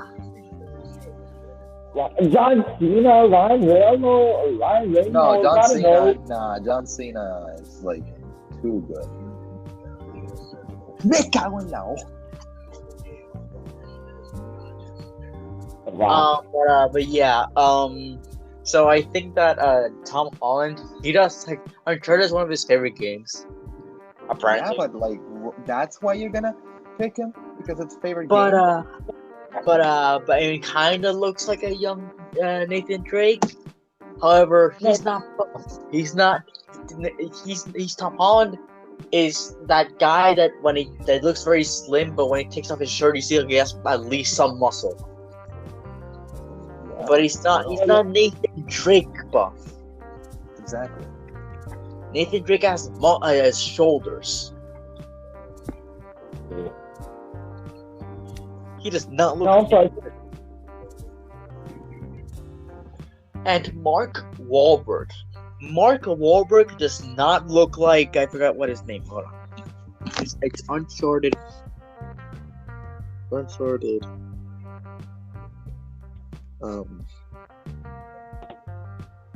I forgot what his name is. I'm sorry for any Uncharted fan. I haven't played Uncharted in a while. Cast. Yeah, no. Mark Wahlberg does not look like Sully. Now, I will send you both a picture of Sully. Right now. If you can check Discord without leaving the thing, it'll be fine. I'll send you a picture of Sully. And you tell me if that looks like Mark Wahlberg. Yeah, we all know what Mark Wahlberg looks like, right? Yes. Okay. I'll send the picture on the chat. Yeah.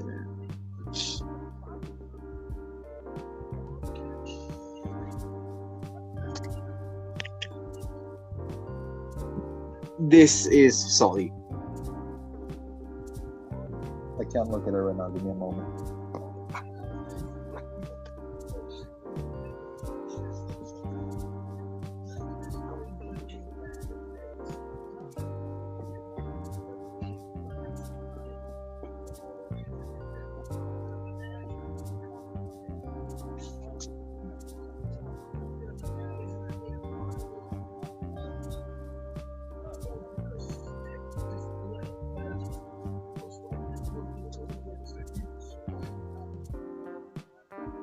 How was that worse than the last time? Jesus Christ.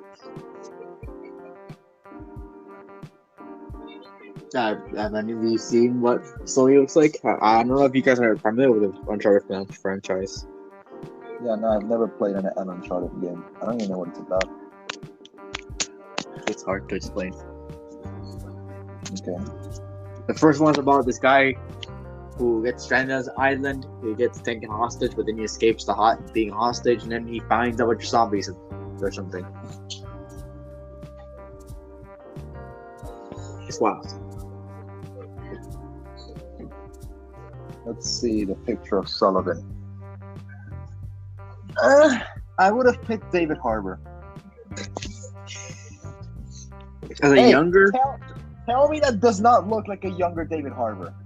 it's supposed to be older. Tell me that does not look like an older David Harbour. I mean, kind of. No, he is a young David Harbour. I mean, yeah. Okay, so yeah, I mean, okay, fine. Okay. I think anyone else would have been a better choice than Mark Wahlberg. Dude, David Harbour.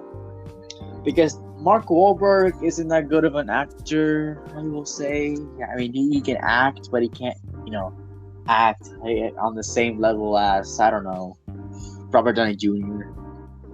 Exactly. Tom Holland. Like, he doesn't do like that level of acting. I feel. But I think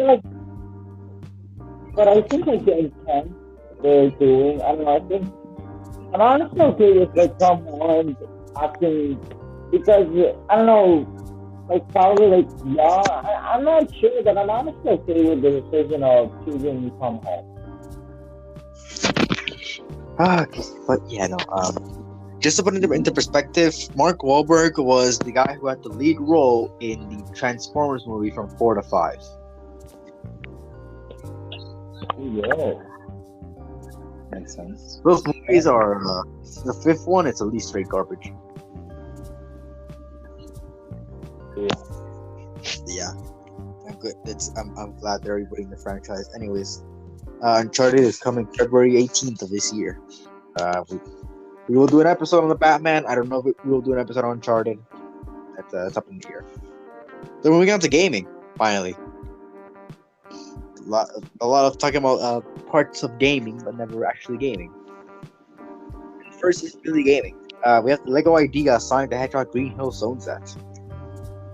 Oh, this stuff This looks like an nostalgia. original concept. It's been a while since I touched Lego, man. Seeing a Lego figure has really brought a smile on my face, honestly. Like, I really love Legos, man. Like, they're just like, I don't know, but I can't explain, but they're really good. They're really fun.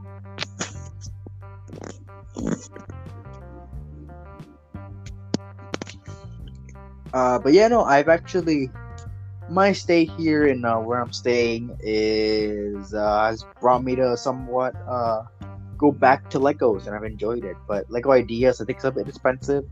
Plus, I actually have a Sonic figure somewhere from Lego Dimensions one back in 2016.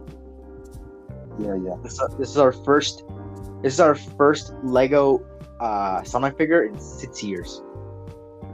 And our second ever, I think. Yeah.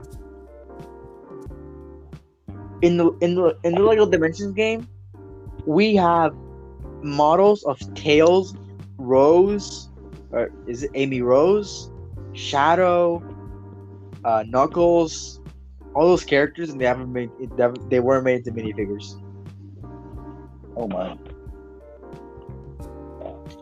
They had the license to Sonic, but couldn't make sets. Okay. So yeah, sets. But yeah, Lego Ideas Sonic Hedgehog Green Hill Zone set for those who want to build it and get it. It is coming out this month. The next is the January 2022 PS Plus games, which will run until February 1st of this year. They are Persona 5 Strikers, Dirt 5, and Deep Rock Galactic. So, thoughts on any of these games? I don't know what they are, but I don't know much about. I'm not sure. I don't know much about them, but I heard they were pretty interesting games. I recommend to just put them on your library, like all these games. Sadly, I can't do that myself because my PS Plus membership ran out. Oof. Yeah. So I can't do that. Anyways, so I recommend to put them on your library. If you ever have I always recommend to do this because you might not know when you run out of games to play, and then or you're just bored of a game that you're playing right now, and you just want to play a new game, and then you go through your library and you find the game that you got from PS Plus like a year ago, and you start playing it and you really enjoy it. See, like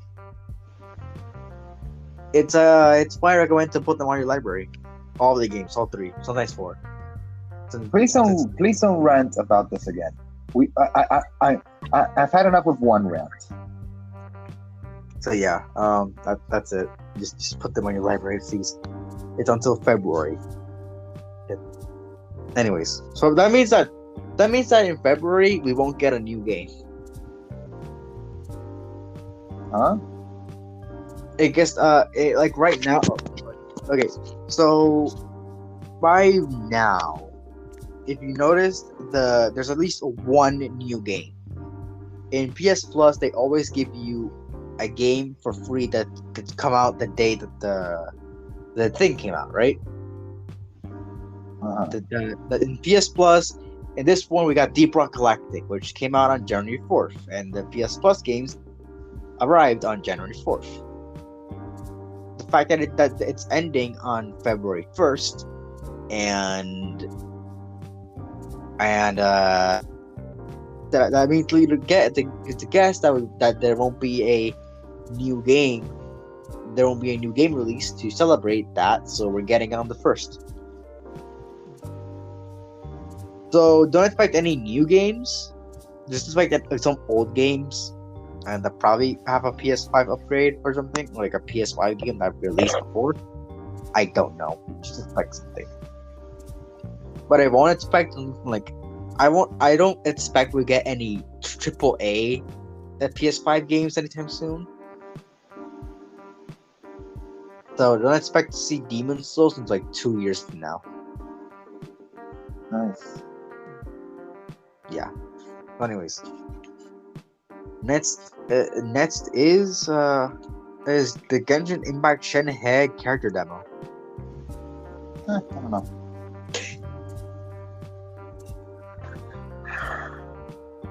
Well, I myself have played Genshin, and I know that character that he led to presume that the Shenhe is an exorcist that uses ice powers.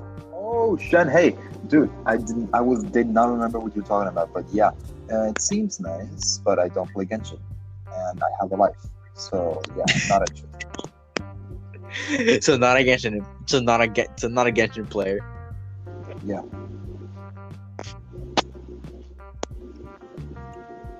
But yeah, no, like I can tell you a little bit of his character. It seems that she is an exorcist that uses ice powers. Makes no sense. What? The character Shenhe is an exorcist that uses ice powers, and That makes no sense. That and is the aunt of another character who is also an exorcist that uses ice powers. That does not make sense. Don't worry, there's a lot weirder stuff, like a rock star that uses fire powers. That makes a little bit more sense. There is a doctor that uses wind powers.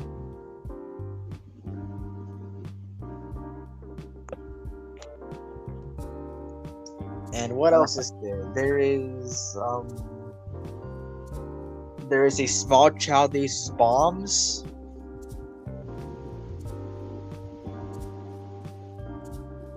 What? There's a small child that uses bombs. Okay. And there's a guy who controls water, which makes no sense. You can't control water.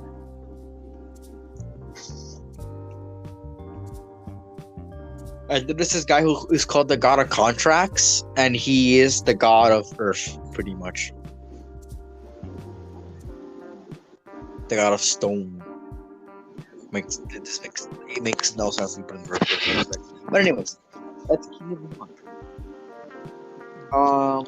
That is the Apex Legends stories from the Outlands Gridiron. I don't know the Apex lore, but I do not know anything about the Apex lore, but the animation seemed lit. So yeah, cool. I'm actually really happy about this because this brings it back to Titanfall. Okay. It takes place to Ironfall? I looked it up. In Apex Legends takes place 30 years after I started Titanfall 2. Well, to be honest, the animation on Apex really reminds me of Arcane. Like, I'm surprised they still didn't do like a movie, like a cinematic series about that. Have any of you watched the Overwatch shorts?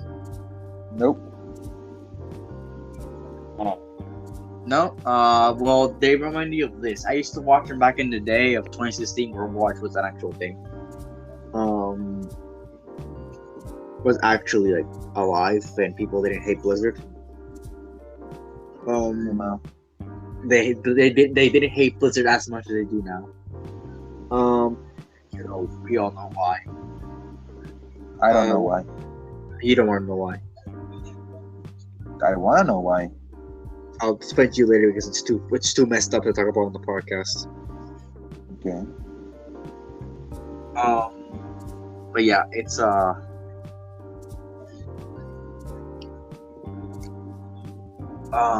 so yeah, I mean, remind you of that, and especially of the dragon sword, the music, the characters, how short it is, and I really enjoyed the fact there's pilots. There's Titan pilots. I really like Titanfall, and I got really hyped seeing a Titan, and I really like the nuts Titanfall. So yeah, that's all I want to say. That it looks kind of cool, and I really enjoyed this short. It's on Gaming because it's about game and it's teasing a game. But yeah, it's pretty much just a trailer. So our final announcement of the day is Horizon Call of the Mountain. I put So they finally make a VR game about this. Like, oh my god! Like, finally we get to see like the world of Horizon really up close. This is probably gonna be a holdover. I mean, we're probably gonna get it after Forbidden West, but I think it's an interesting way to explore the world of Horizon. Also, it looks visually impressive because, as probably all know, for some reason VR games look like PS3 games.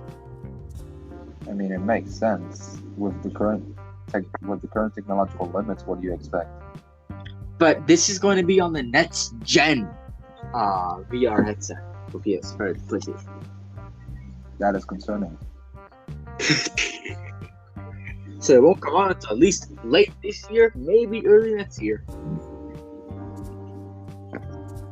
But finally, we know why they Sony bought Fire Sprite, or PlayStation bought Fire Sprite, because this is a co-development by Fire Sprite and Guerrilla.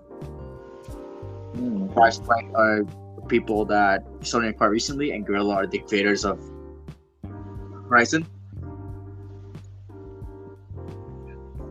Okay. And Fire Sprite, we find out what Sony put them up to.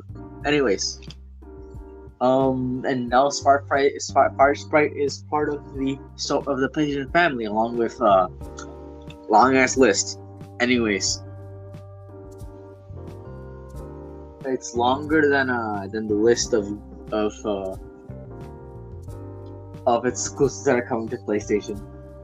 It's longer than the exclusives of the list of exclusives for Xbox. But anything is longer than that. I'm pretty sure Nintendo has more exclusives than Xbox. Oh boy.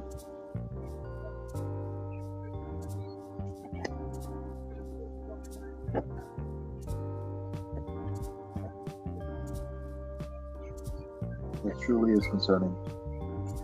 And looks promising. I'm probably not gonna get it because I don't have a VR headset. And fun fact, that VR headset hasn't come out yet. Oh damn! It is for the next gen VR headset. So no game. No game until we get that. It's probably gonna be a launch day title. But yeah, I think VR is a very good way to explore your world. But it needs a bit of a higher graphic. I have an Oculus Go headset, and it's not much because, considering it's the cheapest one so far. But how long? When was the last time you used it? Yes, probably like 2 months ago.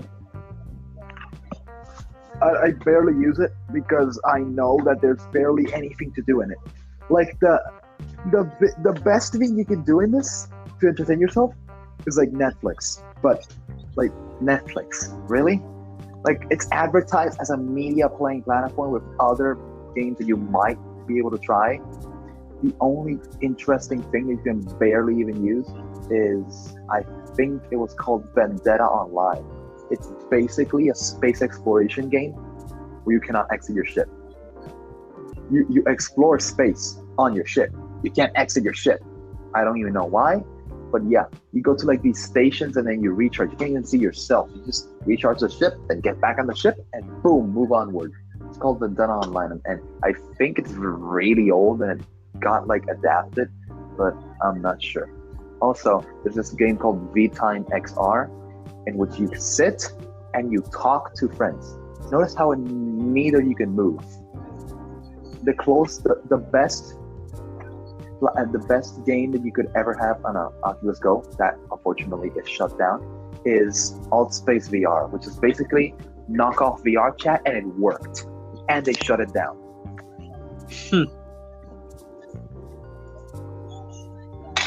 Yeah, tells you a lot. Wait, can you use the Oculus Go on anything else? What?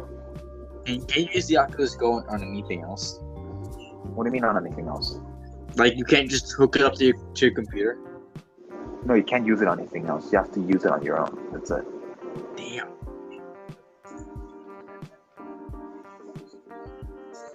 But anyway, so yeah, that's just all announcement. So, out of all the announcements, someone took this sign up for something. What would this be? Like an hour and 20. What? It took us like an hour and 20 to go here. Anyway, so out of all of these announcements, which one's your favorite? I feel like the NVIDIA Canvas app was the favorite for me. I'm downloading it right now, actually. Damn. To be honest, I really love the Horizon one and the Uncharted movie. And the Batman movie too. Like, those are really interesting themes, and I cannot wait until they get released. Really hyped for this.